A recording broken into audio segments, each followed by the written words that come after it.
closed session meeting of the Santa Ana City Council order for March 2nd. I'm sorry. 1 second, Mayor. For some reason, I could not hear you. Give me 1 second.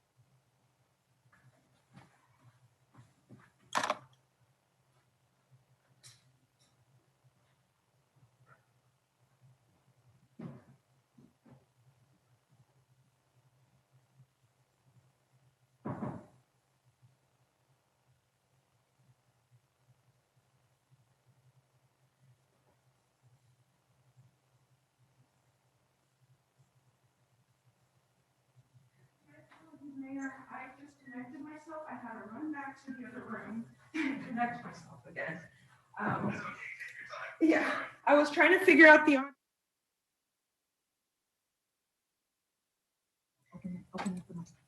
Okay, Mayor, now we are ready and mics are rolling. Everything's. Okay, so do you want me to start all over again or? Yes, yes, please. All right. Well, I apologize, you guys who are going to have to bear me twice with this.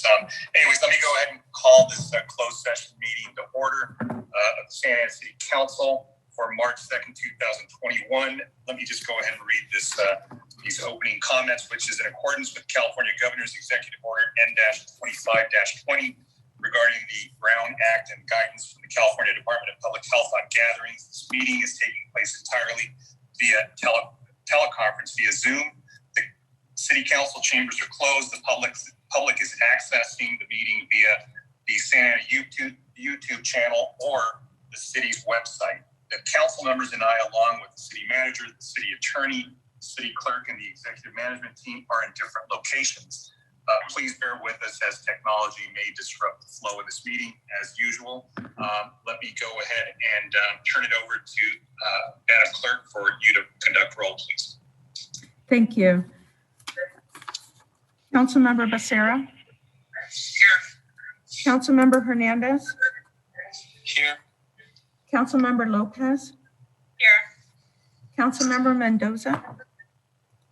Here. Councilmember Fan. Here. Mayor Pro Tem Peñalosa. Here. And Mayor Sarmiento. Here. Well, great to see everybody. It looks like all of us are here, and hope everybody is doing well. We'll see how things work out. Hopefully, it's going to be I don't want to say anything. Every time I jinx it, every time I say it's going to be a short night, so it's going to be a very long night. So we'll see how that works. In any event,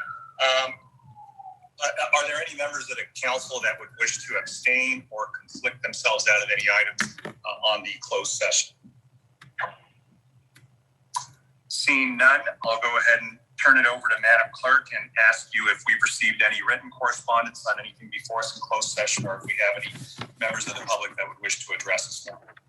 Thank you, Mayor and council members. I did receive written communication. 9 Santa Ana residents and 3 residency not disclosed indicated that they do not want to let code enforcement violations slide. And then 2 Santa Ana resident, 1 non-Santa Ana resident, and 1 residency not disclosed indicated in their comment that they want to work with El Centro to come up with a solution. And we do have several public comments. And for those who have joined our meeting and would like to speak on closed session items or closed session item on El Centro Cultura de Mexico, if you would please either dial *9 from your telephone or select the raise hand feature on your device. Zoom ID, roddenb@chapman.edu. Thank you. You've successfully unmuted yourself. If you can state your name for the record, and you have 3 minutes. Madam Clerk, can you hear me? Yes, we could hear you. Hi, I'm Mark Rothenberg, 2042 North Ross Street. I'm a resident of Santa Ana, specifically Ward 3. I'll be very brief. Mayor, members of council, I would encourage you when you go into closed session, to vote to engage in an abatement action. I think that residents, certainly, I think all over the city know what happened at Civic Center and with regard to the River Trail when these encampments, even though I think that their goals are admirable, that when these encampments continue to grow, they grow exponentially. And in large measure, they grow exponentially due to a lack of action by the city. So I think I speak for a number in our neighborhood. We respectfully ask that the council engage the city attorney's office to take formal action in litigation and enforce our zoning code with regard to this use, this encampment. Thank you. Thank you. Caller with the last three numbers, 555. If you would please dial *9 to unmute your call or select the microphone icon on your device.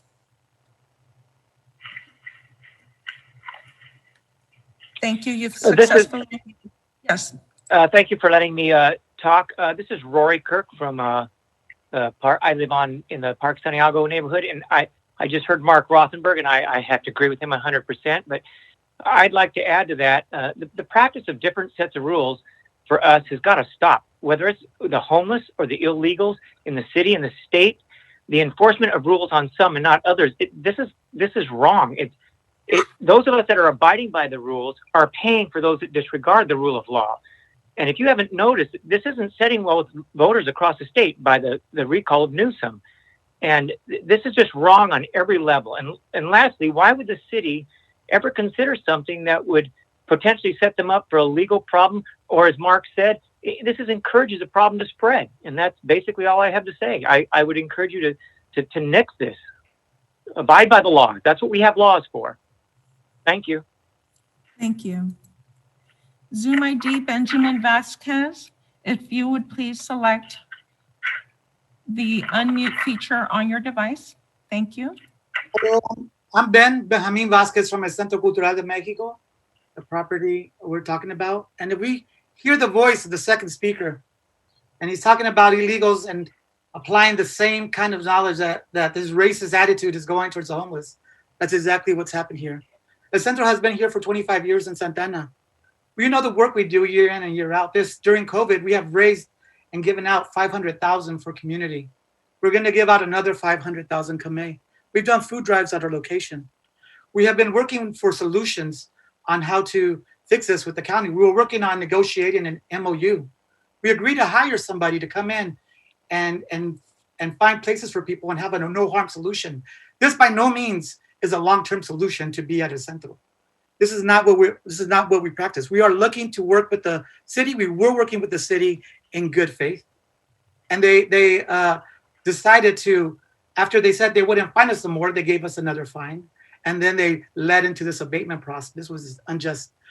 We are working. We have been in talks with the mayor. We have been in talks with some of our city council members. And we thank you for finding resources to find a solution for these problems. El Centro was trying to find a no harm solution to these folks. We have seen, but they were on the corner of Civic Center and Flower, and they got pushed into the flag quad. Then they got pushed into Civic Center. Then they got pushed into the riverbed, and they ended up in our neighborhoods. And everybody was worried, what are they doing in our neighborhoods? Well, they ended up in El Centro, and we want to put them in a safe place during COVID. There should be a safe way of handling this, and we could talk it out and have a meeting with the city manager to make sure we come up with a solution. We're willing to have the conversation. We were having conversations in good faith before this came up with the law firm that took this case on. It's just unnecessary. It is unnecessary, but thank you to those who wish to work in good faith and provide the services. I was out there today, and CityNet came out, and they didn't talk to all the homeless. They talked to whoever was their client, and they took one person to the Yale. It's not like you have the beds. It's not like we have 500 beds. Come and take them up. It's not how it works with the CityNet people. They're going to take who wants to come And when they come, it's not available to everybody. It's a little bit work at a time. It's going to take some time. We want to work with the city. We want to have a solution. We want a no harm solution. And we're working with that. There's no need for the abatement. What it needs is to have, like, how do we have a humane response to this during COVID and have a place for these people to go? And it's not going to be El Centro eventually. 15 seconds. Thank you, everybody. I appreciate your time. Thank you.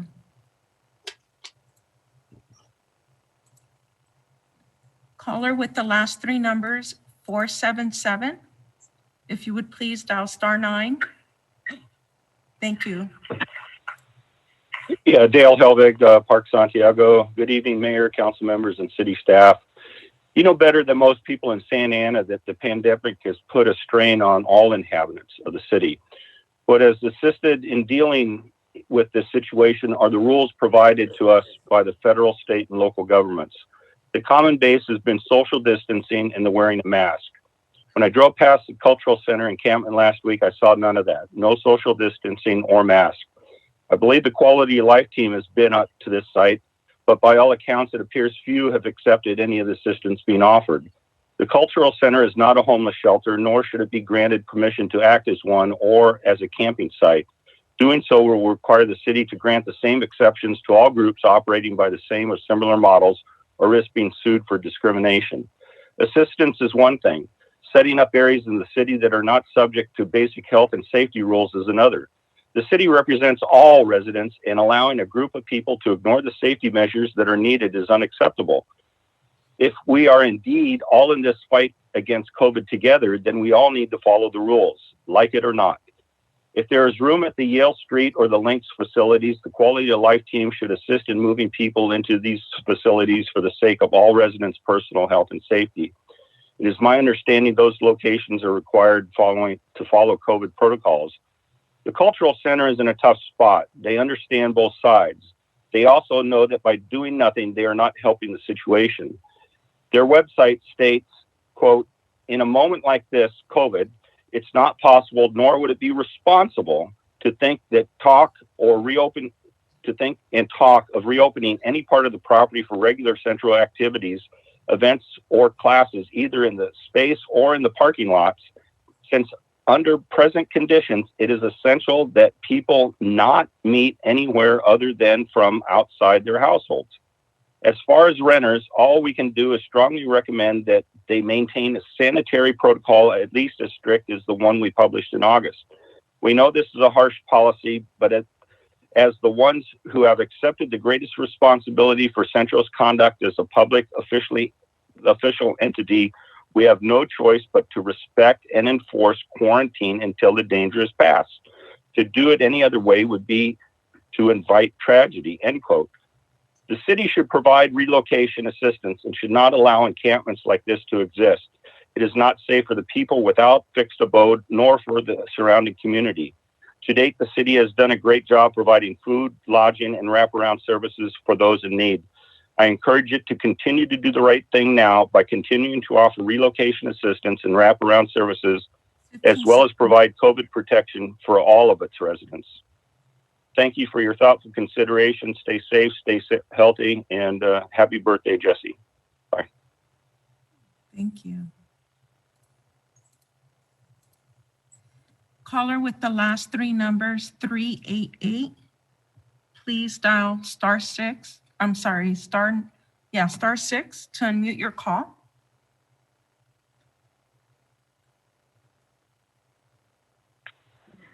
Thank you. Good evening, Mayor and council members. This is Mike Tardif, Santa Ana resident. Regarding the current illegal homeless encampment currently occupying the public parking area of El Centro Cultural de Mexico on Ross Street, please enforce Santa Ana city law and remove the unlawful homeless encampment. It is a danger to the public health and safety of residents and businesses in the area. Thank you. Thank you. Zoom ID, Felicity Figueroa. If you can please select Thank you. You've successfully unmuted yourself. Thanks so much. My name's Felicity Figueroa. I'm the chair of the Orange County Equality Coalition.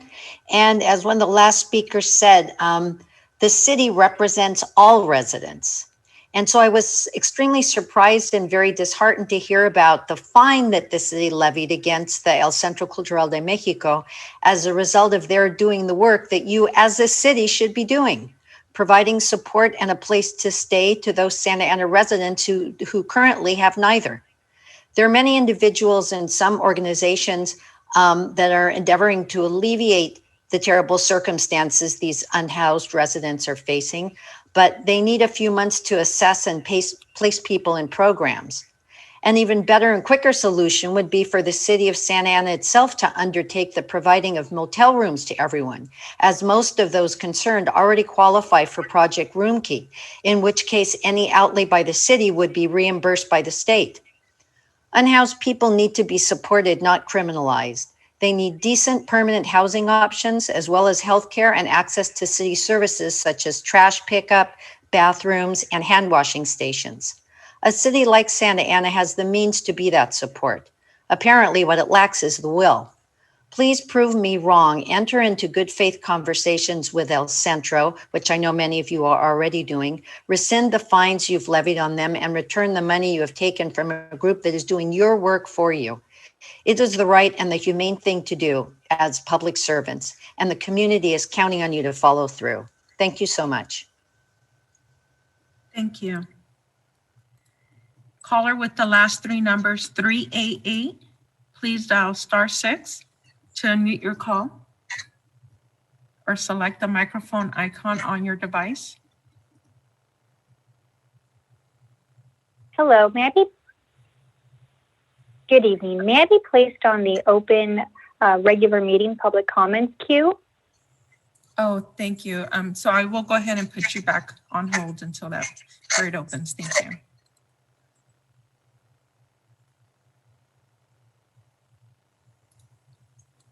Zoom ID, Darius Degan, if you could please select. Thank you. You've successfully unmuted yourself. Great. Good evening. My name is Darius Degan, and I'm a staff attorney at the Elder Law and Disability Rights Center in Santa Ana. I'd like to offer comment regarding the El Centro Mexican Cultural Center, where homeless individuals, including some of our clients, have been occupying the parking lot. Despite the fact that congregate shelters pose serious health risks during this pandemic, particularly to those with underlying conditions, the police has sought to disperse the homeless individuals in the parking lot without providing access to healthcare workers and clinicians. El Centro has also been cited multiple times by code enforcement with fines totaling $1,800. This local nonprofit should not be punished for taking a trauma-informed approach during an unprecedented pandemic. Rather than further contribute to the criminalization of poverty, the city should stop citing El Centro and place homeless individuals in non-congregate housing, like the Project Roomkey and Tool Out programs. There's currently access to state and federal funding for such programs, and this should be prioritized over punitive measures that render already vulnerable individuals even more precarious. Thank you very much. Thank you. Caller with the last three, caller with Zoom ID, Carlos Viramontes. If you could please select. Thank you. You've successfully unmuted. Hi. Hello. Thank you for accepting my call. The reason I'm calling is to speak regarding the $5 or $4 an hour premium pay, but I'm not sure if this is the appropriate time. No, or I will go ahead and thank you for your call. I'm going to go ahead and put you back on mute, and when that period opens, we'll go ahead and unmute your call at that time. Thank you.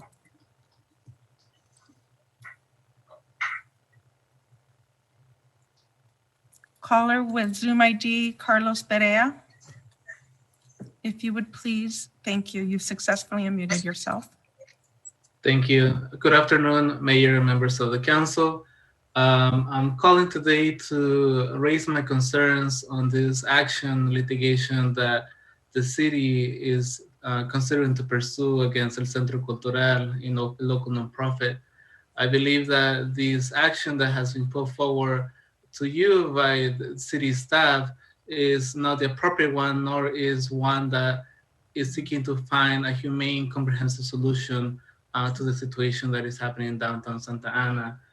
More importantly, I believe that El Centro Cultural members have also been entering good conversations, good faith conversations with the mayor and some of the council members as well, and to find solutions for the situation. And so it kind of doesn't make sense that at the same time, city staff is putting forward this harsh and punitive measure to hold a local nonprofit responsible for providing the services that all of us know very well the county should be responsible for and doing their own part as well. But of course, we don't have that leadership in the county. So I believe that we have great people here in Santa Ana trying to find solutions for the homeless situation. So please continue those good faith conversations. I believe that we can find good solutions, but litigation again against a nonprofit, local nonprofit, is not a good look in the city, and also is not the right one or the correct one. So hopefully you reconsider this decision and we continue to find solutions together that are more humane and that acknowledge the dignity of humanity of these folks that are in need. Thank you.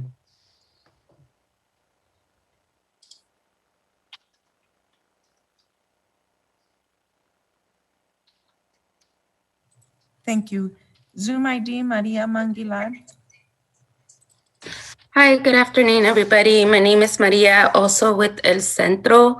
And I just wanted to say that I'm also very saddened by the fact that the city is trying to do litigation with El Centro, a nonprofit cultural organization here in Santa Ana. As like a resident of Santa Ana since I was born and raised here, it's just difficult to see that we're finding a space that's helping or trying to bring different resources into the community, because those people in our parking lot are also part of our community. So I just ask that the city reconsider and keep talking those good faith conversations. And El Centro is taking different steps to try and do a harm reduction plan so that we can get some of the people the help that they need and out of Centro. And we hope to continue working with the city and having their assistance and not them keep finding us. So thank you very much.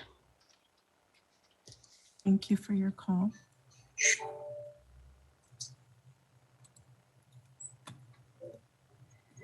Zoom ID, Pat Davis. If you would please select the microphone. Thank you. You've successfully unmuted yourself. Good evening. My name is Pat Davis. I live in Anaheim, but I've been a long time volunteer advocate for the unhoused, and we know that Santa Ana has been through it all. And I'm most surprised by this approach when you have a community organization that has stepped up to do some really important service work, and your decision is to consider litigation. And I always love it when on the agenda it says significant exposure to, and I have to think of the people I've met at El Centro, both those who are outside and those who are inside. They have worked their butts off to try to provide services. I remember getting a call probably almost 2 months ago with the issue of trash. And I thought, well, how simple. Santa Ana said, call them and ask for extra trash pickup. But much to my, much to my disappointment, nothing came about other than more harassment and a misunderstanding. And I'm glad there's some good faith work going on. But the idea that the chairs go any higher. Excuse me? Auto things? Oh, I hate that. That is not from our. So I pulled the chair out of the frame. Do you have an option to mute? You may continue. Goodness. Anyway, I think that you're well aware of the key process, and when this began, it would have been a very simple solution to move folks forward into that program. The majority would qualify. You're trying to give me a chair that's taller. No, because this one is actually taller back. Oh, goodness. Right. Oh. Then it's gotta go up. I'm sorry, is that not coming from your device? No, it's not. I keep seeing a flash of a city staffer that must have sound on. Down and stuff? Jason Motzig keeps popping up. No, it does go up. Anyway, I don't know what you can even hear, but you need to figure out a reasonable solution, and that's not litigation. The idea that, again, we look to nonprofits in the private sector to solve problems that should have been cared for by this city. I commend those at El Centro. They have taken on and addressed the issues that so many people shy away from, and the narrative of fear and loathing is old, and Santa Ana should know better. So my ask is that you continue to provide whatever services. I'm not shocked that CityNet showed up and took one person. The cherry picking that's going on for Yale is ridiculous. And the amount of folks who are getting in daily isn't happening. And those who have chosen to stay outside obviously have made those decisions because of the conditions that they know exist.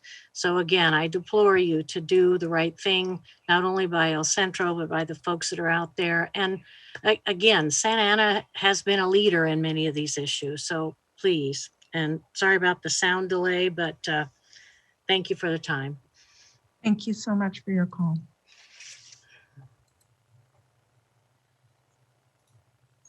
Caller with the last three numbers 530. Please dial *6 to unmute your call or select the microphone icon. Hello. Hi. Hi, my name is Angel Barnes, and I live on Victoria Drive in Santa Ana.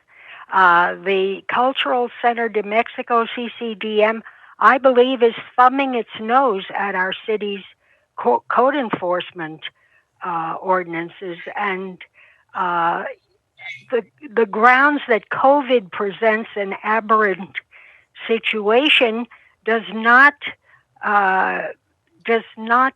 constitute grounds for a variance, so 40 homeless people can continue to pitch tents in their parking lot. And there's 4 reasons. First of all, CCDM is neither equipped nor licensed to be a homeless shelter. It does not have the sanitation facilities for 40 people to be living on its premises. So they're availing themselves of neighboring yards and gardens as bathrooms in some instances. I know you would not like to be one of the surrounding homeowners. Secondly, those who may think that CCDM is opening their own commode to the homeless should read their own website. It was updated just a few weeks ago in 2021, and it states that only 3 people at a time can be in the building, apart from staff and cleaning crew, and that they must be masked at all times and socially distanced, and further, that no more than 10 people can be in its parking lot. And as we heard from Dale Helbig, the folks in that parking lot are not socially distanced nor masked.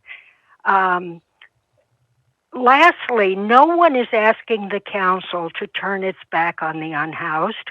All of them can be accommodated between our 2 excellent homeless shelters. The link on Red Hill Avenue is ADA accessible and serves homeless men, women, and families with minor children. It houses 200 beds, full bathroom facilities, and provides safe, clean housing so its residents can focus on transitioning into permanent housing and opportunities for employment. I'm a retired judge, and U.S. District Judge David Carter publicly labeled the link as a role model for the whole state. Alternatively, the brand new Yale Center near Warner and Harbor has over 400 beds. It replaced the temporary shelter that we had in the former bus terminal downtown across the street from the courthouse. Okay, I'm told that some may actually decline an offer to either housing because they want a completely unsupervised existence which doesn't require sobriety nor abstinence from illegal drugs. You do not want to be known as the city council which accommodated and enabled their lifestyle. Thank you so much for requesting our input. Thank you. Zoom ID Marla Sanchez, if you would please select. Thank you. You've successfully unmuted yourself. Good evening, everybody. My name is Marla, and I actually live over by the riverbed. And so in our own area, we have seen encampments.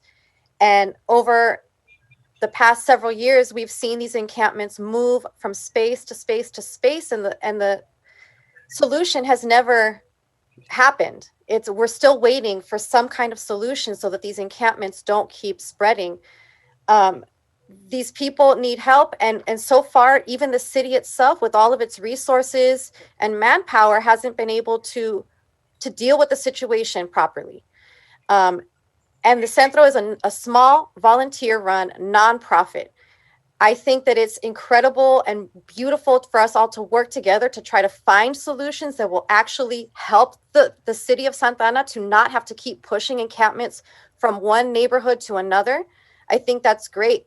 I feel really disappointed to hear all these people citing code enforcement when we're not even enforcing codes around COVID protocol at shopping centers and Targets and grocery stores. I see people going into the stores all the time with masks, and nobody wants to do anything about it. Why are we focusing this all on the houseless population? Why are we focusing this all on El Centro? Why don't we focus on a solution together? That's how we make our city better. That's how we stand up for our neighbors. That's how we make ourselves commendable. Please continue those talks with Centro and finding a true, humane, dignified solution to this situation. Thank you. Thank you so much.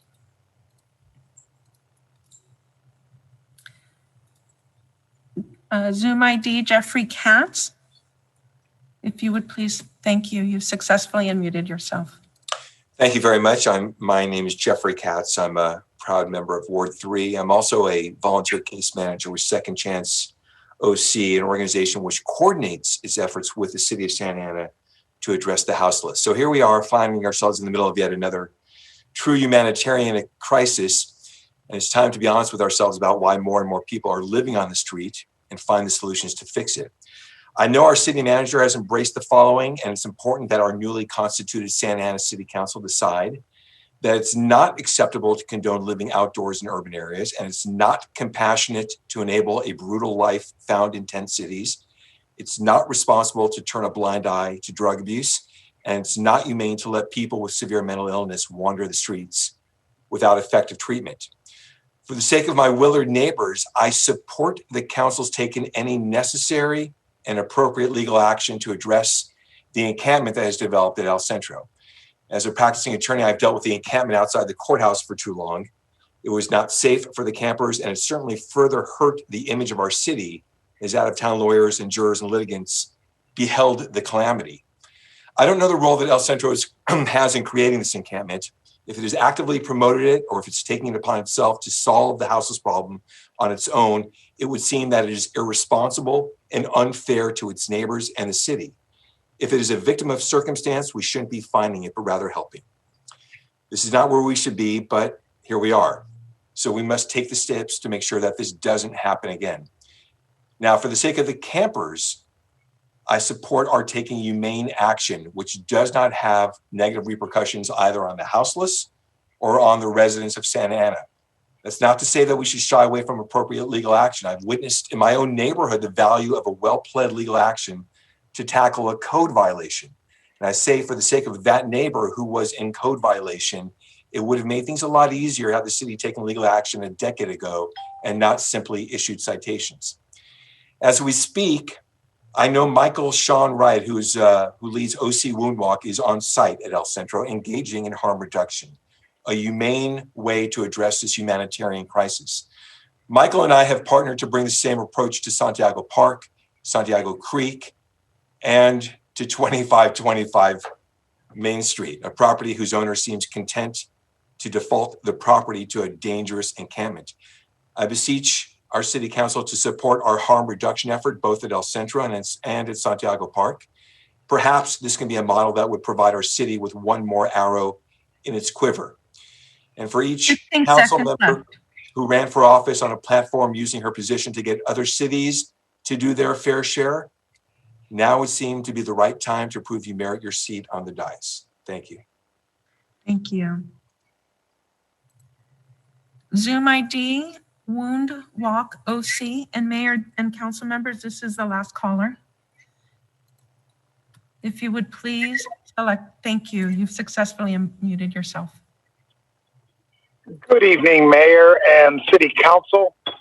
Greetings from our beautiful cultural center, Santa Ana, where we are in the field practicing harm reduction, part of the plan that we submitted to the Mayor and Councilman Hernandez. And thank you, Jeffrey, and the folks who have surrounded the city with aid during these very difficult times. We have clinicians that are doing evals now to let us get some medical information back from the field. What are we dealing with out there? None of us want this here. We're very grateful to the community who raised money to help us help El Centro increase the trash collection there. Our goal here is not to have people live out in the street, but get them some medical attention, whether that's addiction help, mental health care. And what we're asking is for the city to enter into good faith negotiations. And we're offering our services to mediate between El Centro and the city's attorney's office. And again, we're a very beautiful city, a very caring, compassionate people. And this is a difficult time, and we want to increase public safety and reduce and remove the harm from people living outside. Thank you.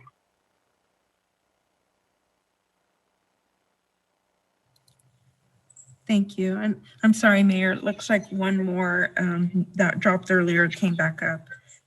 Caller with the last three numbers, 473. If you would please select the microphone icon. Yes, hello. Hi, thank you. I want to, first of all, mention a few things. The earlier comments regarding the shelters, with all due respect, those shelters are at capacity for the most part, and they will not accept everyone. As one of the earlier individuals mentioned, it is a great deal of cherry picking goes on as to who goes in and who doesn't. Thank you to Sean Michael Wright and Wound Walk for what they do to help save human lives. And thank you to the Cultural Center for recognizing that there are human beings suffering from abject poverty. And these people need help. The idea that Santa Ana would even consider legal action is, with all due respect, abhorrent. I recognize the idea that something has to be done. Santa Ana has done quite a bit, but that doesn't mean that the city's job is done, as evident by the encampment and or encampments that are within the city. So when you decide, many of us are privileged to have a roof, to have a door and a window. When the privileged decide that those who are less privileged should be punished, then you need to be replaced. And the Cultural Center is doing what each and every one of us should be reaching out to do when we can and if we can. and that's to help our neighbor, to help the other person survive. We know that if we saw a stray dog or cat on the road, that we have resources to go grab that animal, take him to a shelter, and provide care. And so, just because we see human beings that are gathering together for safety reasons, and a cultural center that's giving them some a place to be, it is not criminal. It is not unlawful. It's what's called humanity. Thank you. Please reevaluate your thinking and make the right decision. Thank you for your call. Thank you. Okay, Mayor, that was the last call. Great, thank you, Madam Clerk. And before we recess into closed session to consider the single item, I just wanted to ask Madam City Attorney if you'll please clarify with me the reason why we're going into a conference on this potential litigation isn't that we're filing anything. It's because we know that El Centro has an attorney and has counsel representing them. So that's why it's labeled as significant exposure to the city for potential litigation. So we are not the moving party or the movement on this. If anything, I think, those discussions included attorneys from El Centro, which is fine, but that's what allowed us to be able to bring this so we could address this and come to some solution. But this isn't significant exposure to El Centro for litigation. This is because there was counsel on the other side. And when there is counsel on the other side, we have to label it that way, and it has to go into confidential conversations with city staff. So those of you who are misreading this item, I just wanted to clarify. Madam City Attorney, anything further you want to mention? Well, that's correct. We have received a letter from an attorney who has threatened litigation against the city. We will go into closed session to discuss that. Great. Thank you for that. And with that, I want to wish Councilmember Lopez happy birthday. I had no idea. I would have brought cake had that been the case and sent it out, but we'll do it next time. We'll do it right for the next birthday. So we're recessed into closed session, everybody. Everybody, I guess, just wait until the room's cleared.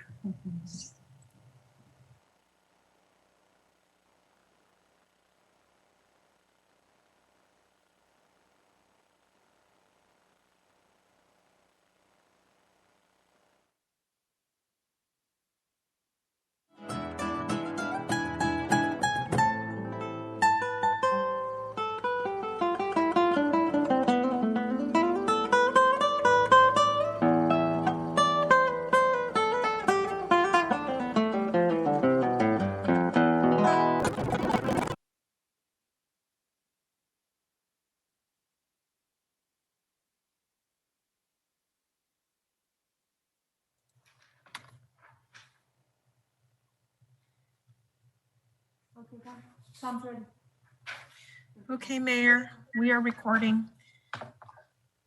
Great. Thank you, Madam Clerk. And so we are back from closed session. Just for the public's information, we did not have any deliberation on the matter because it's going to be more involved and we wanted to be respectful of the public's time.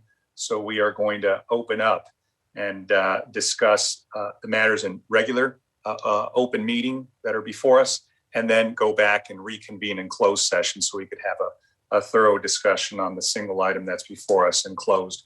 So let me go ahead and call the regular open meeting for March 2nd, 2021 of the Santa Ana City Council to order. Let me go ahead and just read the opening comments, and I'll go ahead and turn it over to the clerk so she can call roll.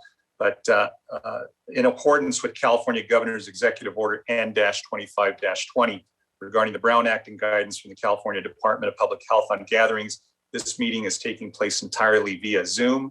The council chambers are closed. The public is accessing the meeting via the Santa Ana YouTube channel or the city's website. The council members and I, along with the city manager, the city attorney, the city clerk, and members of the executive team are all in different locations. And once again, please bear with us if there are any technical difficulties. I think we're getting better at this. So with that said, I hope everybody is doing well. everybody is safe, let me go ahead and turn it over to the clerk so she can call roll of the city council. Councilmember Becerra. Here. Councilmember Hernandez. Here. Councilmember Lopez. Here. Councilmember Mendoza.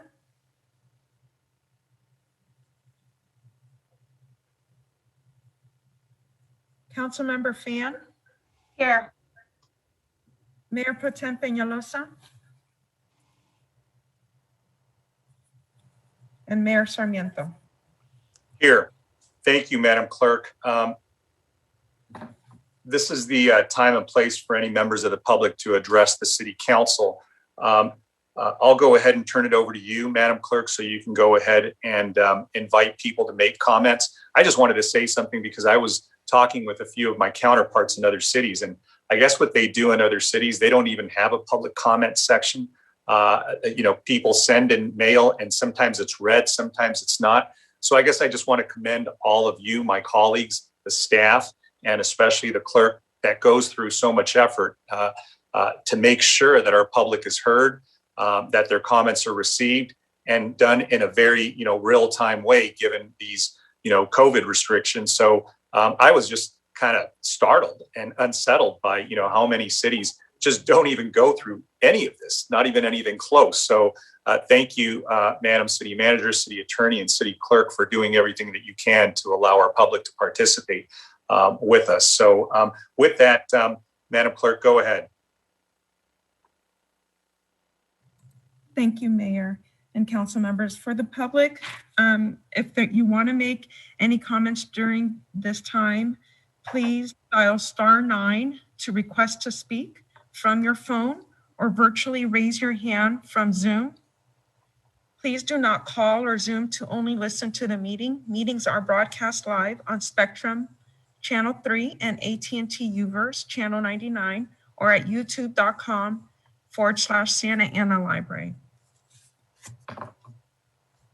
And with that, we do have those who want to speak. Caller with the last three numbers, 388, please dial *9. I'm sorry, *6, excuse me, or select the microphone icon. Thank you.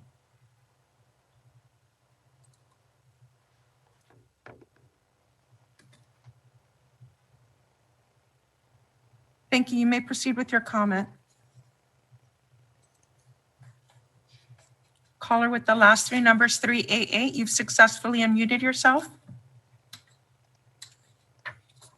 Good evening, Honorable Mayor and members of the Council. My name is Tania Castañeda, Municipal Manager at Republic Services. It's a privilege to introduce myself to you. Regarding Agenda Item 31, we commend you for the formation of a solid waste ad hoc committee and for the incredible opportunity to work with the city on a world-class agreement that honors your values. I'd like to recap 5 values and highlights of a partnership with Republic Services. 1, access to the best infrastructure and best capability. Our local recycling center in Anaheim is one of the largest recycling facilities in North America and has capacity to process all the city's needs, such as solid waste, recycling, and organics. We ask that you confirm our capacity along with the other haulers' capacity with your consultant. It should never be a mystery where your waste is going. Similarly, building new solid waste facilities takes years with CEQA permitting and further destroys the conservation of green spaces and parks. Number 2, Union Strong. As a Fortune 500 company and as testified by the Teamsters at the last meeting, Republic is only one of 2 union companies that bid. Our union support proves our commitment to the equitable treatment of our workers, of which 90% are Latino and immigrants. Number 3, environmental leadership. Our promise to sustainability is seen by our actions to invest in electric trash vehicles and helping preserve the city and its green spaces.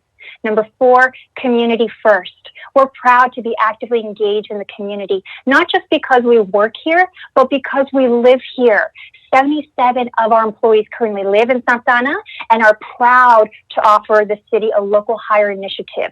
Our operations manager previously worked on Santa Ana solid waste operations and knows the city exceptionally well. And last but not least, number 5, second lowest overall bid. Republic has the second overall lowest bid. Our pricing paired with our capability, infrastructure, labor values make us the best partner for the city in every aspect of this bid.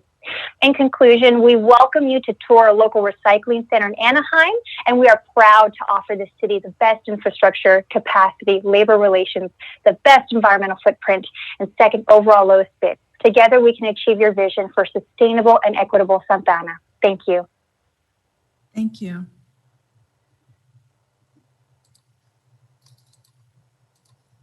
Caller with the last three numbers, 679. Please dial the microphone icon on your device or select *6. Thank you. Hi, greetings. Greetings, Council, Mayor. My name's Adam Overton, and I'm a faith-rooted organizer with CLUE, Clergy and Laity United for Economic Justice in Orange County. We're here to wholeheartedly support the passage of agenda item number 3 tonight, the hazard pay ordinance for our amazing grocery workers.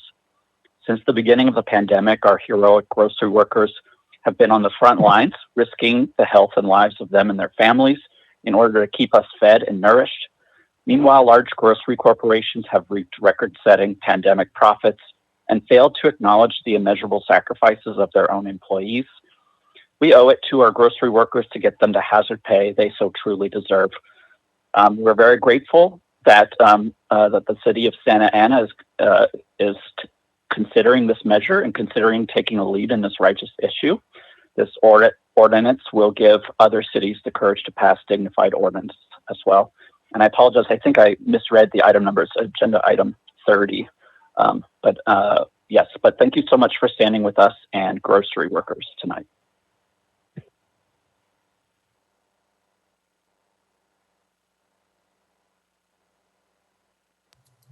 Thank you. Zoom ID, Victor Mendez.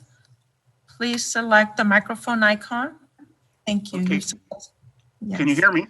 Yes, we could hear you. Okay. Real quick, thank you, Mayor, for pointing out. I do believe, also concur that Santa Ana is kind of leading the way in this COVID environment for public participation. We're light years ahead of the county and other cities. I will note that it is more than appropriate for a person from the community to ask a question of the mayor or any other member of council. The ACLU has also confirmed that. I think it's a good idea as long as it's proper decorum and with the goal toward better participation. So please consider that when someone asks a thoughtful, intelligent question, it's okay to give a thoughtful, intelligent response. I just think it's going to improve things, and we keep things proper in order. But I do know it's more than within our rights to ask the council a question, and it'd be good if the council responds. So, but nonetheless, thank you for all the work that's been done, and a little kudos to our citizens who are having to endure this technology and have been more than patient with the council and staff during this process. So please don't forget your citizens next time, Mayor. A few other comments regarding the prison that was mentioned by Councilman Lopez a couple of weeks ago. My campaign during my election did study that issue, and I think it's very appropriate that we look at that from a cost benefit. But please do not forget the productivity involved, because if we don't have that jail, when Santa Ana police arrest a person, it probably takes about 3 to 4 hours off their beat to go to the sheriff. And as long as we have this type of population or these types of numbers, I think it's more than appropriate. So once the debt is retired, you can look at it again. But for now, please understand there's a huge productivity issue when police officers have to go to the jail in the county versus having to put them at the local jail. It saves several hours of time and make sure our police officers are on the street protecting everybody versus doing paperwork. On the SAVES program, I did complete one, and it's a very complex application. So thank you, Councilmember Penaloza, for pointing this out. It takes about, probably a grade 14 or 15 to do it, considering that 67% of the Santa Ana residents have high school or less. It's really tough. A very hard question such as prove your loss during COVID.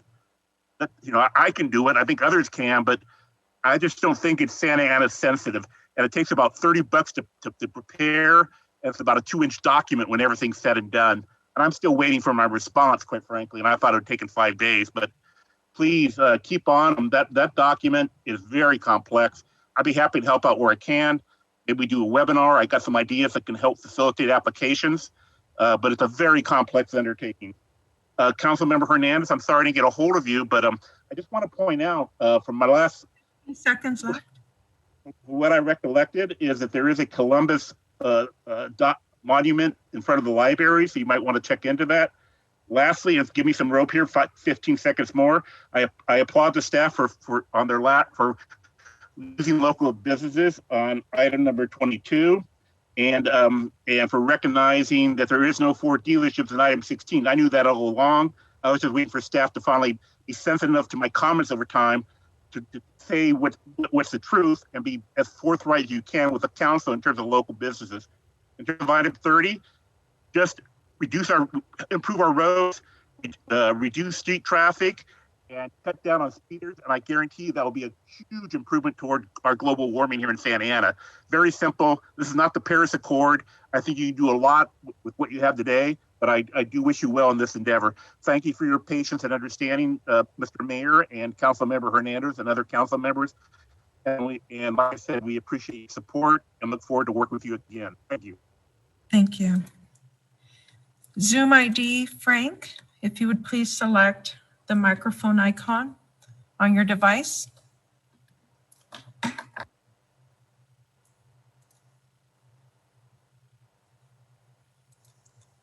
Zoom ID, Frank, if you would please select the microphone icon. Thank you. You may proceed. First of all, I'd like to compliment everybody on the city council and myself giving the opportunity to be the chairperson to the cultural arts for Santa Ana. It is a challenging time for a city that has invested so much in the arts, and going back all the way up to 20 years myself, and hope that we have the support of creating a city that values art and values the infusion of capital and investment and opportunity that art brings to our city. I think art connects us not only to everybody and the opportunity that we're doing, but it also connects us to the world, where we could create a city that's connected to many parts of the world, especially Latin America, and let it be art that becomes the dish that does that. So I have a challenge, and we have a new group of people, and I look forward to it for your support and going forward. Thank you.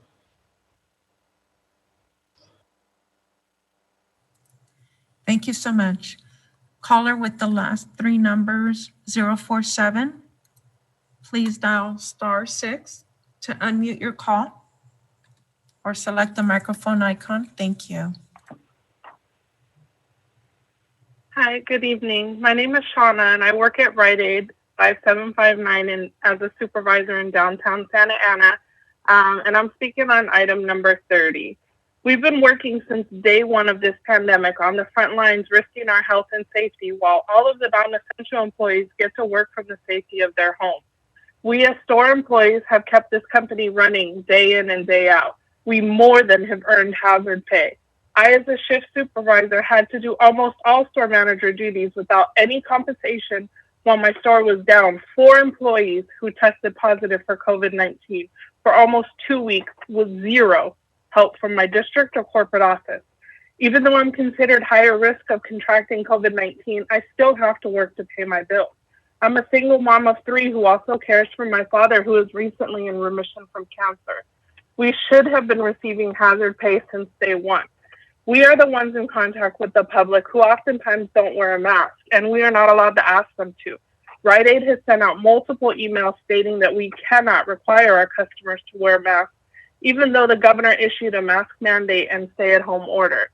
These are folks who come within 6 feet of us who could possibly be asymptomatic or even COVID positive. We have limited staff as it is and have no way of enforcing crowd control. Rite Aid and all of the other drug retailers have never closed during this time and has increased their profits substantially during this pandemic. And we, the store employees, are the main reason. We have earned hazard pay. We are the ones keeping the stores open and running in the community. Specifically at my location, there is a large houseless population, and we are also right across from the jail. The city of Santa Ana is one of the cities that leads the county in positive COVID-19 cases. I am calling on the city of Santa Ana to please support hazard pay. Thank you. Thank you. Zoom ID, Marlon Sendejas, if you can please select the microphone icon on your device. Thank you. You may proceed with your comment. Thank you. Good evening, everybody. This is my first time doing this, so I apologize if I make any mistakes. I really wanted to call in and comment about the homeless situation in our city. More specifically, North Ross Street. I didn't know exactly where that was, so I took a drive yesterday. And come to find out, it's right around the corner from El Sol. I have a nephew going to El Sol. Now I'm really concerned about him, but not only him, all the schools around that area. And when you have homeless that start camping out just about everywhere, it is a safety issue. I would hate to see and think about the kids walking home from school and bumping into needles and feces and all of that. So I really think something needs to be done about it. I do believe, and I ask you to enforce code enforcement. There's laws, and no one is above the law. Nobody should break the laws. So these homeless people, they really need a specific place to be at. And from what I've heard, I don't know how true this is, but I've just heard that they don't want to follow rules in the homeless shelters. And that's a big issue. Nobody, again, like I said, is above the law. They must follow rules. They must follow regulations within these shelters. They do need help, and I don't want to sound insensitive, but it's a big issue.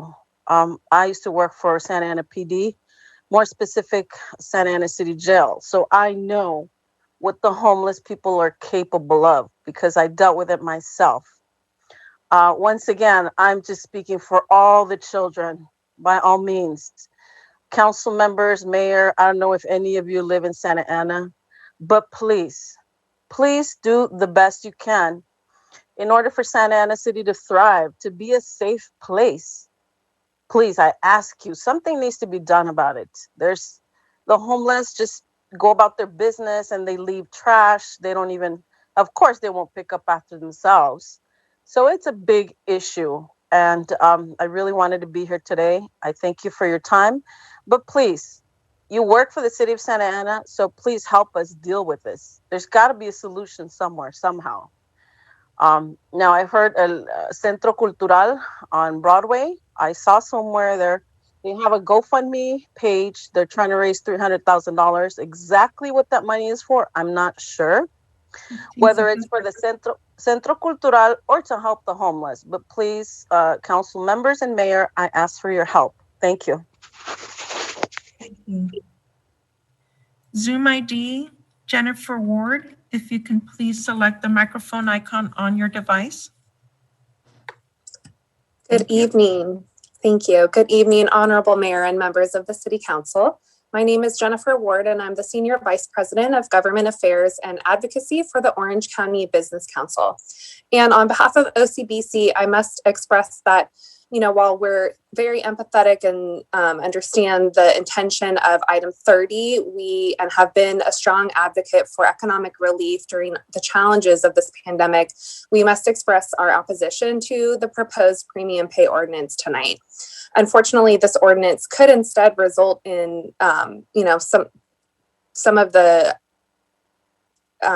issues it's intended to prevent and result in financial harm to employers already working hard to protect workers and stay open to provide these essential needs to the community, and ultimately could impact negatively consumers and residents with higher costs at the worst possible time. So I wanted to share that. We strongly encourage the City Council to instead consider working with your business community to fully examine the economic impacts of such a decision and determine ways that that we can support both the employers and the local businesses as well as the workers through the ongoing challenges of this pandemic. So urge you to reconsider and vote no on the ordinance as presented. Thank you. Thank you for your call. Zoom ID, Carlos Viramontes. If you would please select the microphone icon on your device. Thank you. Good evening, Honorable Mayor and members of the City Council. My name is Carlos Viramontes, and I represent the Latino Food Industry Association, a nonprofit organization established in 2015 to represent the interests of the greater Latino community by focusing on the food industry. Our mission is to promote, educate, and advocate on behalf of the Latino food industry. This includes farm workers, food manufacturers, suppliers, distributors, vendors, restaurants, and retailers. We have approximately 1,500 members, most of whom are independently owned establishments. Not all are Latino owned, but all serve Latino consumers. They hire from and are active in the communities that they serve and are responsive to countless requests they receive from nonprofit community-based organizations. They support scholarship programs, local schools, public parks, and countless other community-friendly causes. They were proactive in providing protective personal equipment to their employees and were the first to install shields at their cash registers and to employ the CDC guidelines to protect both employees and shoppers. Many have unilaterally established their own versions of hazard pay to their frontline employees. In addition, many have subsidized their grocery store workers by giving them as much as 20% discounts on their grocery purchases, something none of the national chains offer. In short, we stand against forcing additional premium pay penalties on our member retailers when so many other frontline employees from other industries are not included in this ordinance, including city and state frontline employees. Retailers simply cannot afford to absorb this additional cost without passing it along to consumers, which brings us back full circle to the fact that we also represent the greater interest of Latino consumers who would have to pay for the increased premium pay by way of higher grocery bills. There was a study done by the Brookings Institute that has been used to mischaracterize the profitability of the retail grocery business. It focused on the 13 largest retailers in the country, where it alleged that retailers had raked in billions in extra profits due to the panic shopping at the beginning of the pandemic. I want to stress that none of the so-called facts applied to our member stores, many of whom actually made less money in 2020 than in 2019. They are, for the most part, independently owned and operated, and whose profit margins remain in the 1.5% range, which has always been the case. In many cases, these independently owned grocery stores fill the void left by those corporate-owned grocery chains who were unwilling or unable to adapt themselves to our growing communities' food needs. This caused food deserts in many areas, urban areas in Southern California, including Santa Ana. Many of our members risked everything to convert those empty buildings into marketplaces where our communities could buy fresh produce, cuts of fresh meat, and the leading domestic and international brands of merchandise that they prefer. If you are inclined to continue with this ordinance, please, at a minimum, give credit to those who have independently increased the compensation to grocery workers. And please, we ask that you make the credit effective January 1, 2021, so as not to penalize those who have done the right thing. We ask that you vote against this ordinance. Thank you for the opportunity to speak today. Thank you. Caller with the last three numbers, 097. If you would please dial *6 or select the microphone icon to unmute your call. Good evening, everyone. My name is Victor Rosas, and I'm calling with item number 30. I'm working for Fruitfulness for the last 24 years, and I work in the city of Santana right now. I'm a warehouse clerk. Since pandemic hit in March 2020, we are super busy, risking our life with this deadly virus, put in danger my life and my family's life, especially when crowd control is not allowed at the stores. And on the other hand, I need to keep working. I'm the only income in my house.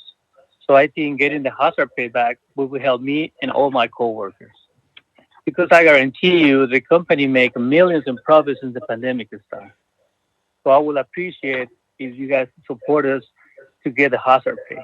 Thank you so much for your time. Madam Clerk, Yes. let me interrupt the public comments just for a minute because I realized I skipped over like a whole segment of our meeting before going to public comments. So if we can hold the comments in abeyance until we get through a couple of these items, if you can bring us back to screen.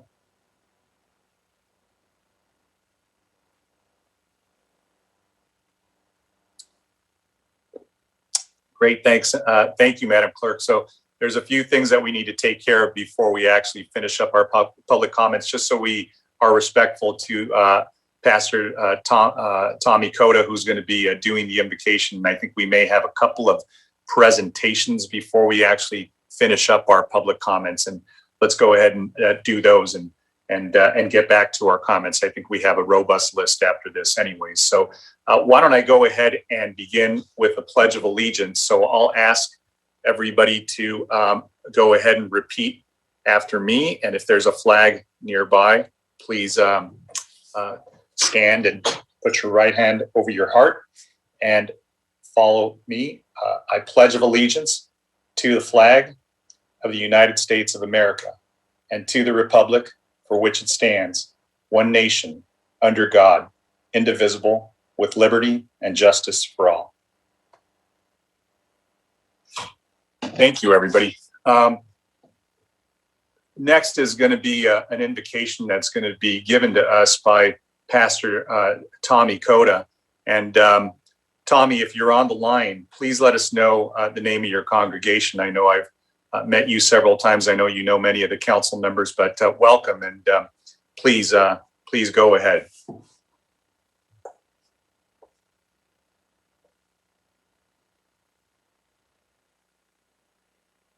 Unmute.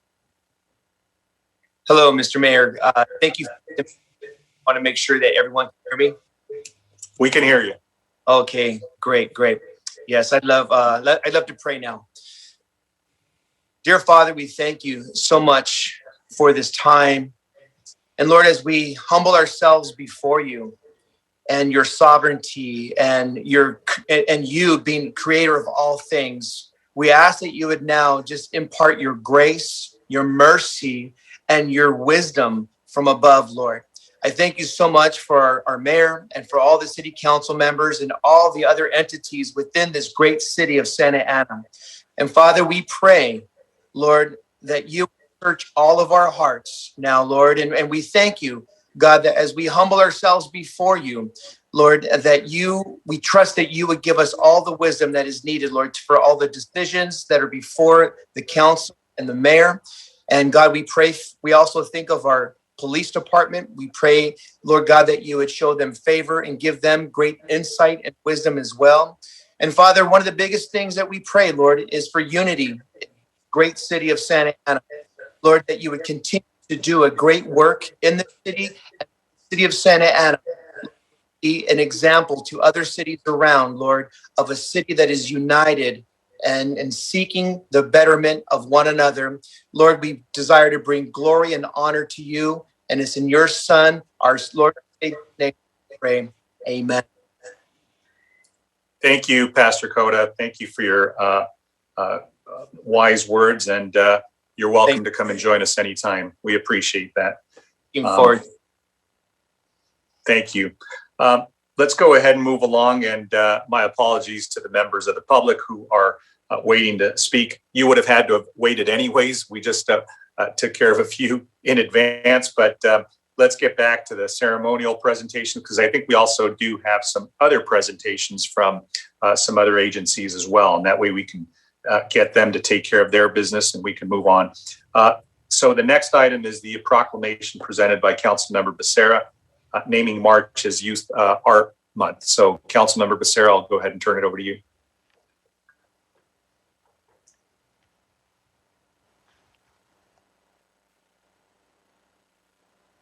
and also my Arts and Culture Commissioner. Along with her is Dr. Lopez Guerra, Director of Community Relations for SAUSD, and Walter Scott, Youth Arts Leader for SAUSD. They believe that the arts aren't just a nicety, rather they are a necessity to redefining excellence in education and the full development of our children, who are the next generation of leaders and innovators. With well-planned instruction and activities in the arts, children can develop initiative, creative ability, self-expression, thinking skills, and heightened appreciation of beauty and cross-cultural understanding. Today, on behalf of the City of Santa Ana, I would like to present you with this proclamation declaring March as Youth Art Month here in Santa Ana. And we encourage the community to celebrate the arts with meaningful student activities and programs that demonstrate learning and understanding in both visual and performing arts. Thank you for making the arts such a prominent and valued component of our youth's curriculum and helping to ensure a culturally enriched future here in the Golden City. Thank you so much, Councilmember Becerra. And on behalf of our youth in the city and the community, we thank you so much, and the City Council and the City of Santa Ana, for your support of our youth and their connection to the arts, which we know, as you just mentioned, is a vital part of their well-rounded education. And thank you very much for this honor that you've bestowed upon us and for the support. And I invite everybody to celebrate with us the kickoff to Youth Arts Month, which is Boca de Oro, March 5th through 7th. Please sign up at bocadeoro.org. Thank you. Thank you, Councilmember Becerra. And yeah, everybody tune into that Boca de Oro. It's going to be great. It's been great in the past, and I know they're going to do a great job virtually this time as well. The next certificate of recognition is presented by Councilmember Mendoza to Birdwell Beach Britches for their outstanding contributions to the community. So, Councilmember Mendoza. Thank you, Mayor Sarmiento. Yes, it is my honor today to award a certificate of outstanding contributions to the community. And this is presented to Birdwell Beach Britches, and Rajesh Dugal, president of Birdwell Beach Britches, is present, and also Matt Jacobson, who is the chairman. In 1961, Carrie Birdwell Mann transformed her small Southern California home into a sewing room and store, which launched the Birdwell Beach Britches, and it was right here in Santa Ana. Birdwell was a pioneer in the development of surf trunks and the establishment of the surf apparel industry, a true original. In 2014, a group of longtime customers, surfers, and admirers of the brand, led by Matt Jacobson, purchased Birdwell from the family. The current leadership team sees themselves as stewards of the brand that they've admired and worn for so long. They are still headquartered right here in our beautiful Santa Ana, in the same factory that the family operated since the 1960s. Celebrating their 60th anniversary on March 6, 2021, Birdwell has offered quality products to the community that has lasted generations. Starting off in the living room of founder Carrie Birdwell Mann, to now being sold internationally, Birdwell Beach Britches is a true example of success. We would like to congratulate Birdwell on 60 successful years and thank them for being part of the Santa Ana business community.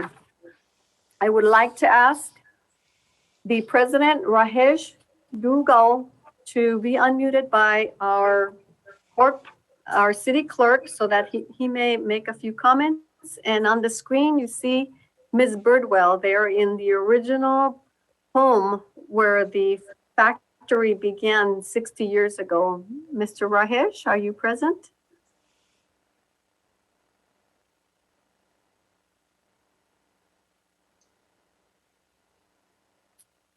Yes, I am. Sorry, couldn't get the button unmuted. I just wanted to say thank you on behalf of the Birdwell team for this recognition. We are very, very proud to be based in Santa Ana and very proud to have been here for 60 years. and looking forward to continuing to develop our history going forward with Santa Ana in the future as well. We're proud to be here. We're proud to be part of the success story of Santa Ana as well. I also want to hand over the mic to our chairman, Matthew Jacobson, for him to say a few words as well.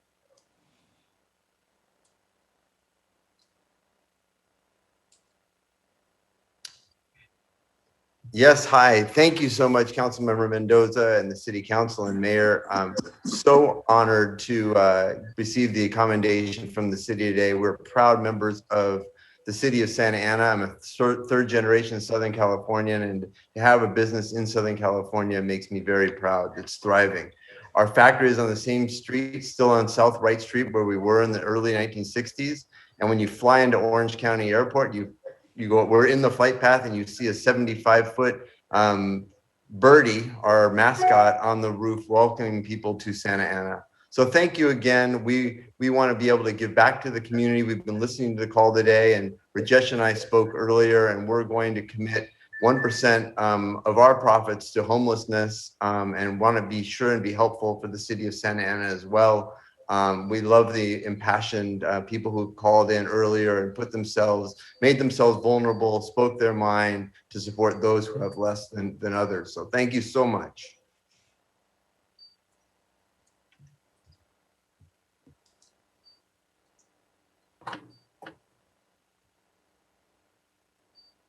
Councilmember Mendoza,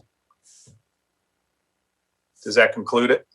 Yes, that concludes it. And we just want to let Birdwell know that we absolutely appreciate their loyalty and their commitment to our residents and the contribution of the 1% for us to resolve homelessness issues. Thank you both for appearing today virtually, and your certificate of appreciation will be sent in the mail to be proudly displayed at your headquarters. Thank you so much for all you do for the city of Santa Ana. Thank you, Councilmember, and thank you, Rajesh and Matt. Man, I'm just impressed that the Councilmember and all of us could say Birdwell Beach Britches. That's not easy, especially if we had to say it more than once. So thank you both for everything you do and for that generous contribution. Let me now turn it over to Councilmember Lopez and Councilmember Hernandez to present Tish Leon with a certificate of recognition. Thank you, Mayor. Good evening, everyone. I met Tish Leon through the work she does in our community as an advocate for our senior citizen population. Tish is someone who can, within a snap of a finger, help identify the needs of our seniors, whether it comes to medical needs, financial, or emotional support, legal needs. Tish has always been a true advocate for our senior citizen community. And I think that sometimes as we get older, it can feel like we become invisible. But Tish has really strived to build those bridges between young people and our seniors for the benefit of our community. And Tish has been involved for over a decade. And throughout all of those years, she's been a part of Parks and Rec, serving as a commissioner, the Housing and Redevelopment Commission. Tish was appointed to the Senior Citizen Advisory Council, which works with the Orange County Board of Supervisors to an extent.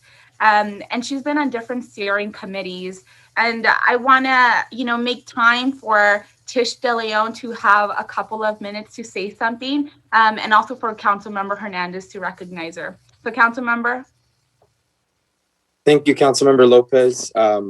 And I just want to thank my colleague for taking the time to build community with this resident. As she echoed, Tish has been a diligent advocate in Santa Ana for well over a decade.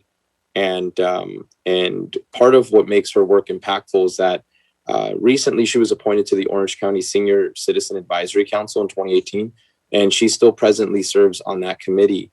And on that committee, she's had the ability to help us connect resources and programs to our seniors here in the city of Santa Ana. She has worked with many organizations, volunteered for a multitude of events throughout the years, and her most recent efforts have been working with the Asian American Senior Service to aid their efforts in providing vaccinations to their clientele. We would like to thank you, Tish, With volunteers like you in our community, Santa Ana can continue to flourish and be successful in all of its endeavors. Thank you. Today we celebrate you. Thank you, council member. So, Daisy, if you can unmute Tish so she can have the opportunity to speak for herself, that would be great. Can you hear me? Yes. Okay, great. Thank you both for this honor. I do everything that I do, not for the recognition, but just because I feel is just my purpose in life to do what I can.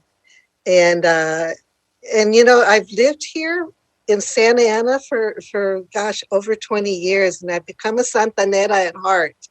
And so it's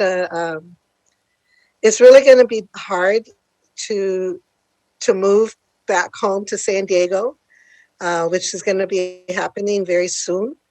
But I'm going to be closer to family, and I'm also going to, once I settle down there and get grounded, I'm going to start my advocacy down in Lakeside. That's where I'm going to be moving to.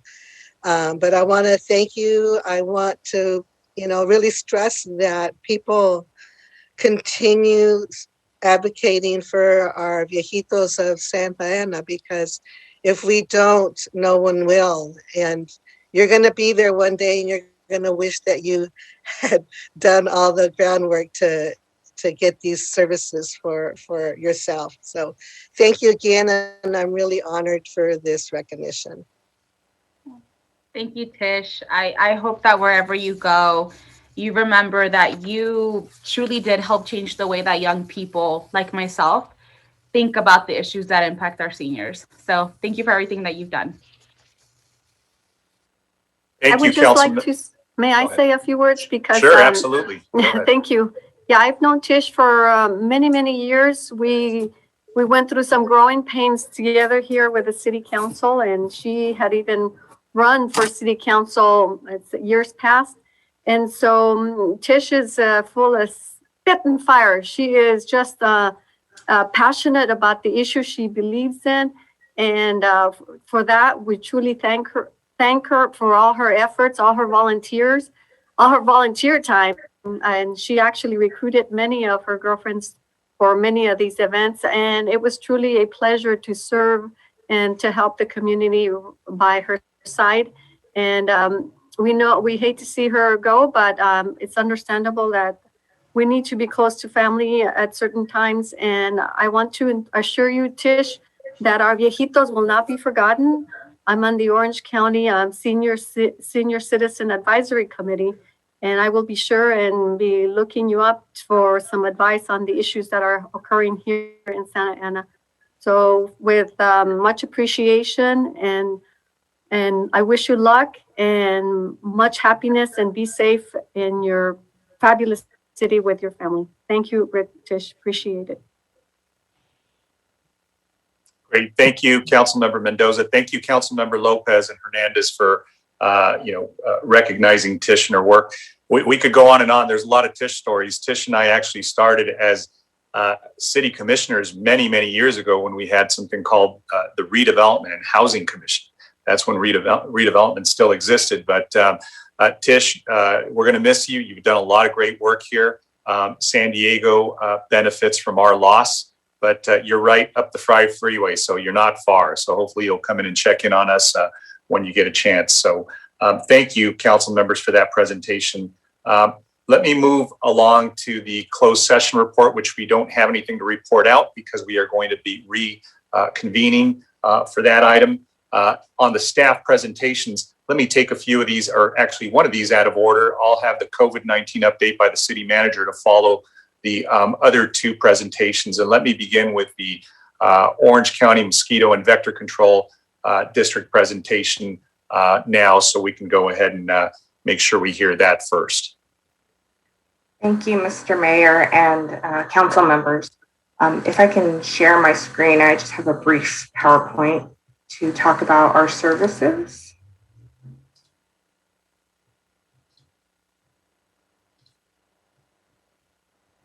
So my name is Laura Young. I'm the Director of Communications here at Orange County Mosquito and Vector Control District.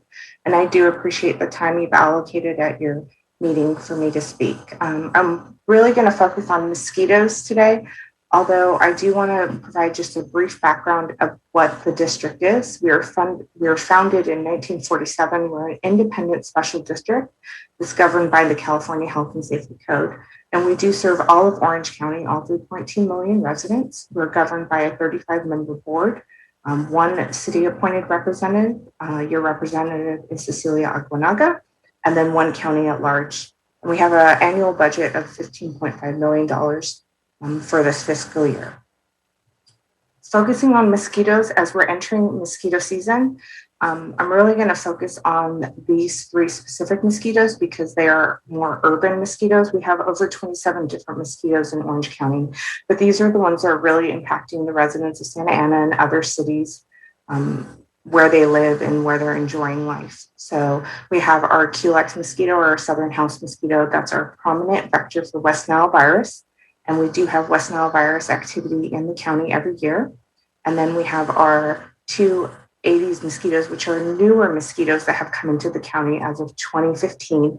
And these are the ones that are really impacting the quality of life of residents. They're very aggressive day biters. So I'm going to break these down into two different sections so we can talk about them. For West Nile virus, it's important to know we are a public health agency, and our first and primary goal is to prevent any transmission of mosquito or vector-borne diseases to the residents of Orange County. West Nile virus is endemic into the county, which means that we have cases every year and we find positive mosquito samples every year. Last year was a moderate year for us for West Nile virus. We had 284 West Nile virus positive mosquito samples, 9 West Nile virus human cases, and 38 birds that tested positive for West Nile virus. In Santa Ana, we had, again, moderate activity with 12 West Nile virus positive mosquitoes. No human cases, luckily, in Santa Ana, but 2 birds that tested positive for West Nile virus. Throughout the county, you can see from 2004, and all our timelines for West Nile virus start in 2004 because that's when the virus came into the county and became endemic into the county. You can see in 2014 and 15, we had really high West Nile virus years. Those are our epidemic years, and we've spent the years after that trying to prevent a repeat of 2014 and 2015. And we've had some moderate activity for West Nile virus human cases in 2019 and 2020.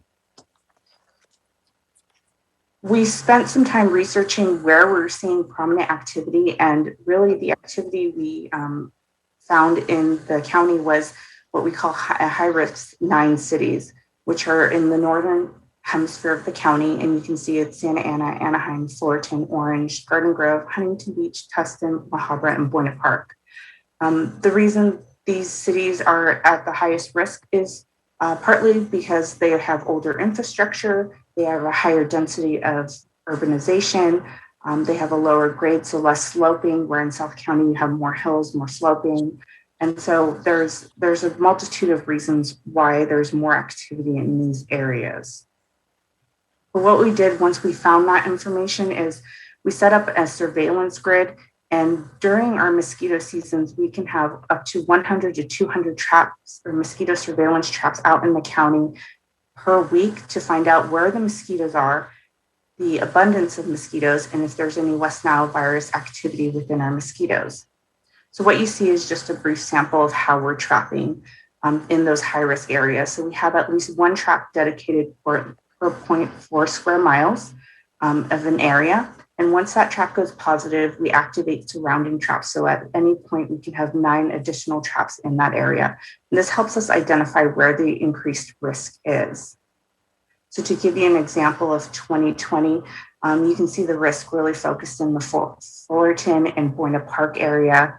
And that's just our labeling mechanism for our grid. So it's important to note that we do extensive surveillance within those high-risk areas to make sure that we're monitoring if there's any increased risk in mosquito-borne diseases, and we can take action. And those actions really equate to our integrated vector management program, which is an early intervention, and that includes setting advisory notices throughout the community, doing social media outreach, working with the city staff to make sure residents are aware if there's West Nile virus activity, increasing our treatments of any mosquito breeding sources that are known, as well as having our inspectors go out and look for unknown sources so that we can reduce those sources. And like I mentioned, increasing our surveillance. Once those are all established, and if we don't see a reduction in mosquito-borne disease or West Nile virus activity, we can escalate to an emergency response, which can equate to either adult mosquito control or increasing staffing as well. And you can see that picture at the bottom right hand of that corner, and that's our adult mosquito control. That's our adult-side truck going out last year in the cities of Buena Park and Fullerton. So switching gears, I do want to talk about the invasive Aedes mosquitoes, which are the black and white mosquitoes that residents of Santa Ana are really being impacted by. They came into the county in 2015, as I mentioned, and they have been spreading throughout the county pretty rapidly. So you can see in 2015, we had a few areas of confirmed cases. 2016, a slight increase. 2017, we had an even more significant increase, almost a doubling of the square miles. 2018, again, another doubling, and then 2019 and 2020. We anticipate, these are all the confirmed cases. We anticipate there's more areas that we have not confirmed these mosquitoes, but are actually prevalent in the neighborhoods. And the challenge with these mosquitoes is they prefer to breed in backyards and small sources. So anything as small as a flower pot saucer, a tablespoon of water can equate to a breeding source for these mosquitoes. And a lot of our resources go to educating our residents and empowering them to take care of their properties and maintain their properties so that these mosquitoes don't have an opportunity to become adults. The other challenge with these mosquitoes is that their eggs are viable in dry conditions, so they do not need water to start their life cycle. They'll lay their eggs where water once was, waiting for that water container to fill up again, and their eggs can be viable up to 2 years, and that's how they have rapidly spread by people distributing plants or flower cuttings or flower pots and then having these mosquitoes spread. Once they do have water, they can take up to 7 days in warm conditions for their eggs to develop into larvae, pupae, and then a biting adult. So these are just some examples of their eggs and how tiny they are and how challenging it is to identify those sources. These mosquitoes, it's important to note that that's their survival technique and the fact that they lay their eggs in multiple containers at one time so that if one water source disappears, they do have some eggs in another water source. So it's important to note that there are differences between our typical Culex mosquito versus our Aedes mosquito. So our Culex mosquito prefers our large sources that people are typically aware of, which are out of service swimming pools, big fountains, gutters, underground storm drains, or our Aedes mosquito prefers those really small sources that are equated with neighborhoods. Our Culex mosquito prefers to bite during dusk and dawn. They actually prefer to bite birds. We're sort of the incidental host for them, where our Aedes mosquitoes prefer to bite mammals. So they will bite people and they'll bite aggressively. They'll bite multiple times in one sitting. And then mosquitoes will take about 1 week to go from egg to adult. Our Culex mosquitoes prefer to stay outdoors. Our Aedes mosquitoes can breed indoors and actually spend their whole life cycle indoors if there is a water source and a food source for them. But they can be either indoors or outdoors and follow people inside their homes. So it's just important to note, as these Aedes mosquitoes have spread, we have seen an increase in service requests or calls for service from residents, not only in Santa Ana, but throughout the county. These are just the numbers from 2020. We didn't see any decrease in services due to COVID. We actually have seen a slight increase of services as people are spending more time at home and they haven't had other areas to go, so they want to enjoy their backyards. And unfortunately, they could not because they had these aggressive day biters with them. So Santa Ana does have a higher population, so we do see higher numbers of service requests, but nothing out of the ordinary. I wanted to highlight some areas in talking to our inspectors where we do see high mosquito trap counts, as well as West Nile virus activity, as well as where in the neighborhoods we're really getting the calls. So that's just a quick snapshot on the of where we're getting our service calls. They're pretty much spread out throughout all of Santa Ana. The key areas are 17th and Wright, Edinger and Flower, and around the Civic Center. Where we're getting our high mosquito counts are 21st and Alana, and then Birch Park and Fairhaven and Santa Ana Cemetery. And we typically have West Nile virus activity in all three of those areas every year. I do want to switch gears a little bit because we did see an increase in calls and requests for information, not only from city staff, but from residents on rats. And the reason is there was this perceived notion that there was an increase in rat activities in 2020. And we didn't see any drastic increase in service requests for rats, but it was important to note as people spent more time at home, they did see more rats in their backyard. Many people started home gardens, vegetable gardens, put out bird seeds and whatnot to enjoy their backyards, and those are all rat attractants. So for controlling rats, our district relies on an education-based and integrated vector management program, which includes reducing the attractants for rats, which means reducing food availability, so pet food, improper composting, vegetable gardens for trees, birdseed, snails, and then also decreasing the habitat availability, so any overgrown trees, shrubs, plants, or access to homes or other structural areas, and then decreasing water availability, so water fountains that are bird baths, they can all be water sources for rats to have water as well. So it's important to note that residents did have this perceived notion of increased rat activity within their community. And we did come out and do inspections for those areas or provided some resources for them. But really the key to reducing rats in the community is reducing these three different components and then doing snap traps. We do not do bait stations or any rodenticide because we found it's ineffective if there's still a food source or habitat source there. And then lastly, I just want to talk about how we have been working together with the city of Santa Ana, how we can continue to do so. So we've actually built our partnership with the city of Santa Ana. We work with the Public Works Department as well as the city manager's office and helping get the district's message within newsletters, within the city manager's newsletter, as well as other avenues and sharing social media. So I'd advise you as council members, if you do not follow us on social media, to do so that you can keep your constituents advised of what's going on. Once COVID's over and you start having those community events, we're happy to come out. We have a 18-foot mosquito that's inflatable, and we always enjoy coming out and seeing the residents. And then as well as helping to create that awareness with the residents that it is a shared responsibility for vector control. It's not just give us a call and we'll help you. Residents do need to maintain their properties. They need to remove those water sources and wear EPA registered repellents to help prevent that. And then importantly, talk to their neighbors and make sure they're holding others accountable as well for mosquito control. With that, I'm available for any questions. I do want to note that we do have 2 community presentations coming up in the city of Santa Ana. We have one on March 23rd at 6 p.m. That's an English presentation. And then on March 30th at 6 p.m., that's a Spanish-based presentation. And we've been working with Councilmember Lopez's office to coordinate those.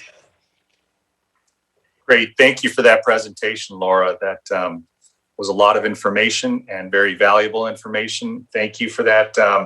Let me bring it back to the council. If somebody will go ahead and close the screen, I can go ahead and see if there are any questions from any members. Anybody on the council wish to make a comment or ask anything of Laura? Laura, it looks like you were very thorough. I don't see any hands or hear anybody, but thank you for everything you guys do. I didn't realize you guys changed your name. It used to be just the Orange County Vector Control. I guess it's now Orange County Mosquito and Vector Control. And the only thing I would mention is I know when the spraying takes place, and we have a great representative in Cecilia Aguinaga, but to the extent that, the notices to residents in the area that are going to be, sprayed sometimes always is helpful to give, maybe 24 to 48 hours notice. I know a lot of times there's families with children and they want to have them inside when the spraying occurs. And that's always helpful. You guys have been working with us really well on that. So we appreciate that in advance. So thank you. And if you have any further questions that come up, city staff has my contact information. and our district manager, Rick Howard's contact information. So we're happy to answer any questions. Excellent. Thanks, Laura. Let me go ahead and move along to the next item. That's the National Fitness Campaign presentation. I believe Trent Mathias will be presenting that.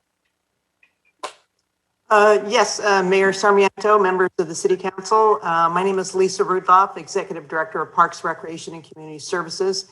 And just briefly, and we'll make this a quick presentation, we have a National Fitness Campaign presentation, and our city really is committed to free health and fitness options to our community through the installation of the 5 fitness courts that we just installed at Jerome, El Salvador, Delhi, Cabrillo, and Rosita Parks. And these fitness courts make it easy for people to feel better about themselves through exercise and have definitely helped us build a better, stronger community, especially in this time that we all cope with the pandemic. And then later on in your agenda, you will have an item to adopt a resolution accepting 3 additional grants that will install 3 more courts, fitness courts at Thornton, Lily King, and Heritage Parks. And so I would like to introduce Trent Mathias. He is the director of the National Fitness Campaign, and he will share his screen and provide a presentation. Thank you.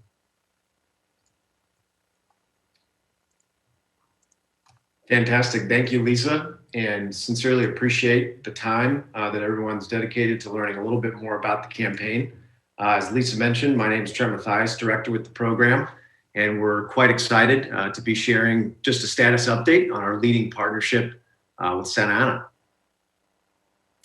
And so the slides we'll review today go just over the key aspects of the partnership. We'll spend a few minutes, we know your time is valuable, and leave a few times for questions. So I wanted to just start by recognizing the wonderful work that the city is doing in this program, which is now expanding to close to 200 cities at the end of this year. We awarded the city of Santa Ana our 2020 Healthy Infrastructure Award in Leadership. And this is due to the density of free outdoor fitness programs that are now being built through our partnership throughout the city. And so we've been honored to award nearly $250,000 so far to supporting this partnership and effort across the city. And we've just had tremendous support from the entire Parks and Recreation team to adopt a strategic plan and begin to implement this program, which is designed to bring free wellness practices to the entire community. Very quickly, just a little bit about us and the campaign. We're a San Francisco-based social enterprise and consulting firm. Our goal is to change the built environment to improve and impact quality of life and make the healthy choice the easy choice for folks everywhere across the country. Over the last few years since we began our work in Santa Ana, the program's expanded to hundreds of cities, and we have tremendous partners that are growing, building funding, and folks who are interested in improving access to wellness infrastructure around America. Just a few updates. I know we have a few new council members, a little bit about the program. So the initiative is a holistic wellness program based around a modern, beautiful free outdoor gym called the Fitness Court. We've been working on this for quite some time. You may remember the old wooden pull-up bars that are still out there in some of the parks and trails around America. And we helped build about 10,000 of these in our previous campaign back in the 1980s and 90s. So the new program is fully activated. It works for adults of all ages and ability levels, is supported by a digital ecosystem that's completely free. And so what we're working to do here is break down barriers and bring a very cost-effective solution that supports residents and building a healthy community in Santa Ana. The program does go beyond the infrastructure, so we're proud as part of this partnership that we can deliver ongoing professional training for not only recreation staff, but local folks in the community. We also work to get the story out there, and I know that we're planning as we get around the corner with some of the health restrictions, hopefully, fingers crossed later on this year or early next, we'll be able to celebrate this unique leading partnership by bringing the NFC founder, Mitch Managin, to Santa Ana and planning to really get the word out in the community. One of the things we're most excited about with this program as it evolves in Santa Ana is the ability to bring a culture aspect to this as well. So a lot of our leading initiatives, we're working with cities like you folks to implement those around the country. This particular one brings a mural initiative to the fitness courts. And so we're going to be working with the team to develop, I think, some local artists and invite them to participate in this program. The idea is both inspiration for movement by providing access and getting folks excited and inspired by world-class art opportunities in the community as well. And so part of the discussion today is just to provide a brief update on our strategic plan. Our team is comprised of urban planners and consultants that assist cities interested in improving quality of life through the built environment and implementing these sorts of programs. And so over the last few years, we've been collaborating with the team to identify a strategic plan based on data and analytics for how we can create health impact in the city. A few of the items we'll share here include data on pedestrian movement. So we're starting to study where current behavior is occurring. So this particular map looks at running, biking, and jogging activity in the form of a heat map. So we can understand heavy activity corridors and also activity deserts to look at this from an equity perspective. We also take a look at the current general plan and any strategic plans to ensure that this type of program is aligned with the values. Of course, here, healthy living is the priority with this program, and we see that coming through with health and equity in the Santa Ana core values. One of the key things I know that Lisa and the team have been working on in Santa Ana is increasing access and increasing park space. So part of this program is to take a holistic look at equity and think about how we can serve folks better in the community. So we've looked at the level of service need. We've gotten a deep understanding of your residents in the city. And we've also analyzed physical infrastructure from the park network to the trail system to this very interesting layer of current movement, anonymous movement data to understand where and how we can have the best impact. So the work at the campaign has included, again, socioeconomic analysis of population density, equity and income distribution, as well as the distribution of your council wards to ensure that we're approaching this program from a long-term equity perspective. So the result of all this work and continued collaboration with the team is a strategic plan that identifies locations for sites, if you will, for impact. We have a walkability study that's been included here. And the goal is to really bring Santa Ana into a median impact density for this initiative, which is typically around 1 fitness court for every 30,000 residents. So once you reach that threshold in our research, we'll begin to break down barriers and really support folks to live an active lifestyle. And so here we've got just a status of the program. We're extremely proud, as was mentioned previously, that 5 fitness courts are now open across the city. We have identified funding to support the next 3 sites, and we're looking to hopefully support those in this campaign cycle in 2021. We actually have the capacity to continue the program if it succeeds and hopefully allocate additional funding to this leading partnership. I know one of the other unique things we're up to is building the first fitness court studio in America, which is a concept that brings services that are included typically in an indoor recreation center outside. So world-class music, spaces and outdoor rooms for recreation programs and classes, all anchored around the fitness court, which is a very unique placemaking opportunity. And we think a very cost-effective way to bring access to wellness activity for residents in the community. So with that, that's the information we wanted to share. We certainly appreciate being afforded the time to speak to you folks, Mayor and Council, and are looking forward to continue to having fun in Santa Ana and making world-class fitness free. And I know I want to open it up for a few questions at this time. Thank you very much. Thanks, Trent. And let me bring it back to the council. Thank you, Lisa, Director Rudloff as well for bringing that to us. Anybody on the council have any questions or comments for either Trent or Lisa? Councilmember Hernandez. Thank you, Mayor Sarmiento. I just wanted to thank you, Trent, for your presentation. I'm a big health advocate. I know that this is going to be something that a lot of our residents are going to benefit from, and it's a conversation that is something that we have to prioritize, because we have a lot of young people, and there's always questions surrounding the cost of joining gym, right? So this provides a very direct solution. I just had one comment. I would love to see it be more inclusive of people with disabilities. Perhaps we can include some ADA accessible equipment for folks that can interact with their arms, perhaps. I know that there's a need there too, and I would love to see us help folks with disabilities have access to this equipment. Absolutely. And I think one of the things we're working to do with the platform is continue to provide programming that adapts and supports people with every ability to participate. And so we'll be happy to continue to look at that, develop programs, tools, and maybe even alterations as we proceed to make sure we're providing all those service needs. Thank you, Trent. Of course. And Councilmember Hernandez, Mayor Pro Tem said he can do more push-ups than you, so you might want to get out there and start, and then we'll have a competition.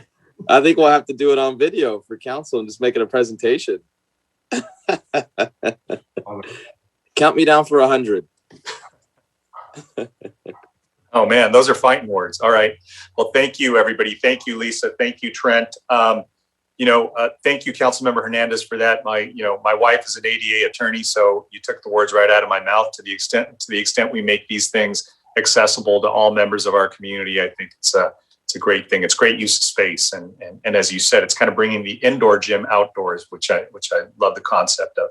So let me move along to the next item. The last presentation by staff is the update, the COVID-19 update by City Manager. City Manager, it's all yours. All right, thank you, Mayor.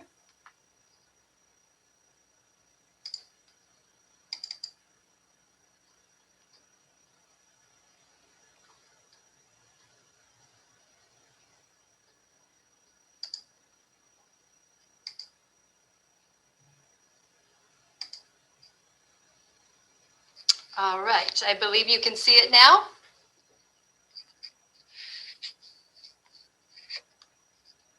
Not yet. Not yet, okay.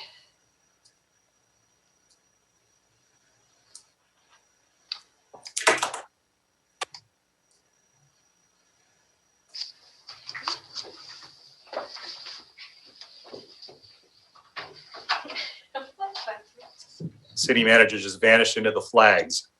There we go. I want it to start at the very beginning. I'm sorry, sir. Give me 1 second here. Sure.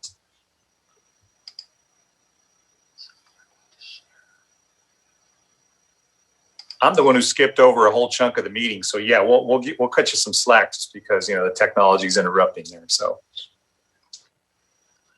but we'll blame that one on the Mayor Pro Tem. He's supposed to remind me of those things, man. I think he was asleep at the wheel. In defense of myself, I want to say I have Daniel in my office who is a whiz, and he's even having a hard time loading. There you are. We can see it. Okay, thank you. My apologies. Honorable Mayor, Mayor Pro Tem, and council members, this is my standing COVID update. Tonight, I want to talk about a snapshot of where we are with our COVID numbers, and then spend a little time talking about the health equity metric, and then, of course, the ever important vaccinations, and then just a brief highlight the assistance programs that we still have in place for our residents and our businesses.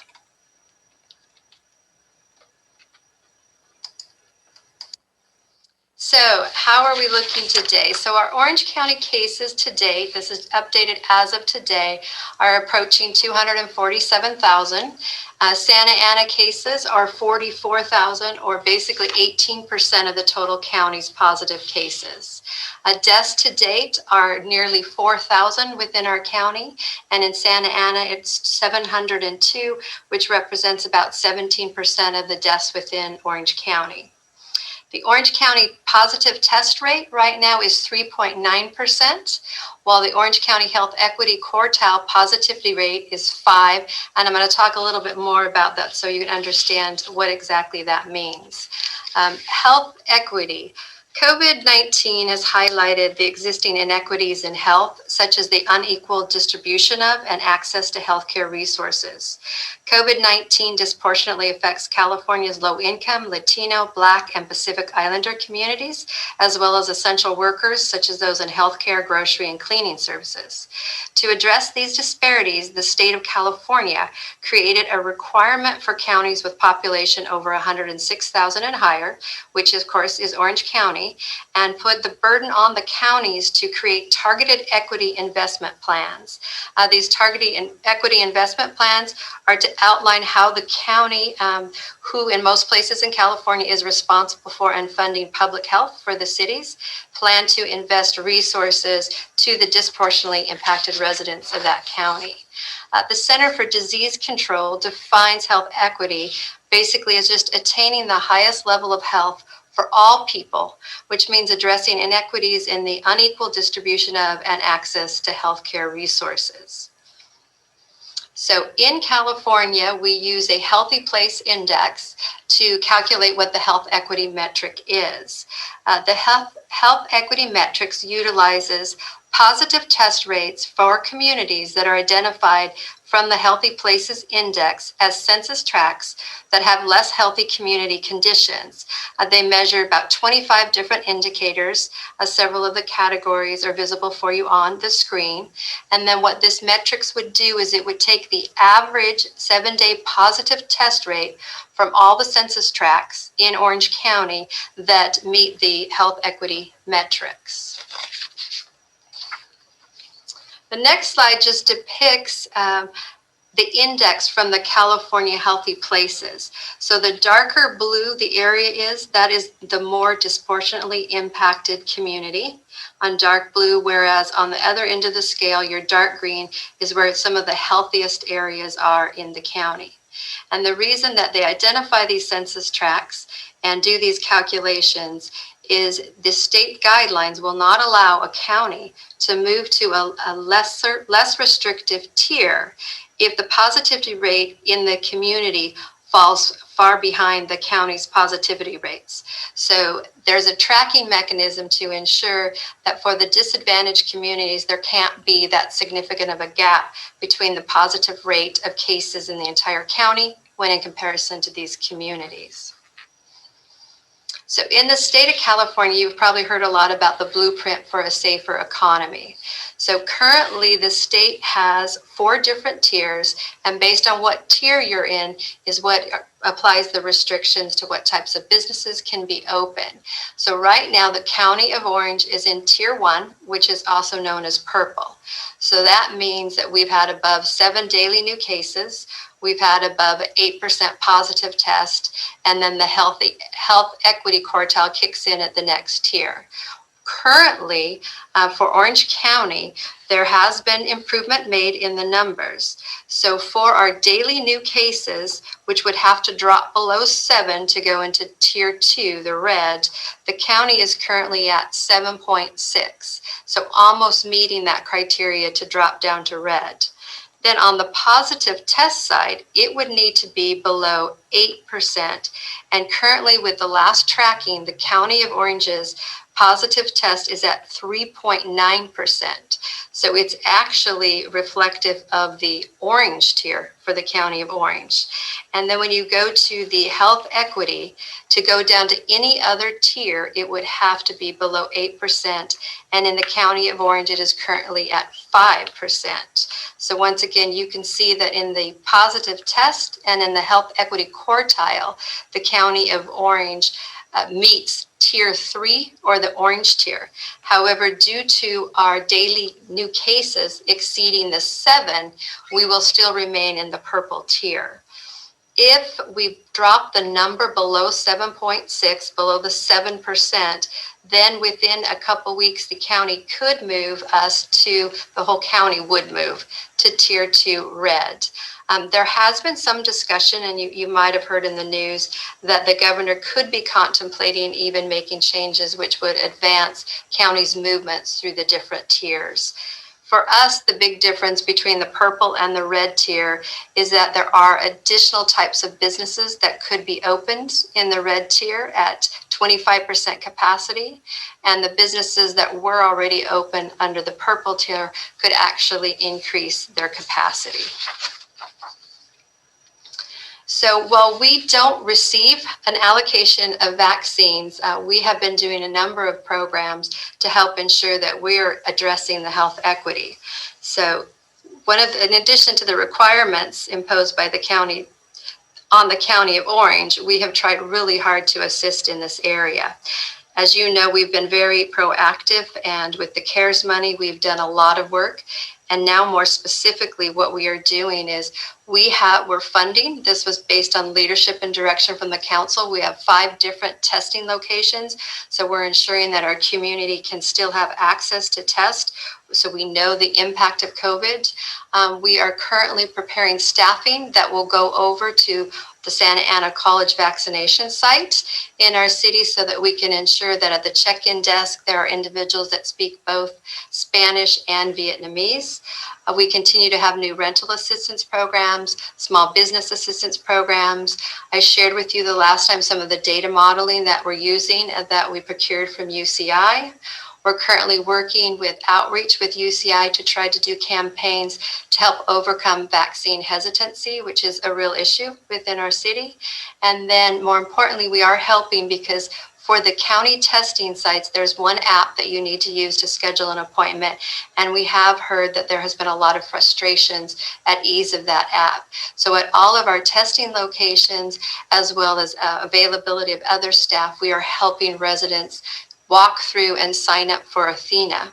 Most recently, we did have some great news today is with our partnerships, particularly with Memorial Care, where we are going to be rolling out vaccine site in our city. We will be able to have access to Athena, so we will actually be able to register people to make it even easier to secure those vaccine appointments.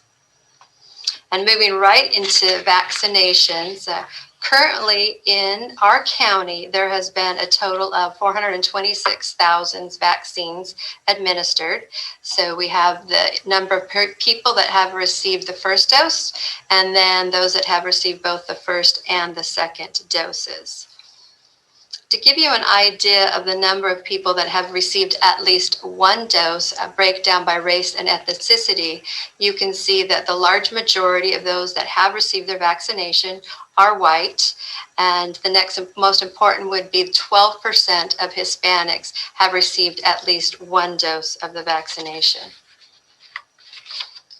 This next map I found very interesting because it shows for the cities, the number of 65 and plus that live in those cities, what percent of them have actually been vaccinated.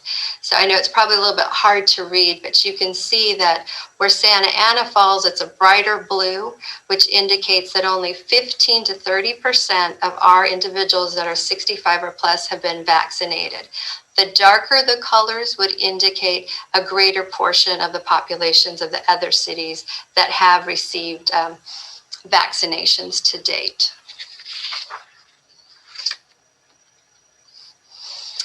So currently, just as of this week, they did expand who is eligible to receive a vaccination.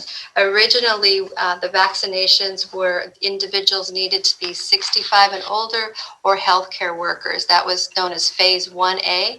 And this week, they have opened up Phase 1B. So that means that individuals such as educators, food service workers are also eligible to receive vaccinations. So how to get vaccinated, we have a lot more information on our website as well with the different locations. But if you're in Orange County, the county does use the Athena app. So you need to go to www.athena.com to make an appointment. And then for individuals that might not be eligible, but they'd like to be notified when they are, the California state government does use a different app, and you can sign up for that at myturn.ca.gov. For vaccination sites in Santa Ana, the Santa Ana College, unfortunately, it was closed temporarily because of a supply shortage with the vaccines. It is scheduled to be back open tomorrow, and it will run from Wednesday through Sunday, 8 to 5. And those appointments are scheduled through Athena, and you do have to have an appointment before you can get vaccinated there. In addition, through the great work of Latino Health Access, they are continuing to focus on 65 and older, and they are doing vaccinations at various school campuses throughout the city. And to access any of those vaccinations, to make an appointment, because as well you need an appointment, you can call Latino Health Access at 714-805-7838. So we are the next newest vaccination sites in Santa Ana. We're partnering with Memorial Care, and they are going to be doing a pop-up at our Southwest Senior Center from Friday, March 12th through Sunday.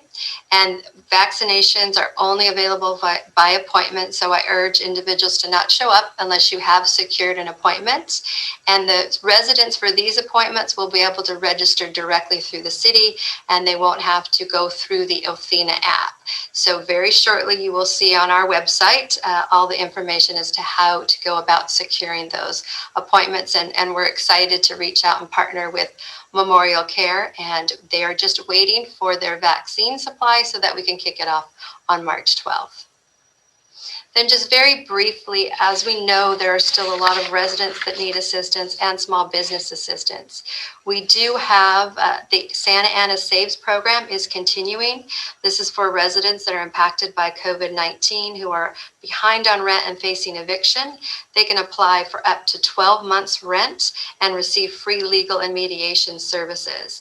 So for all the details, if you're looking for that type of a program, you can go to www.santaana.org/saves, or you can just pick up the phone, make it easy, and call 714-667-2256. On the business front, we do have a number of business programs that are still available to businesses and employers. I won't read all of them, you can see them.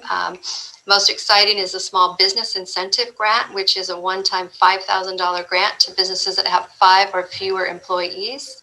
And to find out information about these, you can go to the same website as before, www.santaana-ana.org/COVID-19.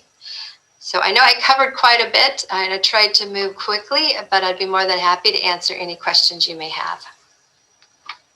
Thank you, Madam City Manager. Let me go ahead and bring it back to the council. That was a lot of information, but thank you for that presentation. You condensed a lot of it into a short period of time.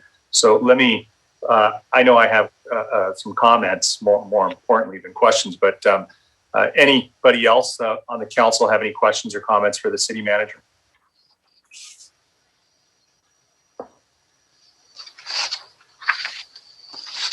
All right, seeing none, let me go ahead and just ask a couple of things. Maybe others will have some questions after that. Madam City Manager, you said that in Orange County, 426,000 people have been vaccinated already. Do we know of that number, how many of those were Santa Ana residents? No, sir. The only information I could find was on the 65, the map that I put up that indicated in Santa Ana, individuals 65 and older fell within the percentage of being 50 to 30% vaccinated. But that's something I certainly could work through the EOC to try to determine that information. You know, that'd be helpful, just because I think, you know, I don't know what adjectives to use. I'm pretty alarmed that, you know, there are vaccination sites and vaccine coming to the county, but very little has come to Santa Ana. And it's just, I think it's so, you know, upsetting. I don't understand the logic, because I think, if anything, the logic should have been, let's take the vaccine and the relief where, you know, the conditions are the worst, right? And so we had obviously the highest positivity, you know, case rate. We had, you know, the highest death rate. All these other conditions that make your health equity make the health equity metrics just glaringly poor and dismal, right? So this feeds into the stereotype that people of color, low-income people, literally people in Santa Ana, who are the most impacted, are the ones who are most abandoned in this effort. And so I'm talking about not just the county, I'm talking about the federal and state, you know, relief efforts as well. It is very, very, you know, disappointing that that folks at all levels that represent Santa Ana, both at the federal, state, and county level, should be screaming at the top of their lungs, like we all should be, saying, why have we been ignored, right? And so I'm just compelling us, because I've been contacted by school board members, trustees from Rancho Santiago, and others saying, what is going on? You know, while Santa Ana College was open for 2 or 3 days, it shuts down while other sites remain open and other sites are being open, while our small pod site remains closed. So, you know, there's something very wrong going on here. You know, and so I think for residents that rely on our leadership and our voice to represent them and provide them relief, and I think we've done it when we've had the resources, but we simply don't have direct allocation to the vaccine, or else we'd be putting them in people's arms as quickly as we could get our hands on them. I know that. But we unfortunately are dependent on these other agencies like the county, like the state, and like the federal government to bring those here. And for our advocates, you know, for our representatives at all levels, not to be joining us and saying, you know, what is it that we can do to bring these here to you? It really is disheartening. It feels like we are all alone. And I just have to say, this memorial care relationship was because we have a former council member whose wife works for Memorial Care.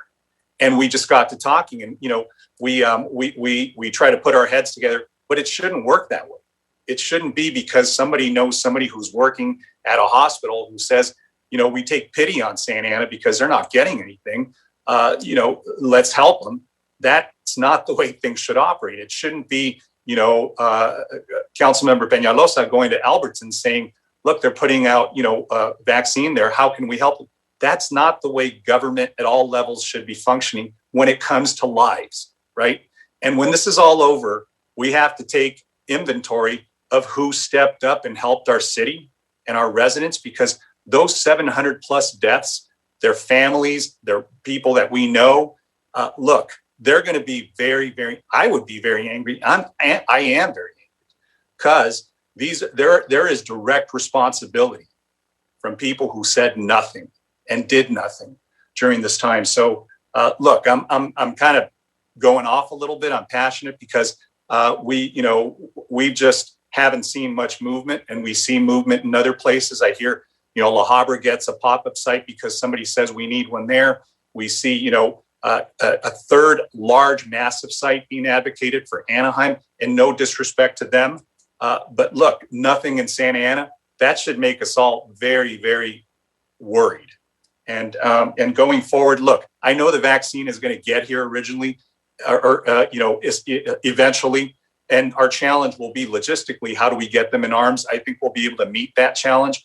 But the sequence of the way this occurred is so upsetting, right? We should have been the first community, at least, to receive a proportionate share, and it hasn't been that way. So it's unfortunate, But look, I know there's a letter being drafted right now because counterparts of ours from the school board and from Rancho Santiago said, "How can we help?" So I know all of us here on this council want to hear our voices, join together and look, basically plea with people, which is what we're left to do, which is so sad. But that's the position that we're in. So in any event, that's enough going on for me, because you guys will see hopefully a draft of the letter, and hopefully all of us can sign on and we can compel those who represent our mutual constituents to maybe join us and help our residents. And that's simply all we're asking, is for you to please take, compassion for our residents who are struggling. So in any event, that's all I have. If there's anything else from anybody, but seeing none, I'll go ahead and bring it back to, I guess, where we were initially on the public comment. So Madam City Attorney, you got all that, and I think you'll be circulating a letter to the rest of the council so we can go ahead and review it, sign off, and send it off to the other to our counterparts at the school district and Rancho as well. In any event, what I wanted to mention on the public comments, I know Madam Clerk, I interrupted her because I forgot this section of it.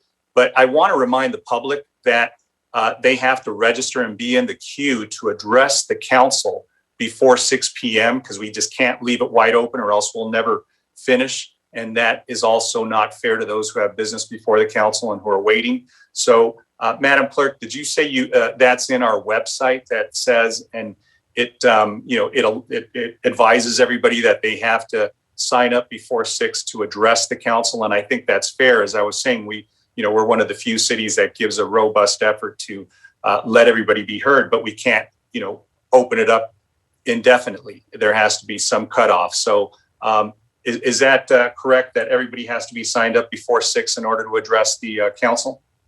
Yes, Mayor, and in accordance with this council procedures, calls, it does state on the website that calls will not be accepted after the public comment session has begun. And this line was actually open since 4:30 p.m. But as the mayor stated, the caller should be on the line by 6 p.m. to provide comments on any regular session items. Excellent. So going forward, let's go ahead and make sure we enforce that. I think it's fair. I think, those who want to speak will make sure they get themselves in the queue, and we'll definitely make sure we listen to everybody. So let's get ourselves back on track. And I think, Madam Clerk, we had some additional public comments, people that wanted to address the council. So I'll go ahead and turn it over to you. Thank you, Mayor and members of the council. Callers that have already provided their comment, callers that have not already provided their comment and would like to request to speak, please dial *9 from your phone or virtually raise your hand from Zoom. Caller with the last 3 numbers, 872. Please select. Oh, thank you. You successfully unmuted yourself. Hello? Yes, hi. You may proceed with your comment. Please state your name. Perfect. Thank you. Yes, my name is Ray Diaz. Good evening, Honorable City Council and Honorable Mayor. Let me just start off by saying I'd like to commend Mayor Sarmiento for the words that he just spoke. And it's so refreshing to hear our mayor standing up for our community and really having a voice for us. And I really do appreciate those words that you just mentioned earlier. And as the Youth Commissioner representing Ward 5, I'd like to offer my services if you need any assistance in any of those endeavors.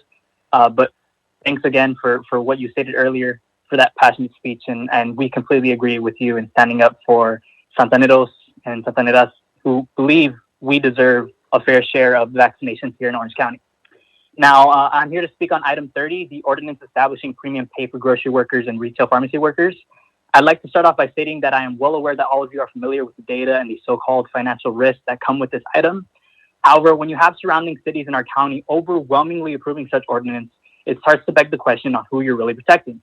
Is it the hard-working class essential worker who not only puts their health at risk, but also the health of their families at home?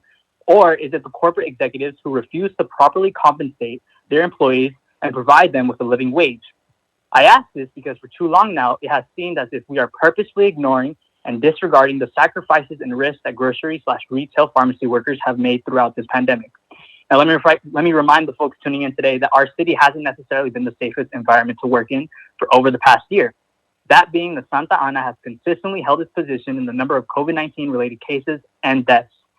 Out of all the industries that shut down, please remember the ones that stayed open for you, the consumer.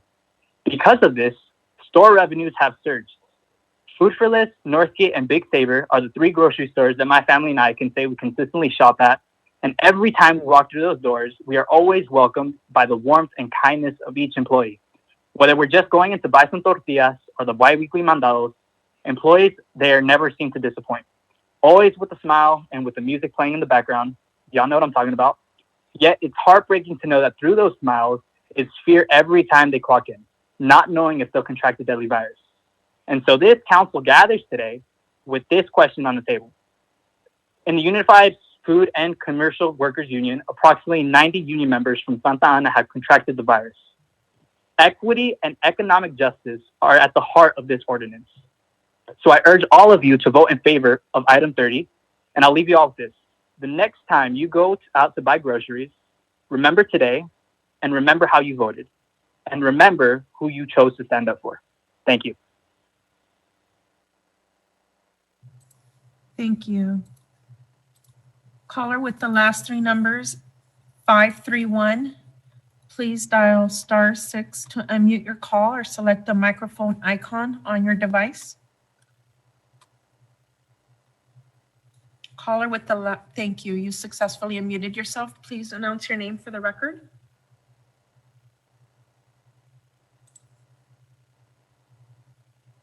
Caller with the last three numbers, 531. You've successfully unmuted yourself. If you would, please. Can you hear me now? Yes, I could hear you now. Thank you. Okay. Good evening, Mayor and council members. My name is Arminda Mendoza. I am here to speak on number 30, the hazard pay ordinance. I have worked for CVS for 23 years. Due to the circumstance we are working in this pandemic, I believe my company can pay us an increase in temporary pay. We have some customers that don't follow the mask mandate, while most people are at home. We're at our stores doing our job and helping sick people with products and medication. It's a job that I never thought would put me at such danger. But I'm a single mom. Going to work was the only option I had because I needed to provide pay for food and rent. These companies can afford to give back and show appreciation for all the work, all the risks we have taken. I ask for you to please consider passing the ordinance. Thank you for your time.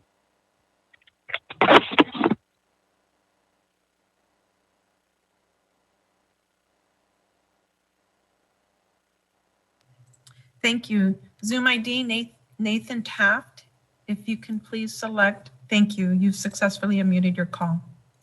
Hi, Mayor and council members. I'm calling in today in support of item number 32, introduced by Council Member Lopez. By the way, happy birthday. And this item is regarding passing a climate emergency here in Santa Ana. And I think that's a really important thing that we here in the city should do. It's not just about our climate, it's also about our health and safety. Is very important to me because we continue to expand fossil fuels, build new gas stations, hook up our homes to fracked gas and things of the like. It's very concerning to me, both in terms of our climate and also the health and safety of the people who live here. There were recent studies that came out that showed that folks with gas stoves in their homes had a 42% increased link to asthma symptoms, which is just terrifying. And so I would really encourage the council and the mayor to start the process of passing a climate emergency that brings our city in line with the Safe Cities movement, which is a movement of cities using local health and safety laws to limit the growth of new fossil fuel infrastructure, and also to endorse the Fossil Fuel Non-Proliferation Treaty, which is a global treaty. And if Santa Ana was able to do this, they would be the first in the US actually to endorse it, which would be amazing. And I think it would show that our community cares about the climate crisis and cares about moving us off of fossil fuels onto a clean energy economy in a way that doesn't leave communities behind. It does so in a just way, and takes care of implementing environmental justice reforms. Thank you for your time.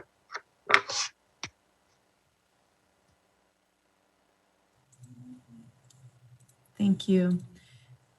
Caller with the last three numbers, 477. Please dial *6 to unmute your call. Thank you. Yeah, Dale Helvig, Park Santiago neighborhood, Ward 3. First off, I'd like to thank Lisa Rudolph and Ron Ono for getting item 19 onto the city agenda tonight. This will award over $2.1 million for park improvement at Santiago Park, which has essentially been needed for the last 15 years, I think it's safe to say. The park's been neglected for a long time, and I think this will go a long way to improving it. So again, thanks to Parks and Recs, the entire team, appreciate it. The other item is that I'd like to talk about is item 28 on the consent calendar. It talks about a lease with Dyer 18 LLC for Homeless Navigation Center. And I would like to see this put on hold until the people that own this entity essentially settle their debt with the city on legal issues that have arisen out of other projects in the city. So hopefully we can recoup our money before we go ahead and offer them this lease agreement. The other thing is on the business calendar, item 29. If this gets approved, I recommend that we look at changing the oath of office, because I think the fact that this is intended to remove a qualified elector and authorize the appointment of Santa Ana residents without a requirement of citizenship, the oath of office is in need of revamping. So please take a look at that as well. Thanks and have a good night. Thank you. Zoom ID, Carolina Mendez, if you would please select the microphone icon to unmute your call. Hi, good evening. My name is Carolina Mendez. I'm currently serving as Vice President of the College Democrats at Cal State Fullerton. I'm also a member of Chispa OC. I'm here to speak on agenda item 30 and to stand in solidarity with our grocery and retail pharmacy workers. We ultimately call on you to approve the ordinance to provide premium pay for grocery and retail pharmacy workers. It's more than reasonable that we push grocery stores and retail pharmacies in Santa Ana to provide the financial relief that their employees need.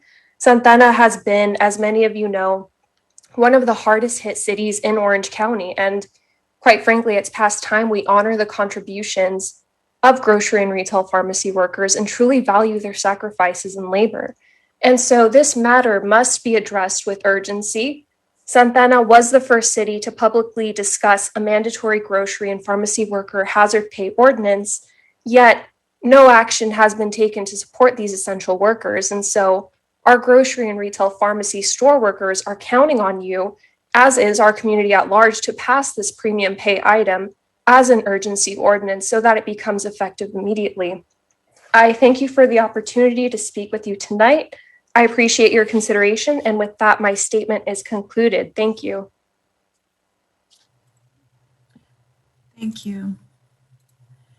Zoom ID, Manny Escamilla, if you would please select the microphone. Thank you. You may proceed. Hello, this is Manny. So hello, Mayor and Council. Wish you well in this difficult time. And I guess like a lot of us, right, we've all had friends and family members that have passed away. And, you know, this pandemic has hit us all in various different ways.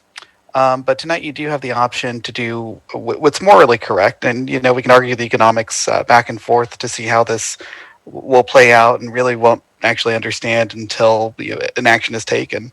But at the end of the day, these are folks that have basically placed their lives on the line to do a job that's been deemed essential to the functioning of society. And we have the chance to make sure that they're compensated at least for a portion of that risk that they're enduring, which, as a grocery worker, you didn't really sign up for, but they rose to the occasion. They kept going to work. There wasn't kind of a mass crash at the U.S. food system, which is something, we don't necessarily or shouldn't necessarily take for granted. So just very supportive of hazard pay. I think it's the right thing to do. And I hope that the votes go to do that. And we actually can do a little bit for the folks that have given so much over the last year. On other items, so regarding item number 11 for the resolution for Memorial Park Center, for the Memorial Community Center. So wonderful that we're going to be getting some renovations over there. Just wanted to make sure that we do protect the Emilio Vasquez mural that's there on the south side of the pool area.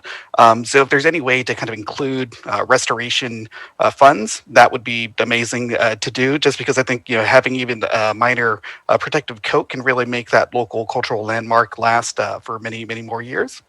And there are also memorials within the park itself that have been kind of vandalized over time. So we'd have to kind of take a look at those. So it is actually a park that was done in memorial for the veterans of World War I. So there was kind of random, plaques throughout the park that have been vandalized over time. So it might be a pretty good opportunity to see if we can restore some of those, or at least figure out what was there previously. Regarding item 26, so as some of you know, I did serve as an archivist here for the city for many years, and one of the things that we have in our historical collections, being such an old city, we have a really good collection of files and forms that are preserved in the room that are paper-based. But we're kind of coming on this journey where we might have this digital dark age where we don't really know what was going on in the city if we don't back up our digital files. So definitely, whatever we can do to make sure that that's stable. But I don't know that we've been talking about kind of long-term data storage or the preservation policy there. So just something to kind of put in the back of your minds. And then, and I guess finally just supporting item number 32. And I really do think that this is the direction that we need to move towards a carbon neutral economy. So thank you. Thank you. Caller with the last three numbers, 542. Please select the microphone icon or *6 from your device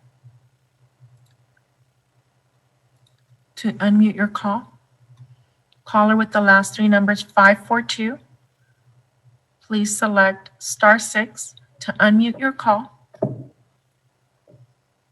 or select the microphone icon on your device.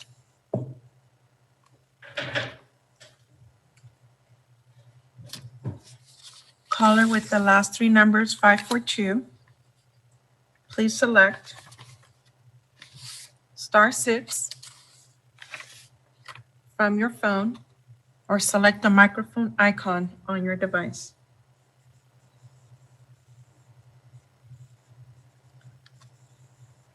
Persona en el teléfono con los tres últimos números, 542. Por favor, marque *6 para reactivar su llamada o active el sonido en el aparato en cual está usando Zoom.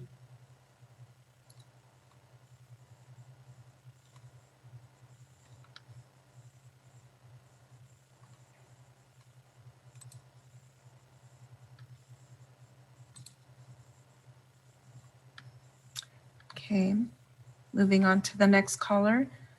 Caller with the last three numbers, 689. Oh, there you are. Hi, hello, can you hear me?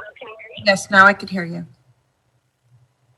Hi there, so my name's Tanya Navarro. I'm calling in, lifetime resident of Santa Ana, Ward, I believe 3 or 4 at this time. I'm calling in to make a public comment about the house of encampment on Ross. I would just like to say that I think the city should really consider taking a better approach instead of just increasing police activity and continuing to harm the people who are the most vulnerable in our community. For the most part, I've been seeing different solutions online, and I don't believe that any of them are sustainable. So I just wanted to comment and say that we need to just have a better solution as a city that's more compassionate instead of just continuing to cycle people through a system that's not helping them. So thank you. Bye-bye. Thank you. Caller with the last three numbers, 689. If you would please dial *6 to unmute your call or select the microphone icon on your device. Caller with the last three numbers, 689. Please dial *6 or select the microphone icon on your device to unmute your call. Persona en el teléfono con los tres últimos números, 689. Por favor, marque *6 para reactivar su llamada o active el sonido en el aparato en cual está usando Zoom.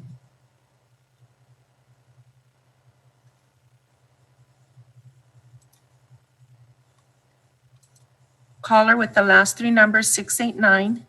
Please dial *6 from your telephone or select the microphone icon to unmute your call.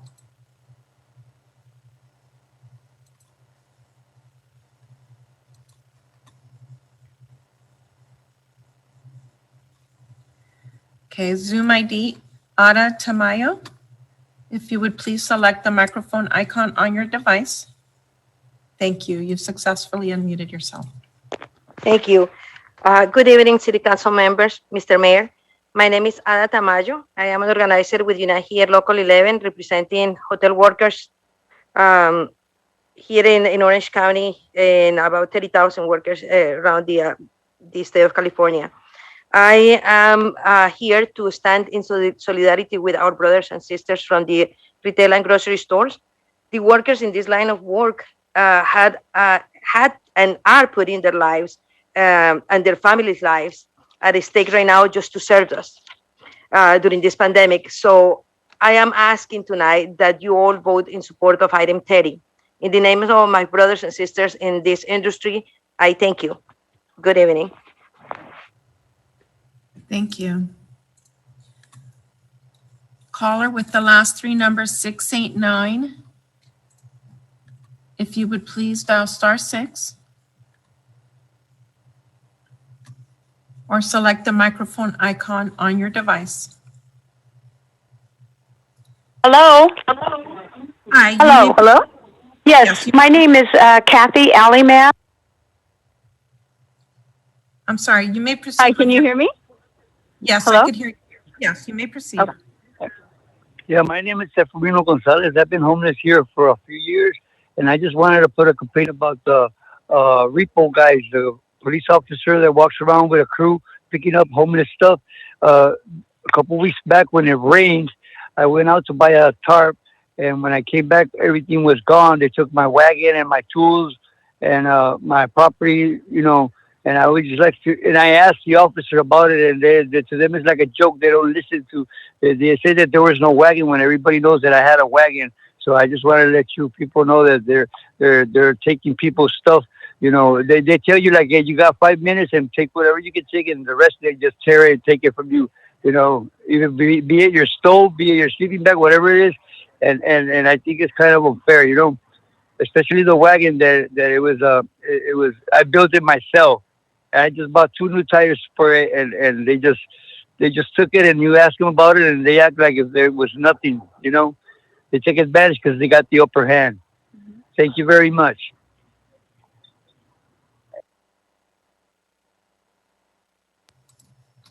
Thank you. Caller with the last four numbers, 6689. Please select the microphone icon or dial *6 from your telephone to unmute your call. Caller with the last four numbers, 6689. Please dial *6 to unmute your call. Hello? Hi, thank you. You may Hi. proceed with your comment. My name is Kathy Alleyman, and I am a resident of Santa Ana and have lived here for over 47 years. I also have been in the last 2 years going out to visit the homeless and bringing them blankets and tarps to keep them warm on the cold nights, and we've taken them food and clothing. I recently became involved with the El Centro homeless over on Ross Street. I was there today when they came out with 5 vans and picked up carloads of people along with their belongings, telling them that they were going to take them to a shelter, a clean place to go. They did not tell me where they were taking them. They would not give me an address. They would not tell me the name of the home. And we found out through social media where they were taking them. And I tracked down the place and went there myself. It is a nice, clean place, I agree, but it has the appearance of a jail. It has a 9-foot high fence that you cannot see through in or out. And it reminded me of my 20 years of volunteer work at the James Music Farm out in El Toro. It was like going into a jail. This is where they took our homeless to today to keep our community supposedly safe. But yet I have had neighbors next door to me living in my home steal from me. So it's not just a homeless problem here. We have people living that way in our neighborhood, not just the homeless. And we need to address some of these problems and find out how we can return these people back into society where they are able to provide for themselves and have a job, have some job training, and be helpful to others and be a part of a good society. We need some kind of separate facility for the mentally ill and also a drug rehab. The people that were taken away today, there were all three types: homeless people, drug people, and mentally ill people, and they were all taken to the same facility. We cannot keep them safe when they're all lumped in one place like that together.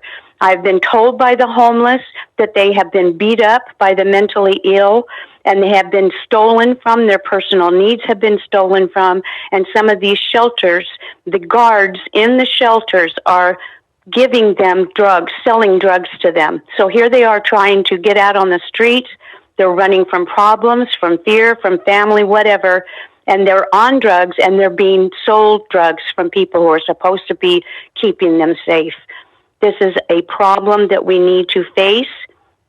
We need volunteers and we need mentors to follow up for these people once they go through a program.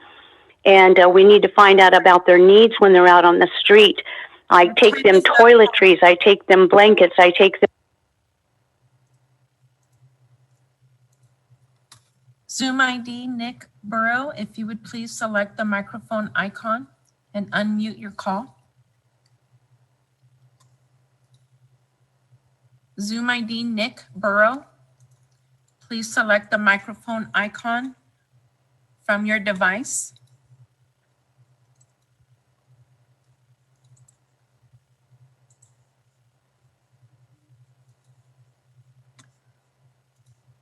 Zoom ID Nick Burrow, if you would please, okay, you've successfully unmuted yourself. You may proceed with your comment.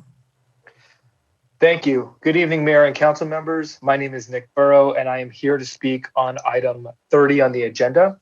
On behalf of Santa Ana Grocers, the California Grocer Association respectfully asks that you do not move forward with the grocery worker premium pay ordinance, given the numerous negative consequences to grocery workers, neighborhoods, and the grocery industry. Based on the negative consequences experienced in other jurisdictions with similar ordinances, we must oppose the ordinance for both policy and legal reasons. We agree that grocery workers serve a vital and essential role during the pandemic. They have worked tirelessly to keep stores open for consumers, allowing our communities to have uninterrupted access to food and medications. To protect our employees, grocery stores were among the first and continue to implement numerous safety protocols, including providing PPE and masks, performing wellness checks, enhancing sanitation and cleaning, limiting store capacity, and instituting social distance requirements, among other actions. On top of increased safety measures, grocery employees have also received unprecedented amounts of supplemental paid leave to care for themselves and their families, in addition to already existing leave benefits. Grocers have also provided employees additional pay and benefits in various forms, including hourly and bonus pay averaging an extra $2 to $3, along with other significant forms of support. All of these safety efforts and additional benefits clearly demonstrate grocers' dedication and appreciation for their employees. Most importantly, the industry has been fierce advocates for grocery workers to be prioritized for vaccinations. The grocery worker pay ordinance would mandate grocery stores provide additional pay beyond what is economically feasible, with nearly 30% increase in employment costs. This significant increase would severely impact store viability and result in increased prices for groceries, limited operating hours, reduced hours for workers, fewer workers per stores, and most concerning, possible store closures. These negative impacts for the ordinance would be felt most acutely by independent grocers, ethnic format stores, and stores serving low-income neighborhoods. We respectfully implore the council to not move forward with the grocery worker pay ordinance at this time. If council must bring the ordinance forward for a vote at this time, we ask that you oppose its passage. Thank you very much. Thank you. Zoom ID Austin Lynch, please select the microphone icon on your device to unmute your call. Thank you. Hi. Good evening. This is Austin Lynch, Organizing Director with Unite Here Local 11.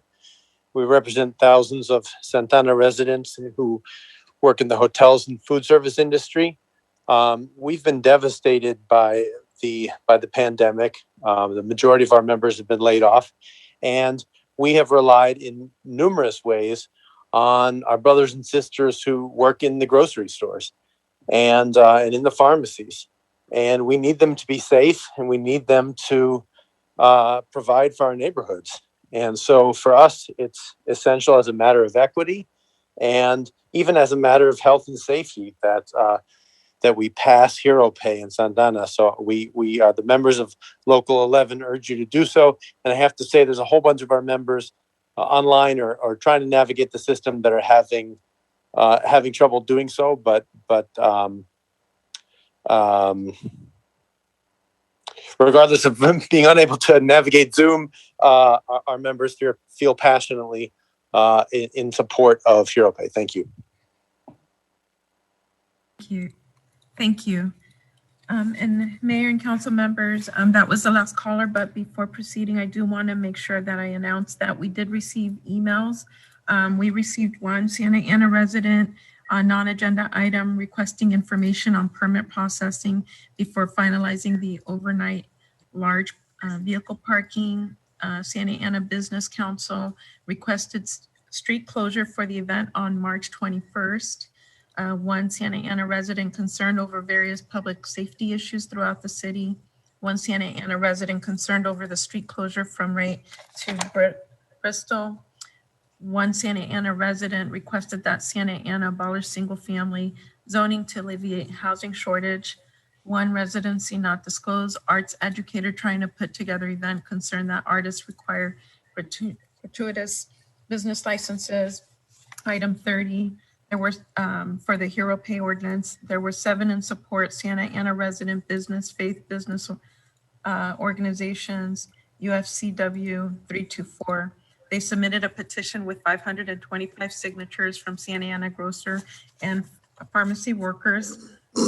In opposition, California Grocers Association, Family Business Association of California, California Fuels and Convenience Alliance, California Black Chamber of Commerce, Long Beach Area Chamber of Commerce, Los Angeles Area Chamber of Commerce, Valley Industry and Commerce Association, Los Angeles County Business Federation, National Diversity Coalition, Si Se Puede Foundation of Fresno Kern, Kings and Tulare counties, California Retailers Association, Latino Food Industry Association, California Business Roundtable, Cal Asian Chamber of Commerce, California Hispanic Chamber of Commerce, the Latin Business Association, Orange County Business Council, San Gabriel Valley Economic Partnership, Southwest California Legislative Council, Greater Riverside Chamber of Commerce, West Hollywood Chamber of Commerce, Torrance Area Chamber of Commerce, Latino Restaurant Association, South Bay Association of Chamber of Commerce, Gardena Valley Chamber of Commerce, Hermosa Beach Chamber of Commerce,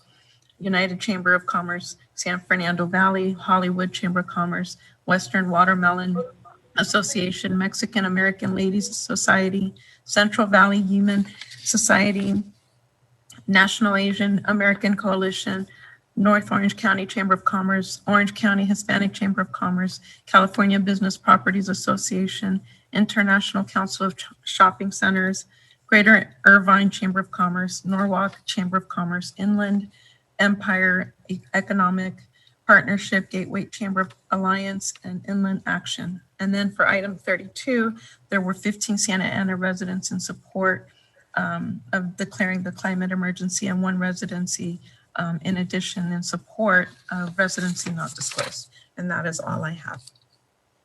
Great, thank you, Madam Clerk. And if somebody can go ahead and pull down that screen so I can bring it back to the council.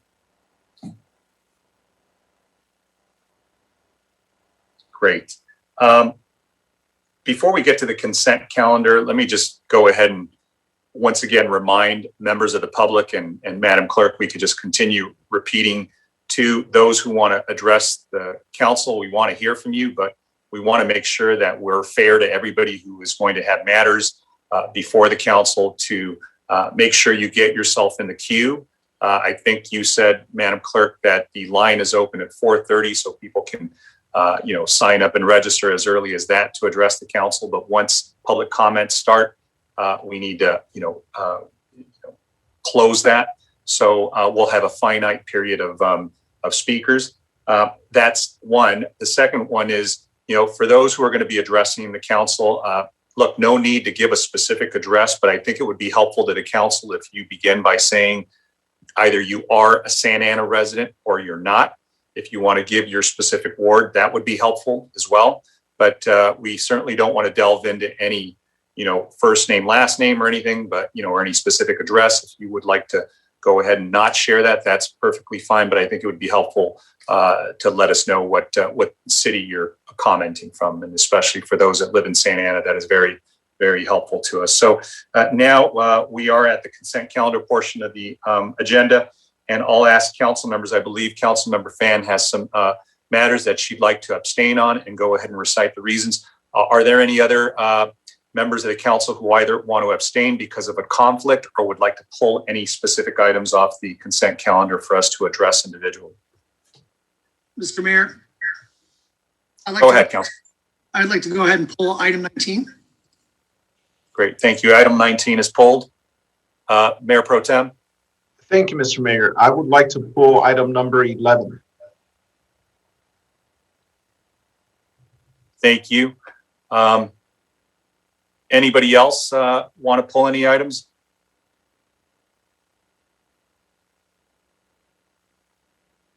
Seeing none, is Councilmember Mendoza with us? I don't see her her image. Maybe it's just mine.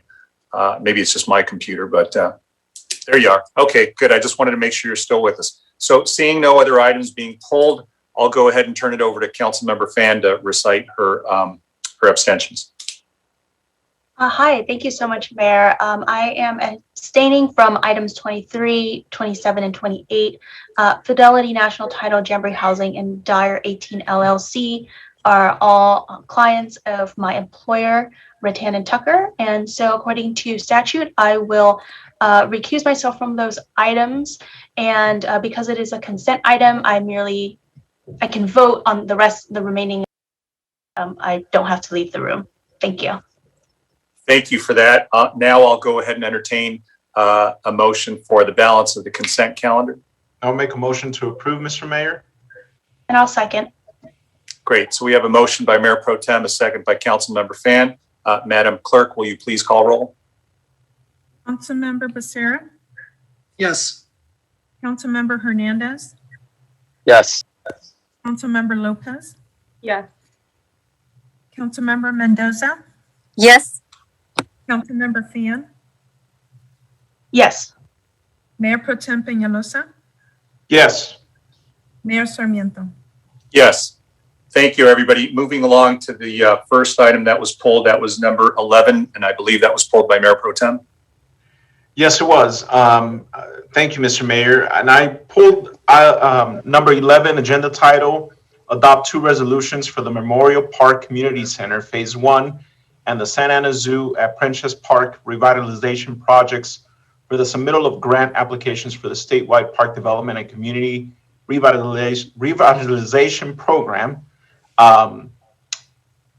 And I can't begin to express how excited I am for this Memorial Park Community Center resolution, because we've done this before. Back in 2019, I believe it was the first time we submitted for these grant applications for this community center, along with a couple other parks. The other parks were awarded by the state, and Memorial Park was at the time denied for numerous reasons. So I'm excited to bring this back forward and try once again. I know that I grew up. I learned how to swim at Memorial Park. I went to their community center and took all kinds of classes there as a child. And it was always a very, very small, old space with no air conditioning, very limited space and resources, and just activities that they could provide with the space there. So I'm excited to see this. But I had a question for staff. Maybe Madam City Manager, I'm guessing you'd want to defer to the Parks and Rec Director, but I'll ask you. I know that at the time, one of the reasons that was stated for us being denied was that we submitted for too many grants at once. And over the last 6 months and numerous meetings I've had with the Memorial Park Neighborhood Association and Parks and Rec staff, we stated that we might have more luck this time around because we were only going to focus on the Memorial Park Community Center, which is about a $15 million project altogether. Very beautiful renderings that I've seen.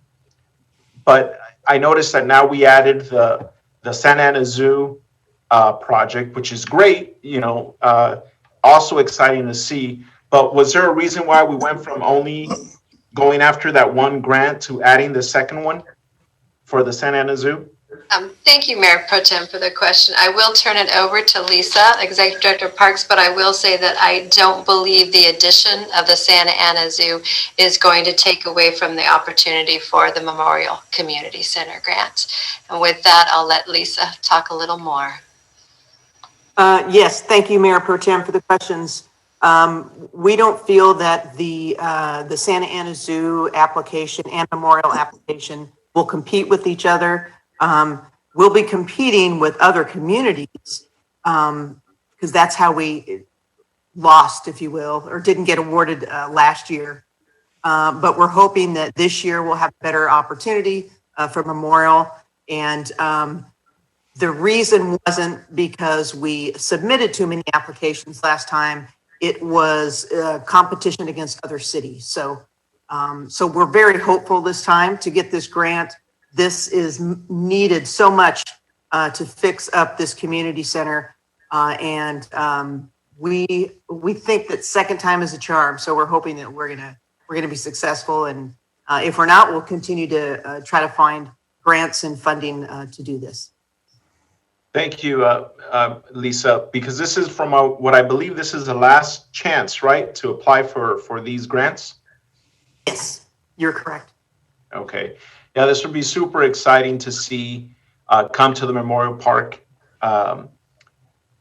because, it's very old structure, what we already have there.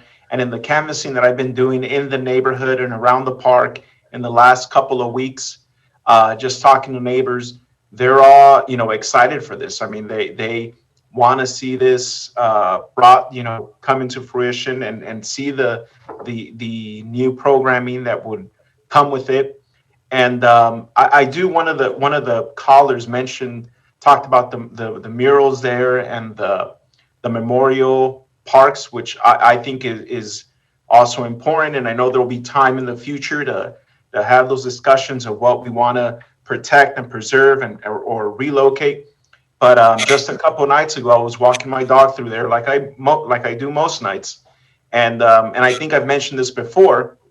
Where the flagpole is, there's a plaque commemorating it's called Memorial Park. It's in memory of those who served our country and gave the ultimate sacrifice. And the plaque is just it's worn down. It's rusted. It's half of it is sunken and buried into the ground. So it'd be nice to see those memorial plaques, revamped a little, maybe as part of this bigger project. But that's again a conversation for the future. But I would like to make sure that we note those.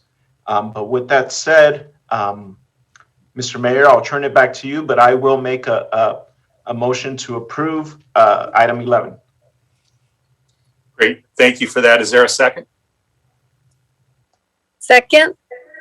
Okay, so we have a motion by Mayor Pro Tem, a second by Councilmember Mendoza, and I see Councilmember Hernandez's hand up. Councilmember Hernandez. Thank you, Mr. Mayor. Hello, Lisa. I just wanted to echo what a resident said and Mayor Pro Tem Peñalosa said.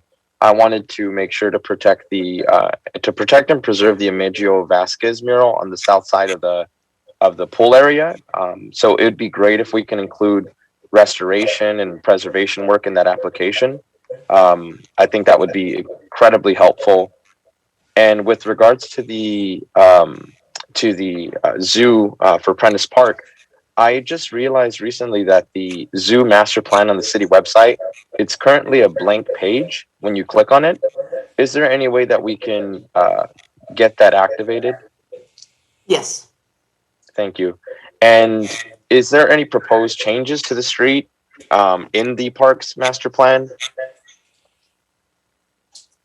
I'd like to call on Ethan Fisher to answer that question. Ethan's on the line. You need yes. Good evening, Mayor and Council. So there are some proposed changes happening to the street adjacent to the zoo, Elk Lane. I know that there's going to be a stoplight installed at Chestnut and Elk Lane, which it seems to be a very hazardous intersection. So that will help people as they make an unprotected left. And there also will be some beautification to the street with additional landscaping and securing the perimeter fencing around the zoo. And I can also address the website. That's actually a page that staff just created that they're in the process of updating because we realized there was no information about the master plan on the website. So we'll be sure to get it updated quickly. Thank you so much for your update, Ethan, and thank you as well, Lisa.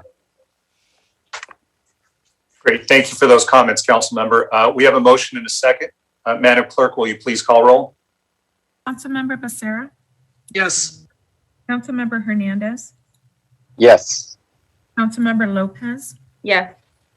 Councilmember Mendoza, Yes. Councilmember Fan, Yes. Mayor Pro Tem Peñalosa, Yes. and Mayor Sarmiento. Yes. Thank you, everybody. Moving along to item number 19, I believe was pulled by Councilmember Becerra. Yes. Thank you, Mr. Mayor. Sorry here. On this particular item, I just had a couple of questions for staff on this. So on this item, we're awarding a construction contract to Nationwide General Construction Services in an amount of $2,143,000. So what I was concerned with was we had one bidder that came in that actually is a signatory to some of our local building trades, which with our CWA, our Community Workforce Agreement, seems like the ideal contractor for this proposal, but they're not the ones that have been selected. Can you just give all of us an idea as to why they did not, because it says here that they were rejected because they were non-responsive. So I just wanted clarification because my understanding was they submitted a full application, but if you could just give us some answers as to what made them non-responsive. Certainly, sir. So when we're doing bidding under the state code, all bids have to be determined to be responsive, to be accepted, to make the award to the lowest bidder. And very strict instructions are contained in all of the bid documents. And part of those instructions are you must respond and answer all the questions and submit all of the information that is requested. Unfortunately, the contractor that you're talking about, it was in the area of public agency references. There were 2 pages within the bid documents where they were required to supply 3 public agencies that they had done work with in the last 3 years, and a second page for 3 public agencies that they have done work in the last 5 years. The references listed were not all public agencies, so the bid was deemed unresponsive, or non-responsive, sorry.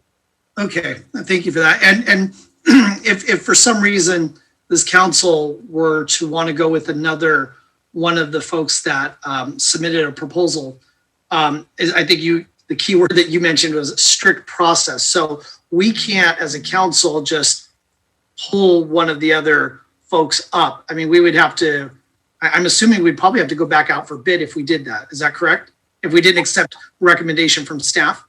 You're correct. Really, at the point after an agency does a bid, you really have like 3 things you have to do. You're obligated to contract with the lowest bidder. You have to make sure that all of the bids were responsive, and you can reject all bids.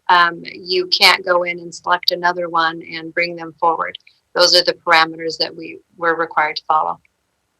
Okay, so the other contractor just essentially did not fulfill the very strict requirements that we're asking of these contractors when they submit their bids. And at that point, we went with the next lowest responsible bidder. Correct. Okay, those are my questions, Mr. Mayor. Thank you.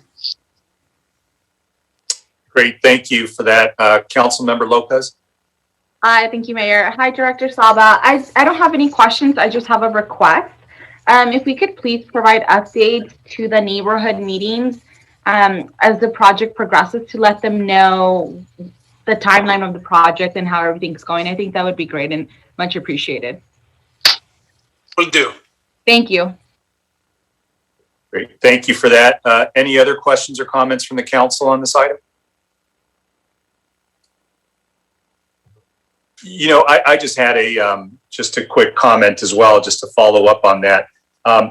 You know, it's funny. I remember an item that came before us years ago, and it was for, you know, a project, and somebody was applying for it. And normally the bids are due like at 5 p.m. at the end. And for whatever reason, this one was due at noon. And so the applicant was scrambling, and, you know, there wasn't anything nefarious or sinister going on. They just, you know, this one just happened to be at noon, unlike all the others that were due at 5. So we had this applicant, you know, who was responding, this bidder who was responding, didn't realize that, you know, the time had been different than what they had been used to because they had been doing business with the city for years, turned it in at 12:03. And so, look, there was, you know, and they did great work and everybody was kind of pulling for them, but it was that rigid. I remember that, you know, it just, you know, the state just barred us, or at least the state rules barred us from doing anything, even though we knew that applicant was going to do incredible work for the city. But it's that minutia sometimes, or that rigidness and strictness on these RFPs and RFQs that make it really difficult. Because I was on the website for, I think the bidder that the council member was talking about, and their work was incredible, as I'm sure is Nationwide's as well.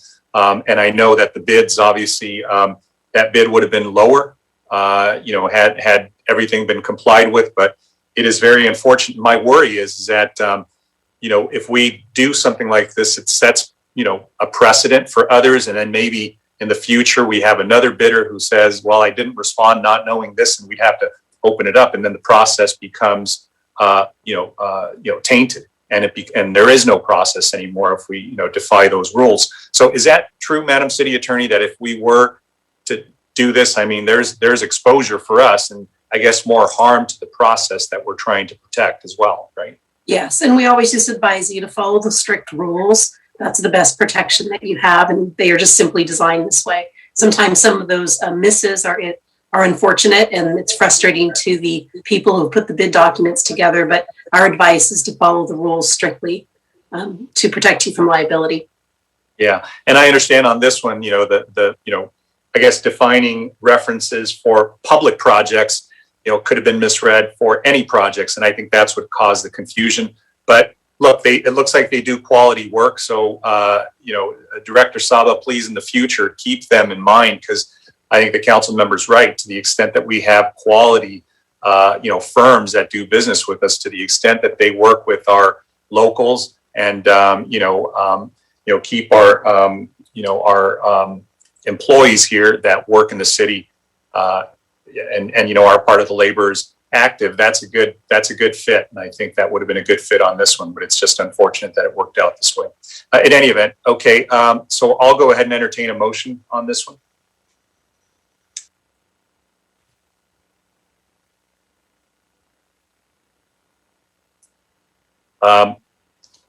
So moved, Mayor Sarmiento. Great. We have a motion. Is there a second? I can second. Oh, go ahead. Great. We have a motion by Councilmember Mendoza. I think the second was from Lopez. Since it's her birthday, we'll give it to her. So, you know, Madam Clerk, will you please call roll? Councilmember Becerra. Yes. Councilmember Hernandez. Yes. Councilmember Lopez. Yes. Councilmember Mendoza. Yes. Councilmember Fan. Yes. Mayor Pro Tem Peñalosa. Yes. And Mayor Sarmiento. Yes. Thanks, everybody. I think that was the last consent calendar item that was pulled off. So we'll go on to the business calendar items. We're on item number 29, which is an ordinance amending Chapter 2 of the Santa Ana Municipal Code relating to boards, commissions, and committees. is there anything from the staff on this, or can we go straight to the council? Mayor, we did not do a presentation for this. It's simply an amendment that was requested that's removing the qualification of a qualified elector within our code, which will open up our boards and commissions to have appointment of Santa Ana residents without the requirement of citizenship. Great, thank you for that summary, Madam City Manager. I'll bring it back to the council for any questions or comments. Councilmember Fan. Hi, thank you, Mayor. Madam City Attorney, I did have a question when I was looking into the commissioner situation with this. Part of the qualified elector language is obviously the voter registration, which is one thing, and that's why we want to get rid of it. But the other is that they're 18 and over in order to be a qualified elector. So I guess maybe I missed it, but when you remove that language, there's no age limitation. Because I don't remember the statute having an age requirement. So I guess that was just one thing I wanted to get clarification on, whether we then would have taken away the age limitation or the age requirement for commission positions. That would happen, and that really is at the discretion of the council. As you know, earlier this year, we ran into the reverse impact of having the 18-year-old age limitation. So, if it's the council's desire to put that 18-year-old back in, that's something that can easily be done. No, I just wanted a clarification point. Frankly, I think if you have a 17-year-old or and an 18-year-old who are both equally qualified, I don't think why you'd have someone who's 17 who's graduated high school would be prevented from serving. So thank you. Right. Okay. Thank you, council member. Any other questions or comments from the council? If not, I'll entertain a motion. Mr. Mayor, I have a question. Yes. Oh, I'm sorry. Go ahead, Mayor Pro Tem. And just to clarify on that point, and this question, I guess, would be for the city attorney. I know we have the youth commission for those kids under the age of 18 or what? No, I think it's a little over 18 now. But would there be any age limit to any of the commissions, or is it now just all same age requirement? So in the ordinance itself, each of the commissions are listed in the ordinance, and some of them do have different requirements. So they might, for example, determine who has to be on it, like what a profession might be or whatnot. So with respect to the youth commission, I'm checking right now, but my recollection is there's an age requirement that they be under a certain age in order to serve on that commission.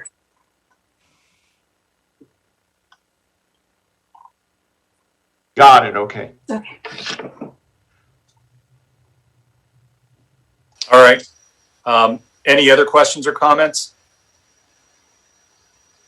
Seeing none, I'll entertain a motion on this. Mayor, I'd like to make a motion to approve. I'll Great, second. thank you. Great. We have a motion by Councilmember Lopez, a second by Hernandez. Madam Clerk, will you please call roll? Councilmember Becerra, Yes. Councilmember Hernandez, Yes. Councilmember Lopez, Yes. Councilmember Mendoza, Yes. Councilmember Fan, Yes. Mayor Pro Tem Peñalosa, Yes. Mayor Sarmiento. Yes. Thank you, everybody. Moving along to item number 30, the ordinance establishing premium pay for grocery workers and retail pharmacy workers. Does staff have any brief comments on this? Thank you, Mayor. We actually have a brief presentation. Should you like us to give it? We're prepared to do so. Yes, thank you. Okay, Daniel Soto of the City Manager's Office will walk you through the presentation. And he knows how to share his slide. Thank you, Christine. Good evening, Mayor and City Council.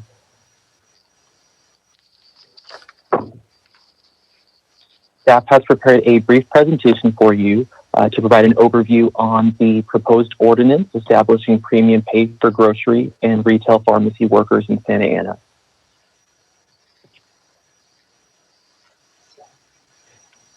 Premium pay, such as hazard pay or hero pay, is wages paid to an employee in addition to their regular wages. It is an established type of compensation for employees performing hazardous duties or work involving physical hardship that can cause extreme physical discomfort and distress. Several jurisdictions have considered or approved ordinances establishing premium pay for grocery workers.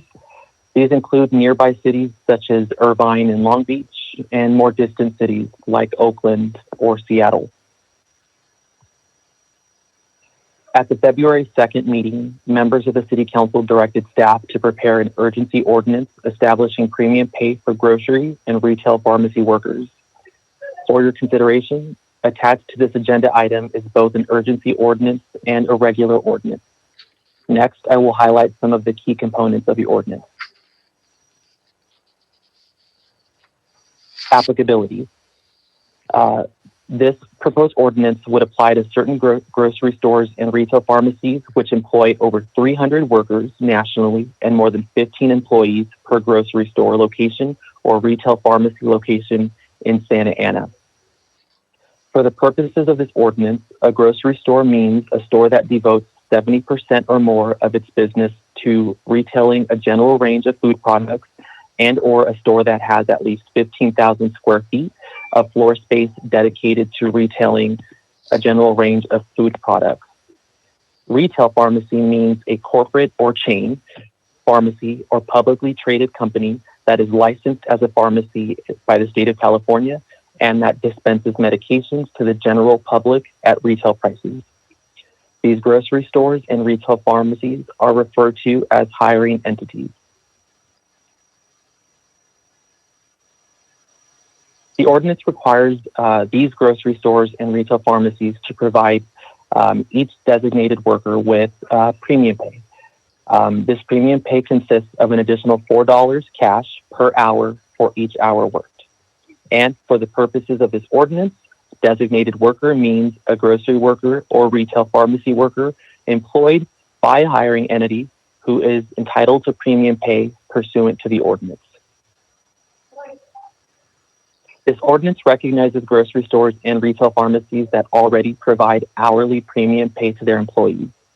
Such compensation, so long as it complies with the provisions of the ordinance, may be credited toward the additional $4 per hour premium pay requirement, up to the full amount of $4 to achieve compliance.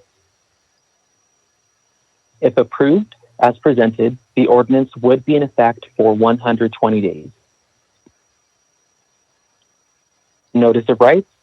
Grocery stores and retail pharmacies must advise their employees of their rights under the ordinance, including their right to premium pay guaranteed by the ordinance. Private right of action.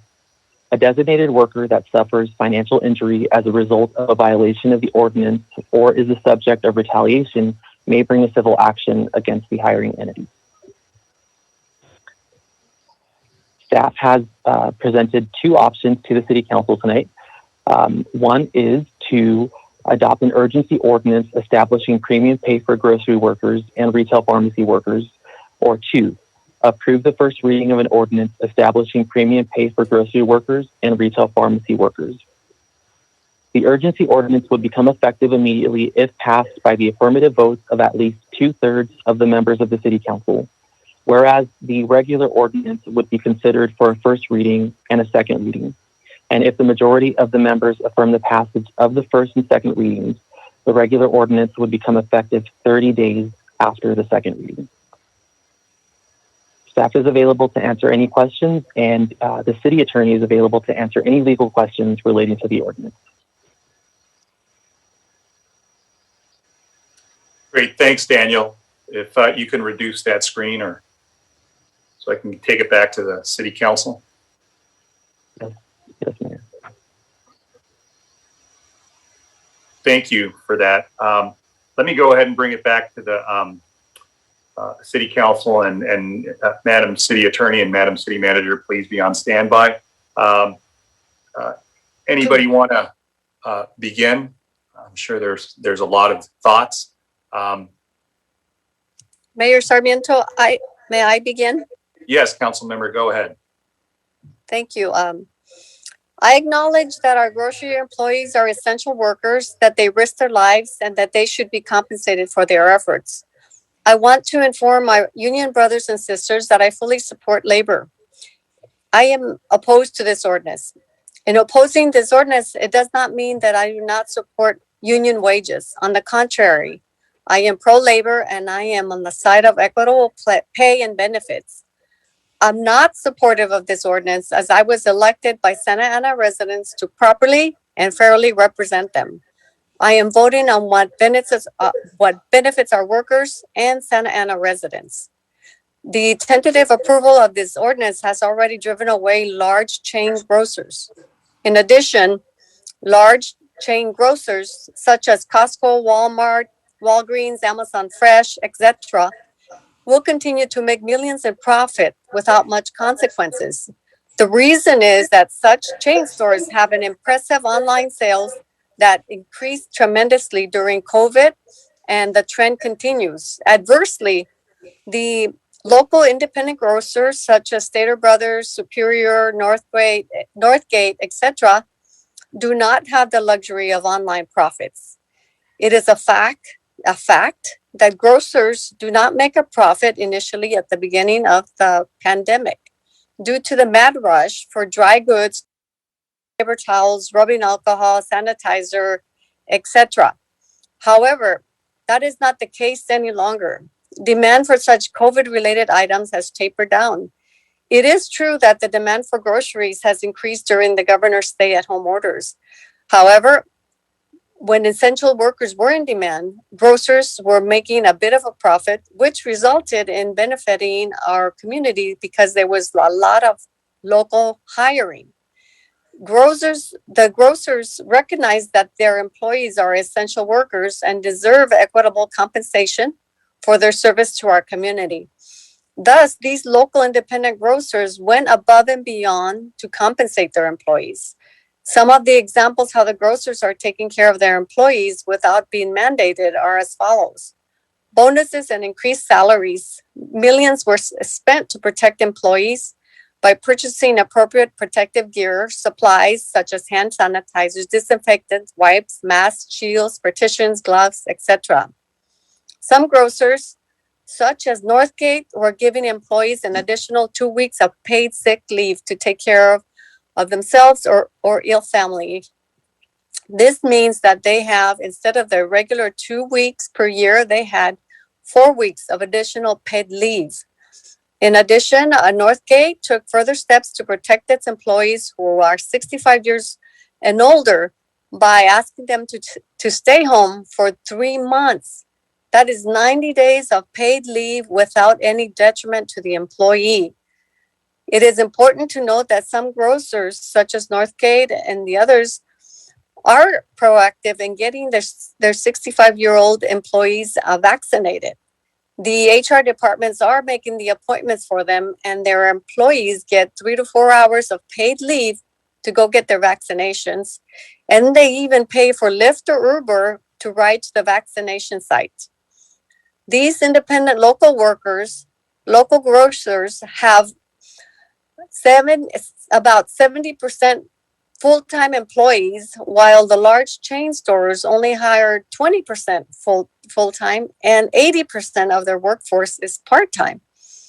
So many independent local workers are already providing the benefits without the mandate, such as medical, dental, 401k, profit sharing, paid leave, employee grocery discounts of 20% or more. Other benefits provided to workers and their families are gifts, toys, certificates, and during the holidays, scholarships, and countless other benefits. These grocers do not need to mandate to show how to treat their employees well and to show their appreciation. In conclusion, I recognize that the people mean well in supporting this ordinance. One would believe that the workers would benefit from such hazardous pay.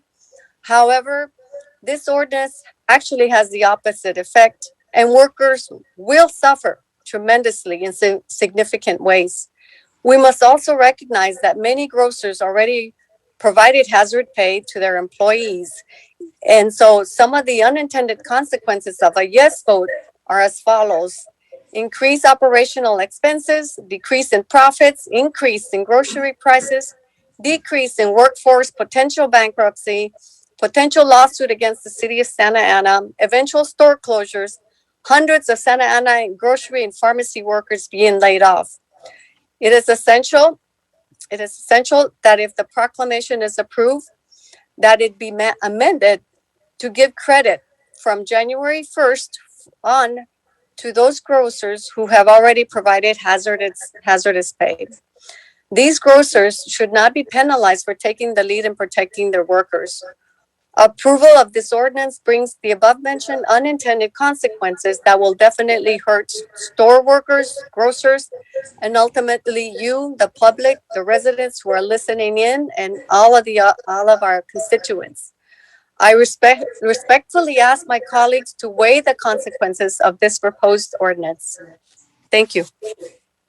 Thank you, Councilmember. Councilmember Hernandez. Thank you, Mr. Mayor. This is something that I know is going to be a hot topic for many people across the board in our city.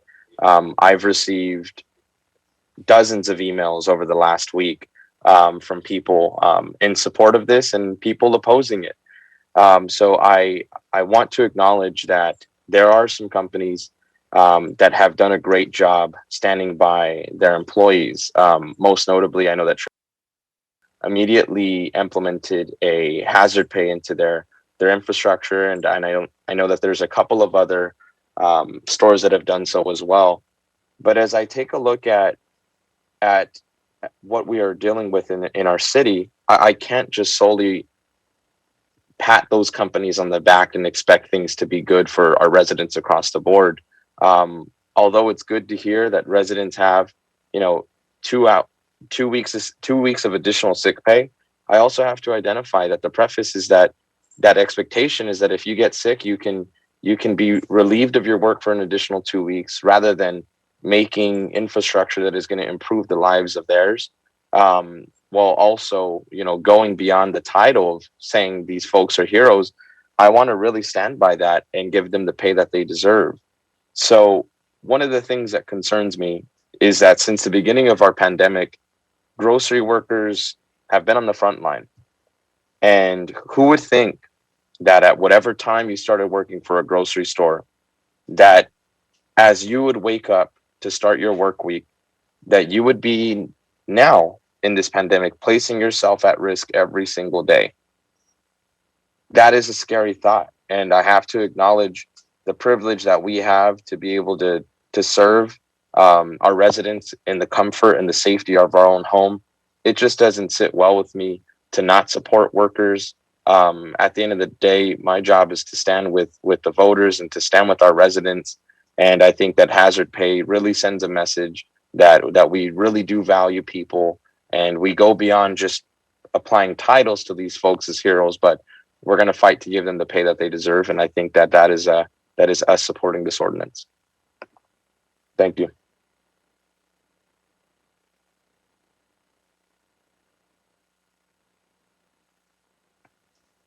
Mr. Mayor, you're muted. Man, there we go. Thank you, council member. I was just praising you the whole time. Any other questions or comments from any members of the council? Councilmember Fan. Hi, thank you, Mayor Sarmiento.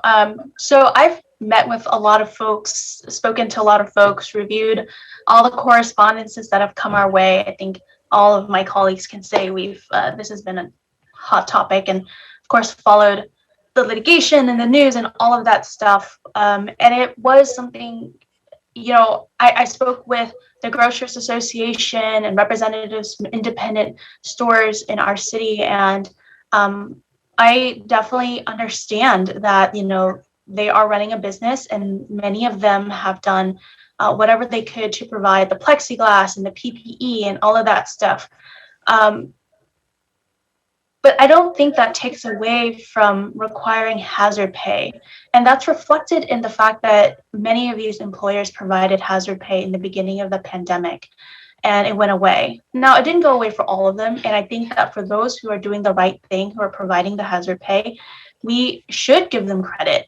And that's why at the last meeting, I requested that we have a prorated or a discounted section in the ordinance so that those businesses that are providing the hazard pay, get credit toward that. I think that's really important.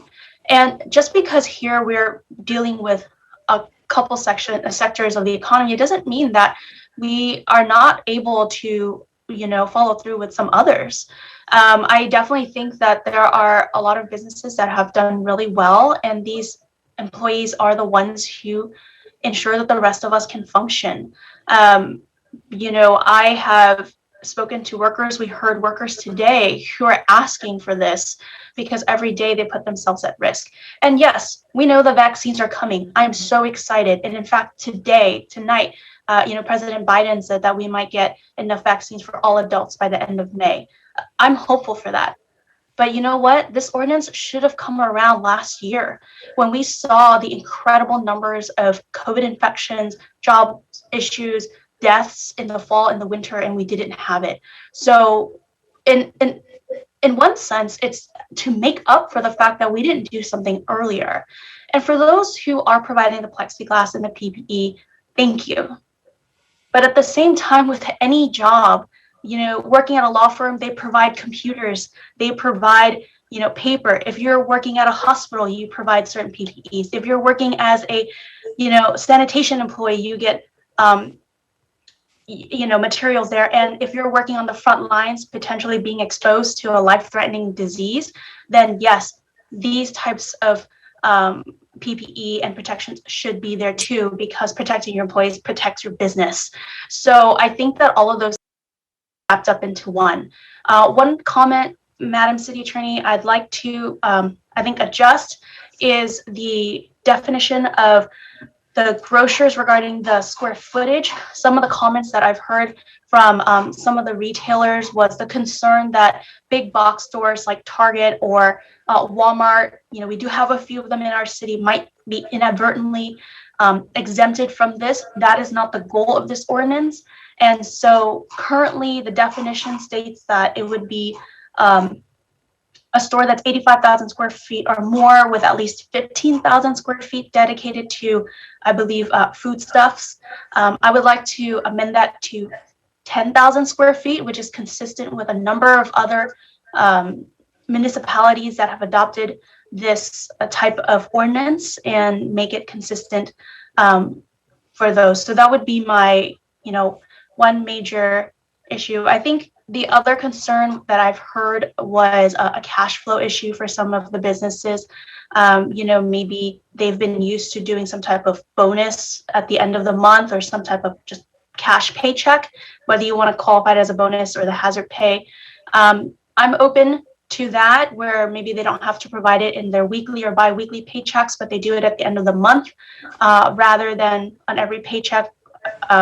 Maybe that'll help with some of these businesses with their cash flow as they adopt this new pay, but I just leave it up to my colleagues to mold that part over. But if there is a motion, I would like to add the 10,000 square feet amendment to it. Great. Councilmember Fan, would you like to make the motion with those amendments?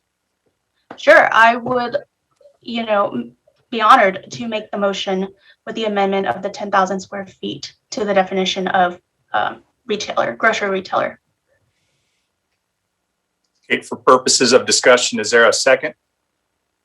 Mayor, I can second Council Member Fan's motion. Mayor, can I get a qualification? Is the motion for an urgency ordinance or for the introduction of? That's what I was getting to. I just wanted to make sure that before we choose either option 1 or 2, we get some clarity on the content of what the ordinance would look like. Mr. Mayor, a point of order. Should we finish council discussion before you entertain a motion? We are. Well, we can still have a motion on the floor and still continue discussion. So the discussion isn't over. We just have a maker of the motion with some adjustments to the language of the ordinance, and we have a second for that. But discussion is going to continue. So sounds good. Go ahead. You have the floor, Mayor Pro Tem. Great. So like like we've all stated, this has been a hot topic for all of us. And I mean, yes, it is true that the grocery store industry has seen record sales over the last year. There's no denying that. There's also no denying that our grocery store essential workers are undying heroes and deserve the world. Unfortunately, they are not the only essential workers that have been putting their life and the lives of their families in danger. We're seeing private entities have record profits and only telling some how to spend it. While at the same time, for example, we've seen our retail cannabis tax revenue nearly triple. This, as a public entity, should also authorize hero pay to our service employees and numerous other employees working hard to continue to provide uninterrupted service to our residents. Let's not be selective of what essential workers we're trying to help. Hero pay for our grocery store employees is great. However, as good as it makes us feel and as great as it sounds, I believe it's a little short-sighted and has unintended consequences. Some unintended consequences were brought forward to me by a good friend of mine who happens to work at the Trader Joe's in Tustin. While that company voluntarily gave their employees hazard pay over the last year, my friend also stated that the overtime she used to get before the hero pay went into effect is nearly non-existent. She stated that her, along with most of her coworkers, have seen their hours reduced across the board and have seen their paycheck at times come in less than it usually was pre-pandemic. Now, let's make one point very clear that these corporations are greedy. There's no doubt about that. And unfortunately, as much as we would like them to, are never going to absorb any added cost into their profits. They are going to, like Trader Joe's, reduce employee overtime hours, or even worse, pass it on to their consumer. In this case, our constituents, the Santa Ana resident. Let's remember that more Santa Ana residents shop at these stores than work at them. I can't count the number of times I've heard, whether it's my mom or one of my tias, voice their concern of how expensive groceries have been getting. That every time they walk into one of our local grocery stores, they see the price of their basic needs go up and up and up. Eggs, milk, bread, meat, produce, the prices are higher every day. My mom and my tias, like thousands of our residents, live paycheck to paycheck and cannot afford to see the grocery store prices go up. And unfortunately, a mandate like this, although temporary and due to the corporate greed that these grocery stores and corporations do inhibit, will cause our grocery store prices to go up. In a perfect fantasy world, these companies would absorb the cost into their profits, but we all know that that isn't going to happen. So if the city council really wants to go down this route, knowing the unfortunate and unintended consequences that this will bring to our struggling Santana families, which shop at these stores in larger numbers than those Santa Ana residents that work in them, then that is your prerogative. This has not been an easy decision for me to contemplate. My heart is being pulled on, and I agree, we need to compensate our heroic grocery store workers, but at what expense? That of our Santa Ana residents? At the end of the day, they will bear the cost of this in higher grocery store prices. And just like the Stater Brothers on 17th and Fairview that closed in November of 2020 due to poor sales, and the Stater Brothers on McFadden and Standard that closed in January of 2020 due to poor sales, more will follow suit, causing massive food deserts in the poorest communities in our city. And let me just say that I am supportive of some form of hero pay that was, for one, a regular ordinance, maybe not an urgency one, and second, have the 120 days reduced, and having more language in there that would protect those companies that have already been stepping up to the plate over the last year and being there for our employees and compensating them, because there's a lot of our companies that have been doing that. And I think the language that's already in there isn't enough. And there's a lot of more stores in the city, and not just stores and private companies, but what can we do for our eligible city employees that could be included into this ordinance? Because there's a lot of them that have been stepping up to the plate and putting their lives in danger, and they're not getting hazard pay. So that's where I'm at with this. I'm struggling still, but it's the comments I have for now, Mr. Mayor. Great, thank you, Mayor Pro Tem. Councilmember Becerra. Thank you, Mr. Mayor. I agree with Mayor Pro Tem when it comes to the reach of this. As I've said before, my father worked in a large grocery store and a small grocery store throughout his career. And this ordinance, unfortunately, would, if he was at a certain place in his career, would not apply to him. And that is troubling. But I know that sometimes, when we're here on this Zoom meeting, we look at items and we don't always come away 100% satisfied. And looking at this draft ordinance, I appreciate that it recognizes that there are companies that have already been paying their employees some form of hazard pay or additional hourly pay, like Northgate and Trader Joe's. And I appreciate that the draft ordinance reflects their contributions, their additional pay to their employees. And I also appreciate that rather than unreasonably expect the city to proactively enforce this ordinance, that the enforcement mechanism is civil action brought to the courts by folks that have felt that they have faced violation of this ordinance. Also, though, I do have a concern about language on page 6 of the draft ordinance that really kind of gets into the terms, or it sounds like it's more of like a contractual deal between a union and a grocer or a farmer. And it starts talking about reducing or limiting the ability for one of these employers to reduce the hours of work for an employee. And while I understand the intention of that language, it really sounds very restrictive, because while we're trying to guard against malintent of somebody trying to reduce the hours in order to somehow balance out this additional pay, this hourly pay, the reality is we're limiting the ability for a business to business. And so I think that's one issue I have concerns with. And if I were to support this ordinance, that'd be something I would like to see removed, just the words hours of work, because I think that's something that, again, goes outside of what we're looking at here when it comes to what this ordinance entails. Also, I think, I believe it was Councilmember Fan that brought up the issue of when the bonus pay would be allowed to be paid to the employees, if it could be, as a bonus at the end of the month. I know that some of the grocers have had that concern about if this ordinance were to go into effect, how they would pay it, and they wanted to have that flexibility. So I appreciate Councilmember Fan addressing that.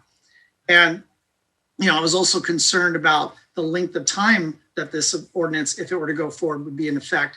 But I'm going to tip my hat again to Councilmember Fan that, as she mentioned, with President Biden announcing that every adult in the United States, hopefully by sometime in May, will be vaccinated, I think this is something that we know won't be an ongoing issue. And one of my concerns at the previous meeting in discussing this item was that this ordinance really seemed very one size fits all, 120 days. It was ignoring science, but it sounds like the science caught up to the ordinance in the sense that the 120 days could coincide with, as we're getting to a point, hopefully, that folks on the front lines would be less exposed to COVID and its impacts. So frankly, I still am not 100% comfortable that our city council, or any city council, frankly, is weighing in on this issue. We shouldn't typically punish reasonable profit and success. But, the thing that's really weighed on me is, when you have a company where the profits are growing between 90 and 150% during a pandemic, and those profits aren't shared with workers who are risking their lives to make sure that all of us are able to have essential items, to have access to them, it's no longer success. It's gluttony. It's absolutely gluttony. And so I still, again, believe that, as I mentioned in previous meetings, that this issue should have also been brought up by our state legislature, because to have a patchwork of ordinances throughout the state, it's haphazard. It's just not the right way to address this issue. But, as we've had to see here in Santa Ana, and I think as our mayor talked about earlier, where, sometimes we've had to make pleas for certain things, but other times we've picked our own selves up by the bootstraps and we've helped ourselves, or we've helped our community.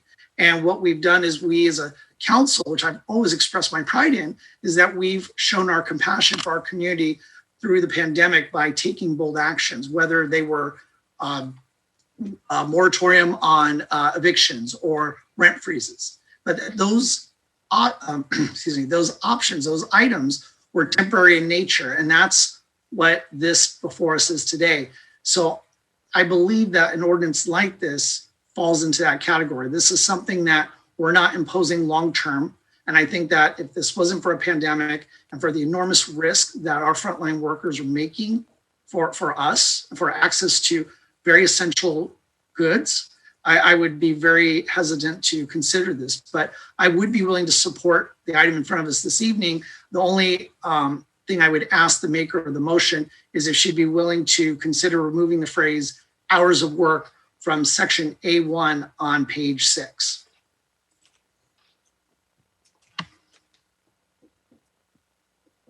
Great. So we'll leave that there for the maker of the motion to consider. Maybe if we may have some more comments, we can get back to that as well. But thank you, council member, for those comments. I think everybody, well, with the exception of council member Lopez, would you like to address us on this just to make sure everybody has a chance to speak? And that way, we've spoken about this issue at 3 meetings already. So I think we've kind of talked this one to death. Well, you know, to the extent that we have a lot to say and we don't want to repeat ourselves all the time. I mean, we get kind of where we are. But if there's anything that you'd like to add, council member Lopez? Yeah, thank you, Mayor, for the opportunity. As you said, you know, this is a discussion that has been ongoing, and so a lot of things have been said. But I guess for me, I just want to say thank you to everyone that's reached out and has had meetings with me regarding this issue. I know people are on different ends of the spectrum here. You know, but as a lot of people have called in and said, this is really something that we don't know how exactly it's going to impact our community. But what weighs that is the lives of people that are every day choosing to go to work.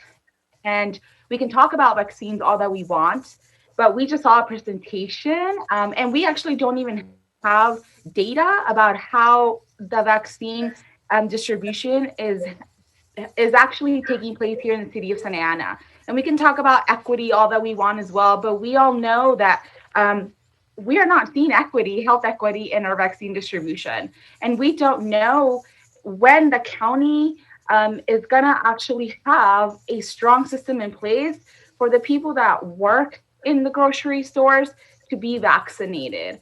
So, you know, I do think that it's important that we keep that at the forefront of our minds, that there are vaccines, but people in Santa Ana don't have access to the vaccines the way that other communities do.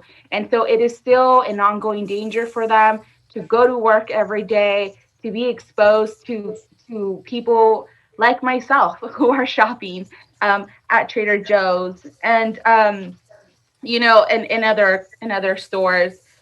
You know, and, you know, I think, you know, council member or Mayor Pro Tem brought up potential food deserts. And I think that one of the great things with this council is that we can be creative. And one of the things that the city of Santa Ana can choose to support, if that happens, are local food cooperatives here in the city that are doing really well. They're small businesses. We can support them. They can create job opportunities for our community. And essentially, they can also help educate and nourish our community members as well. So where I like to think that when one door closes, another one will open. And hopefully we don't have to get to that point. But, you know, as I said, we can be creative, we can lead boldly. And Mayor, I think those are going to be all of my comments for tonight. Great. Thank you, Councilmember Lopez. So just a couple of things, I think, and then we'll bring it back to the maker of the motion and see if we can get ourselves to a vote here. Because remember, we still have closed session we need to reconvene. So look, I just want to thank Councilmember Pham because I know she did a lot of heavy lift on this. So working with the city attorney's office and working on language, and that is very, very helpful. And I want to thank the grocery store industry representatives that met with me. I met with people from Northgate, Superior, the California Grocers Association, and I felt a letter that came from Morrison Forster, their counsel, was very, very helpful. I want to thank our city attorney that walked us through this, because I know that we've been pretty cautious. I mean, we were the first city, I think, to raise this early on in the year, and we waited to make sure that we were on as solid a legal ground as we could possibly expect. And I think, we didn't have a hair triggered decision on this one. We thought about this. We, reviewed, some of what was going on in litigation in other cities. And obviously we saw what happened, the request for the preliminary injunction in Long Beach. It was denied by the court. I read the opinion. It was pretty thorough. It knocked down almost all the causes of action. I think there was only one that there was a question about. But in any event, I think we've been thorough. I think, really what we should say, at least what I want to say, is I don't think any of the grocery store industry are villains and, that this is meant to be punitive.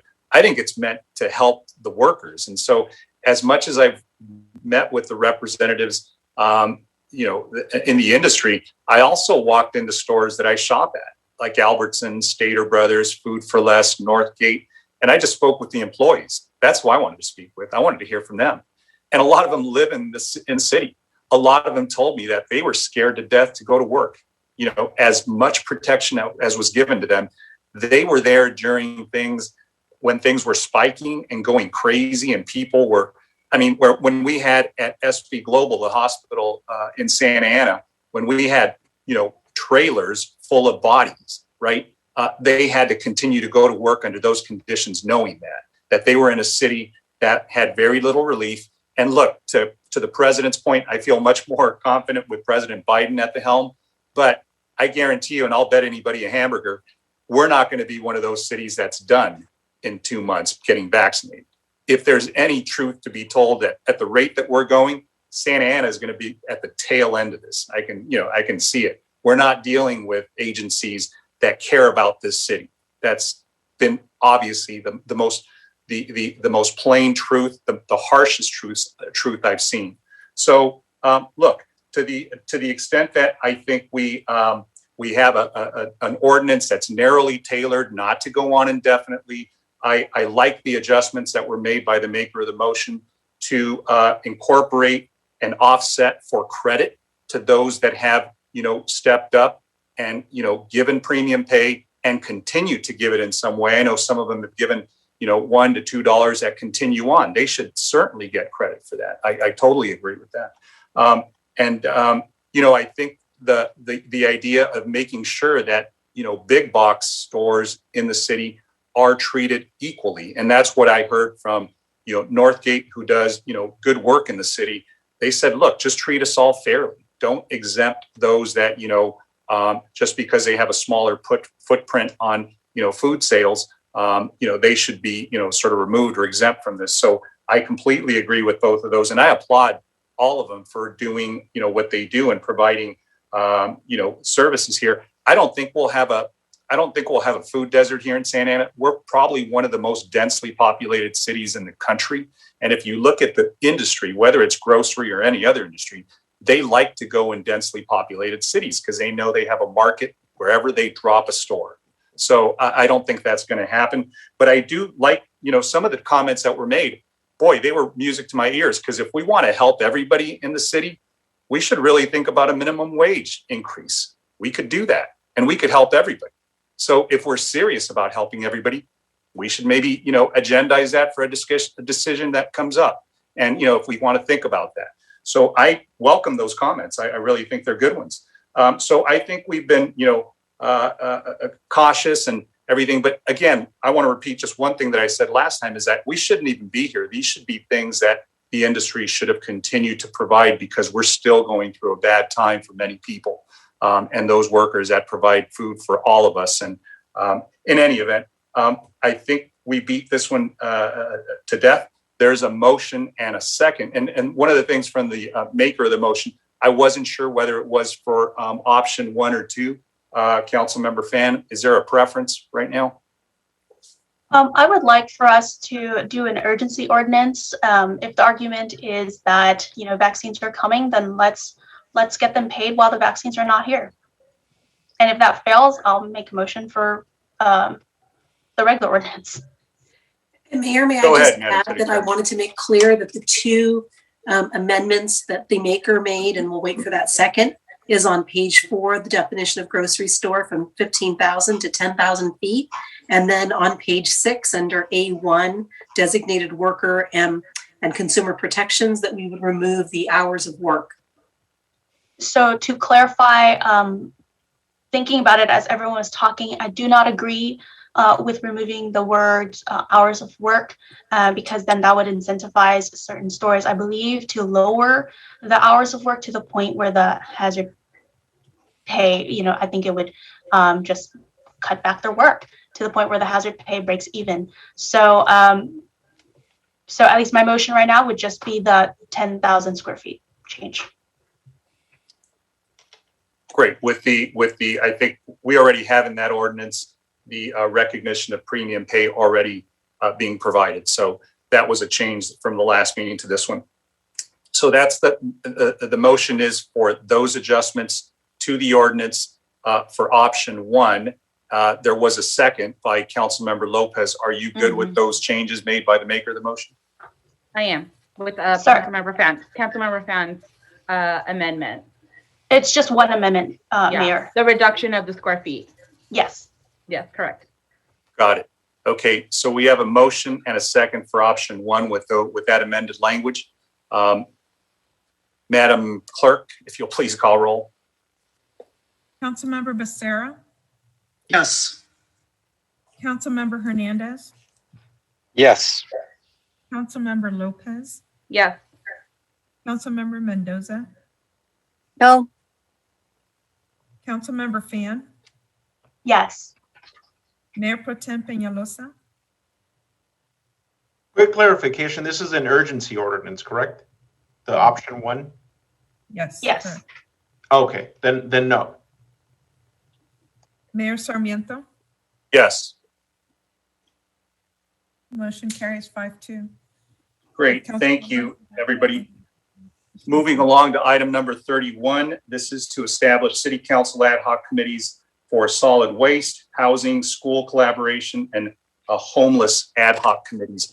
I don't think there's a presentation by staff. I think the motion or the agenda item kind of speaks for itself.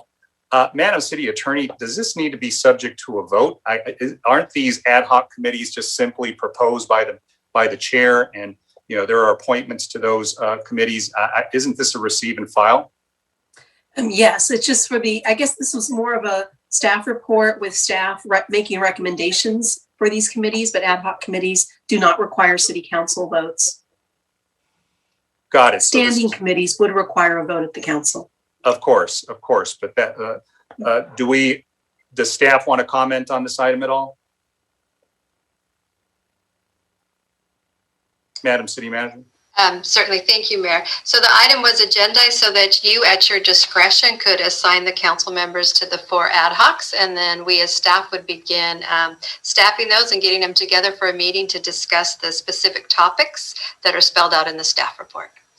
Great. Thank you for that, Madam City Manager. And what I'll do is I have some appointments for these council ad hoc committees. And I want to thank Madam Clerk, and I want to thank my colleagues for submitting their preferences for those different committees. I tried to be as judicious as I possibly could and not be too heavy on anybody, but I did want to make sure that at least all of us had a preference, because I know some of you gave a preference of maybe 2 committees. I tried to make sure you were on at least one of those. And I leaned a little bit heavier on because I believe they'll probably need a deeper dive on some of these things that maybe some of us are more familiar with. So let me go ahead and begin with, for the Homelessness Ad Hoc Committee, I am going to appoint Councilmember Peñalosa, Councilmember Becerra, and Councilmember Hernandez. And for the school collaboration, we'll go ahead and have Councilmember Mendoza, Councilmember Lopez and Councilmember Hernandez serve on those. And for housing, we'll have Councilmember Fan, Councilmember Lopez, and myself. And on solid waste, we only had 2 takers, so we have 2 people. That's enough for an ad hoc. But if anybody wants to join on that one, there is an open seat. And that, but preliminarily for the 2 council members to serve on solid waste, Mendoza and Fan. If nobody else is interested, I can go ahead and fill that gap. But if anybody else wants to, please feel free to do that. We'll go ahead and leave that one open. So that being said, I think, do we need anything else, Madam City Attorney, on this? Unless the city manager needs something more, then this item is addressed. I hope I didn't speak too fast. Mayor Pro Tem, go ahead. I just want to clarify. Are these final? I mean, there's no, if we prefer one over the other, is there any? It's normally at the discretion of the chair, Mayor Pro Tem. So okay. It really isn't subject to deliberation or a vote. It's, I mean, unless you don't want to be on a committee, let us know so we can fill that gap with somebody else. Okay. I would have rather been on the school collaboration because of how closely I've been working with some of the board members over there, and the fact that I just over the last couple of years been working towards that. But I would prefer that one. But if that's not an option, if that's not available, then I'd like to refrain from serving on any. Got it. Okay. So I apologize. That one was the most sought after committee. So there were a lot of people who wanted that as their first choice. But so the only other one you're on is homelessness. So I think, Hernandez and Becerra are on that one. I'll, see if there's any other takers. So, so we have, go ahead. So it's home. Okay. I was thinking the housing one, but no, okay. Yeah, I will stay on the homeless one then. Got it. Thank you. And Madam Clerk, if you'll go ahead and send out the appointments on those to the council, just so everybody is copied. And again, hopefully I didn't speak too quickly, but if you want me to repeat it, you can go ahead and meet with me afterwards. Thank you, Mayor. Just for a point of clarification on the solid waste ad hoc committee, if I receive a communication from any council member interested in wanting to serve that, do you? Sure. I mean, if anybody's interested now, any takers now, feel free. I guess we do it on a first come, first serve. All right. Thank you. Great. Moving along to item number 32, the council member requested items. This is to discuss and consider directing the city manager to direct the staff to research and bring back to the council within 60 days a resolution declaring a climate emergency, committing to policies opposing fossil fuel expansion, and accelerating the clean energy transition as part of the Safe Cities movement, and endorsing the call for a global fossil fuel non-proliferation treaty. And this is introduced by Councilmember Lopez. So I'll go ahead and turn it over to her. Thank you, Mayor Sarmiento. First and foremost, I just want to thank all of the residents who have supported this item. It's been really great to hear from you and to hear your enthusiasm. Tonight I'm asking for the support of my colleagues and moving this forward because I do think and believe that we all want to see multiple significant changes and understand that they need to happen to divest from fossil fuels and create a just transition. I wholeheartedly believe in climate justice, which is racial justice, and environmental injustices are rooted in racism. And climate change will impact all of us. And indigenous and working class communities are already being devastated by the negative impacts of fossil fuels. We have seen a range of events happen over the past couple of years, from extreme weather conditions. In California, we have seen wildfires. Last year in Colorado, Washington, and Oregon, we saw communities destroyed. And we also know that fossil fuels pollute our air. And research out of Harvard shows a strong correlation between exposure to air pollution and mortality from COVID-19. And Santa Ana has neighborhoods who have been dealing with particular matter hazards for a really long time. And we need to assert our commitment to the well-being of our communities and public health. And so I think that the first step in declaring a climate emergency is frankly the obvious. And also, investing in green infrastructure, reducing greenhouse gases should be the goal of the city. We need to take steps that are in line with a philosophy that we must invest in the next generation. And so for all of those reasons, I brought this item forward. It is a resolution. I know that it's only symbolic. It's not an ordinance. But I ask my colleagues for their support and for their input, of course. Thank you, Council Member. Any other comments? Any comments or questions from the council? I have Councilmember Fan? Let's go to Councilmember Fan and then Mendoza. Thank you, Mayor, and thank you, Councilmember Lopez, for bringing this forward. It's really hard in a city like ours to talk about climate change. I think for a lot of folks, especially in non-English speaking communities, it's, climate issues are complicated in general. And then of course, on top of that, you have the language issues. But, we've seen that here in Santa Ana with the insane flooding that happens every few years. You couldn't drive down the streets with the fact that it's, 85 degrees out in January in some days. The fact that it's gotten increasingly humid and over 100-degree weather every single summer consistently. And we know that we're park poor, which means that we have a heat island effect on top of all of those concerns. And of course, with cars, smog, yes, we have gotten so much better than it was in the 80s and 90s, but better than the 80s and 90s doesn't mean we're good.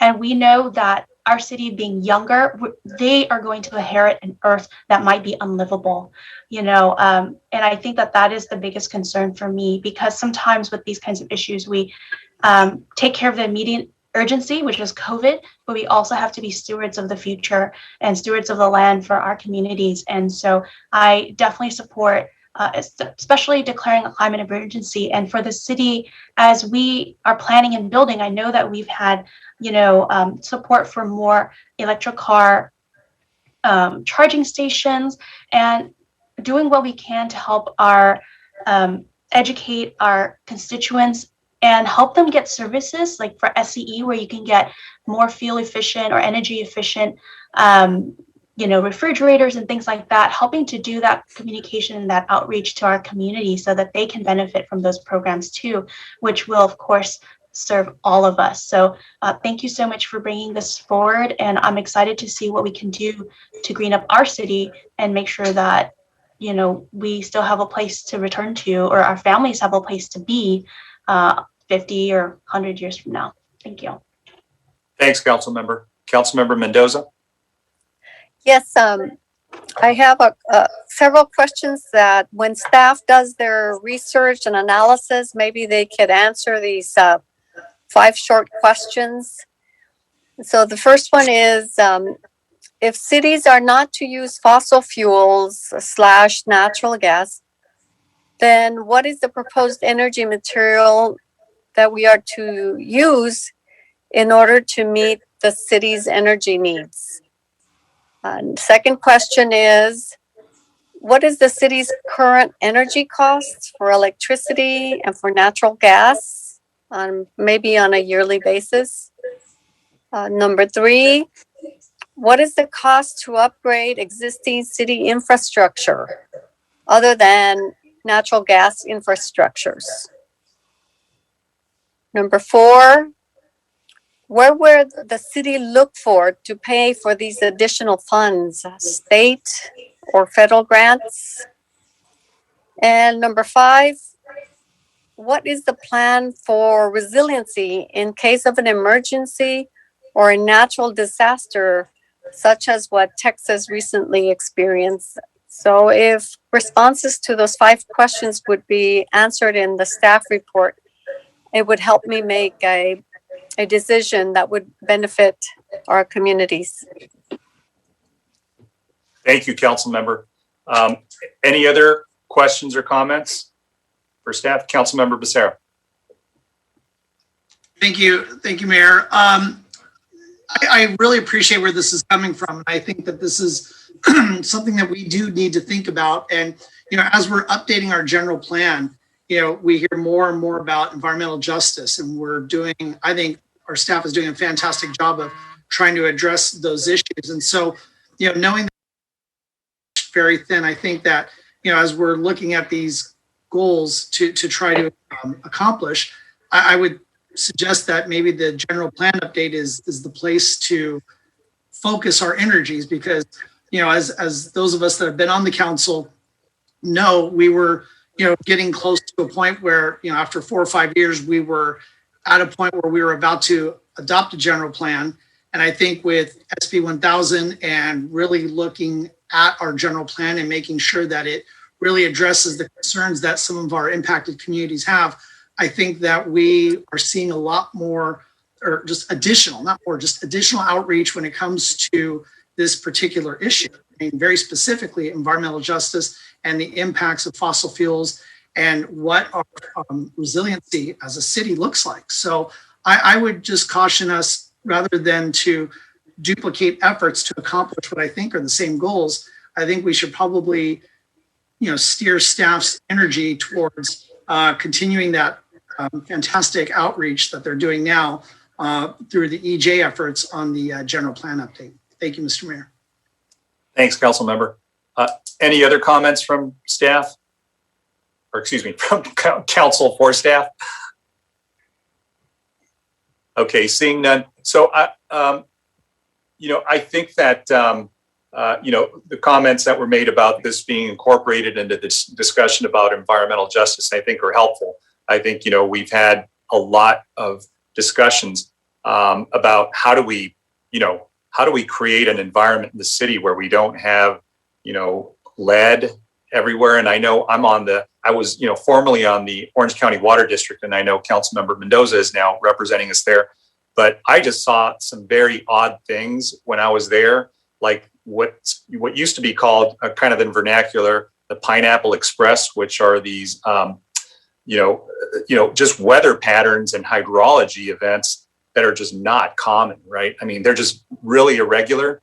And to the extent that we have to recognize that something is changing in our cycles, in our weather cycles, and to the extent we can, prepare at least our community, because there are real consequences to our community. There are contaminants, unfortunately, in our groundwater. There are, contaminants in our soil. And that's apparent through what's going on with the, streetcar. They're digging up areas where there's contaminants and they're finding them. We see that there's been findings of lead, and we see cancer clusters. And so we need to make sure that AQMD comes out here and does readings. But if we never take this first step, what happens is, we were talking about taking readings way back when I was, a new council member years ago, and it never happened, right? So to the extent we maybe take some formative steps now that can be blended into the general plan as well, I think staff's time will be well spent. And I think right now, all we're asking for is staff to bring back some more information for us to be able to see if we will adopt a resolution declaring, climate as an emergency, and then committing to some policies. I think that would be helpful and instructive. So those would be my comments, that, you bring it back, I guess, in a couple of months or within a couple of months. And that way we have a chance to maybe look at this a little deeper. We certainly don't think that, it should be done by next council meeting.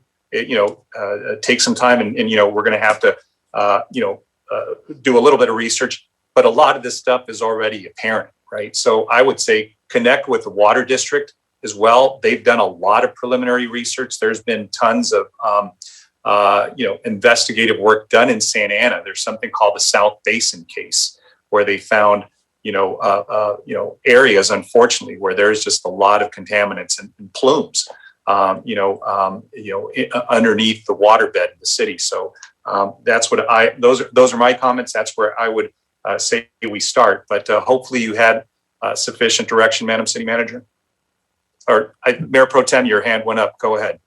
Yeah, really quick. I just want to make sure that we narrow the cup. No offense to staff, they work very, great with the resources we have, but I don't want a couple of months. I've been down this. I mean, I'm sure we've all been down this road before with staff. Couple of months will go on to a year before we see something come back.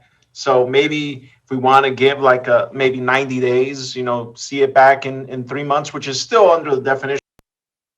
But this is something important that we look at how all these different environmental injustices and just the air quality and everything that it affects our community. I know that, as Councilwoman Fan mentioned, the world that our children and grandchildren are going to inherit is gonna, we don't know what that's gonna look like, but we could definitely, if we continue going down the same path, we could tell what that's going to be detrimental to their health and probably not a nice one to live in. So whatever we could do as a city to show our support, as we move forward, that'd be very appreciated. But I'd want to narrow that down to about 3 months versus a couple, because I know a couple could sound very. Staff could take that and just stretch that as much as they would like to. So no offense to anybody, but trying to get it, not make sure it doesn't get lost in the shuffle. Great comment. Thank you, Mayor Pro Tem. I think the item says 60 days, so it is literally a couple of months. So I think it's already in there. To your point, I think to your point, that was that what you were going to say, Councilmember Lopez? I see your hand up. Yeah, I know. I just wanted to thank Mayor Pro Tem for his support and the rest of my colleagues. And I can work with city manager to provide language. This is something that, I've been thinking about. And so I know staff is stretched out thin. And so as much as we can do from the community end to alleviate that, we're more than happy to do so. So as soon as we can provide that, I'm sure that we can see that back within an appropriate timeline. Great, thanks. I see Councilmember Mendoza's hand up, but before that, you know why I can't see your hand, Mayor Pro Tem? Because you have the California flag and it blends into your hand. Your virtual hand blends into that into the California bear, and it looks like it's part of the bear. So that's why I can't see it sometimes. So sorry, my bad. Councilmember Mendoza, go ahead.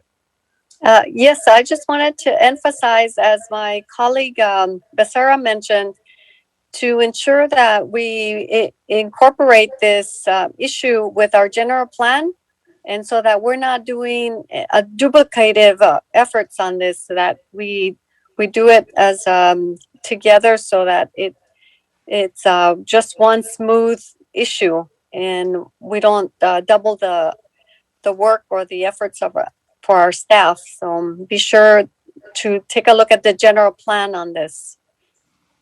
Thank you for that. All right, so I think we've already discussed this, and staff has plenty of direction, and I think everybody's spoken on this. So let's go ahead and move along to the next item. Madam Clerk, I'm just kind of wondering, it's a little clumsy the way I see this, and I'm kind of clumsy as well. I've been clumsy tonight, but going to city manager comments and then council comments and then adjourning, and then we have to open up again for, the housing authority. Can we just, recess from the city council meeting, open up the housing authority, convene that, close that up, and then take the special successor meeting, and move on that way. And then we can come back to the city council and kind of wind it up with city manager comments and council member comments. Is there a problem with doing that? Not at all, Mayor. You most definitely can. All right. Why don't we go ahead and, man, my computer froze, unfortunately. Why don't we go ahead and recess the city council meeting and call to order the housing authority meeting, if that's okay, and see if there are any. Well, go ahead and call roll on the housing authority, Madam Clerk. Authority member Becerra. Here. Authority member Hernandez. Here. Authority member Lopez. Here. Authority member Mendoza. Here. Authority member Fan. Here. Vice Chair Peñalosa, Here. and Chair Sarmiento. Here. So are there any members of the public wishing to address the Housing Authority, Madam Clerk? If there are any callers that would like to speak on Housing Authority items, please dial *9 to virtually raise your hand. Okay, Mayor, I do not see anyone virtually raising their hand. Great. So we have consent calendar items 1 and 2. I'll entertain a motion to move those items. So moved. Is there a second? I'll second, Mr. Mayor. Great. We have a motion and a second. Madam Clerk, if you'll please call roll. Authority Member Becerra, Yes. Authority Member Hernandez, Yes. Authority Member Lopez, Yes. Authority Member Mendoza, Yes. Authority Member Fan, Yes.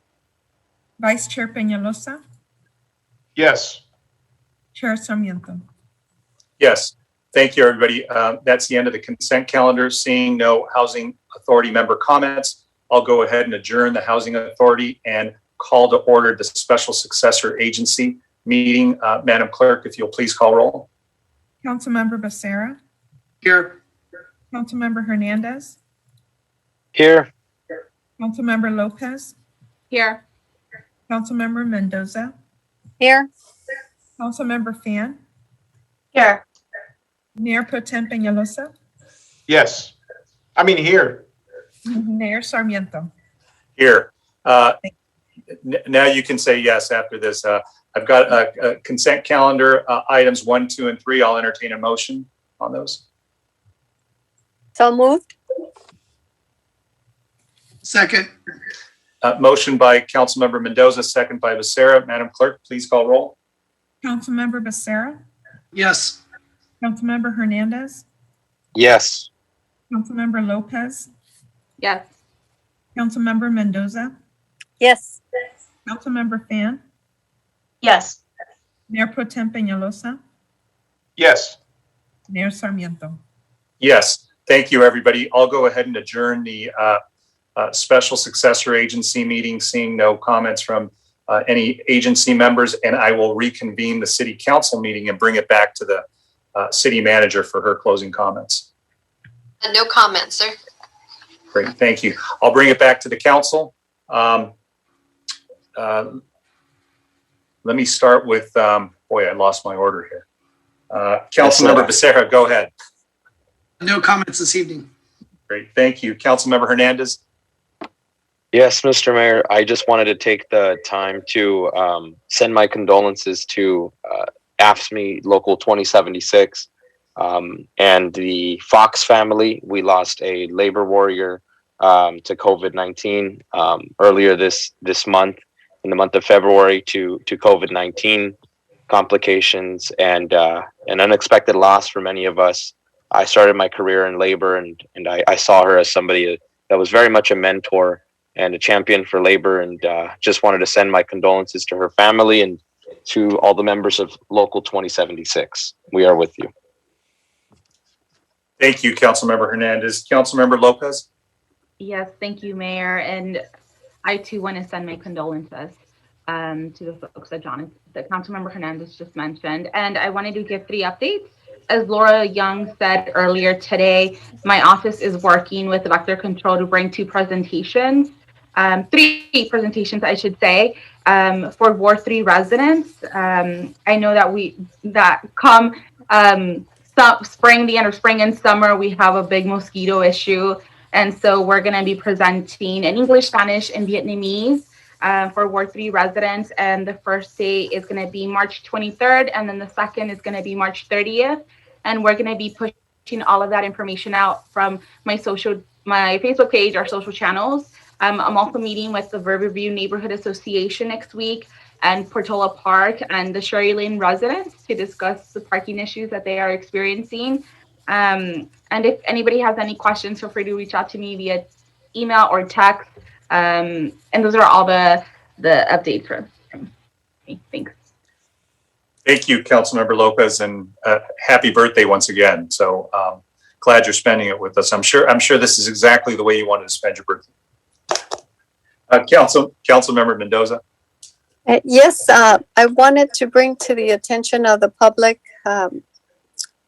about the recent consumer alert by our Attorney General Becerra regarding the reported COVID fees charged to patients. And so I'm just asking the public to be cognizant that some facilities are charging either your insurance companies or Medi-Cal or Medicare extra fees for what is called COVID fees, which is allegedly for the extra precautions that they are needed to take in order to keep everyone safe. However, those should not be charged. Those should all be part of the service. And so sure to check your bills, your Medi-Cal, and ensure that, and also it'll affect TRICARE. And if there are anyone that needs assistance, just contact the Attorney General's office for that. And those are all my comments. Thank you, Councilmember. Councilmember Fan. Thank you, Mayor. So first of all, I want to say thank you to everyone tonight, staff, and all the public who called in. My comments are a bit more solemn. I wanted to bring attention to the incredible and disheartening rise in hate crimes against the Asian American community all over the United States and here in Orange County. So many of us, we saw the rhetoric that was happening in public from the former president and all the racist talk. Here in Santa Ana, we had a Buddhist temple that was vandalized. And we've seen cases in neighboring cities in Garden Grove in which a Vietnamese family was being verbally assaulted and called names and derogatory terms in their own backyard. We've seen cases here in California, in the Bay Area, in which Asian American seniors were attacked, beaten, and in some cases murdered because they were Asian. And I can't imagine, the fear that they live with every day. But just a couple weeks ago, I told my mom, who's almost 70, she's handicapped, she doesn't speak English. And I said, when you go to the grocery store, please be careful because someone might attack you. That's insane that we have to say that to our families. And, February being Black History Month, that is something that Black families have experienced every day of their lives. And so I guess my point in bringing this up is I hope that all of us can treat our neighbors as friends and not as enemies or foreigners or outsiders, whether or not we speak the same language, share the same food, or share the same culture. I think it's really important that we look out for one another, especially during this time when tempers are high. Everyone is stressed. Everyone's afraid, whether it's COVID, whether it's work, whether it's, just anything. So please take care of each other, look out for one another. And if you see any old Asian people, just make sure they're doing okay for me. And hopefully we can work to fight this racism and this increase in violence. And, families can feel safe again walking down the street in their neighborhood. Thank you. Thank you for those important words, Councilmember Fan. Look, I would just simply, if the council doesn't mind, maybe direct staff to see if there's any good legislation. I'm sure that there is that protects, the Asian community from these types of assaults, really, and if we can support that legislation, whether it's federal or state, I think, that's what this council should do whenever there's good legislation out there.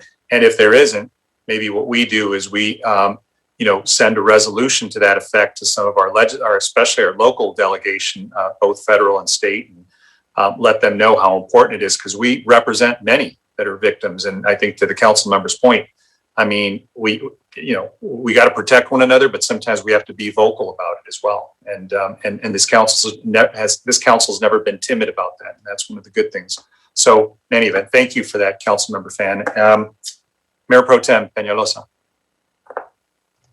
I have no comments tonight, Mr. Mayor. I just wanted to, thank staff for everything. You guys have been working on fumes the last couple of months. Can't thank you enough.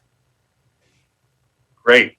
Love those comments. I want to thank, I'll go ahead and just wind up. I want to thank members of the public who came and addressed us, and also staff for all the good work, and colleagues for all of you. I know that we don't agree on all the issues, but we always have good discourse. And I think what's important is that we try to arrive at something that balances everybody's interests. So I certainly appreciate all of you and the good work that all of you do in your spheres. So with that, I need a little help. Madam Clerk, do we adjourn, or do we recess public session to go into closed, or are we, I forget where we were on that. So we can adjourn the city council meeting and reconvene to closed session. Do you need us to stay on, or do we disconnect and then reconnect again to the link for the closed session? Correct. We'll just go ahead and disconnect from here, and then we're going to go ahead and connect to the closed session. That same one that I sent to the full council at 5 o'clock. Excellent. Today. Thank you. And for the public, we'll go ahead and adjourn the city council meeting, and we will be reconvening closed session. Thank you all. Have a good night. See you, council members.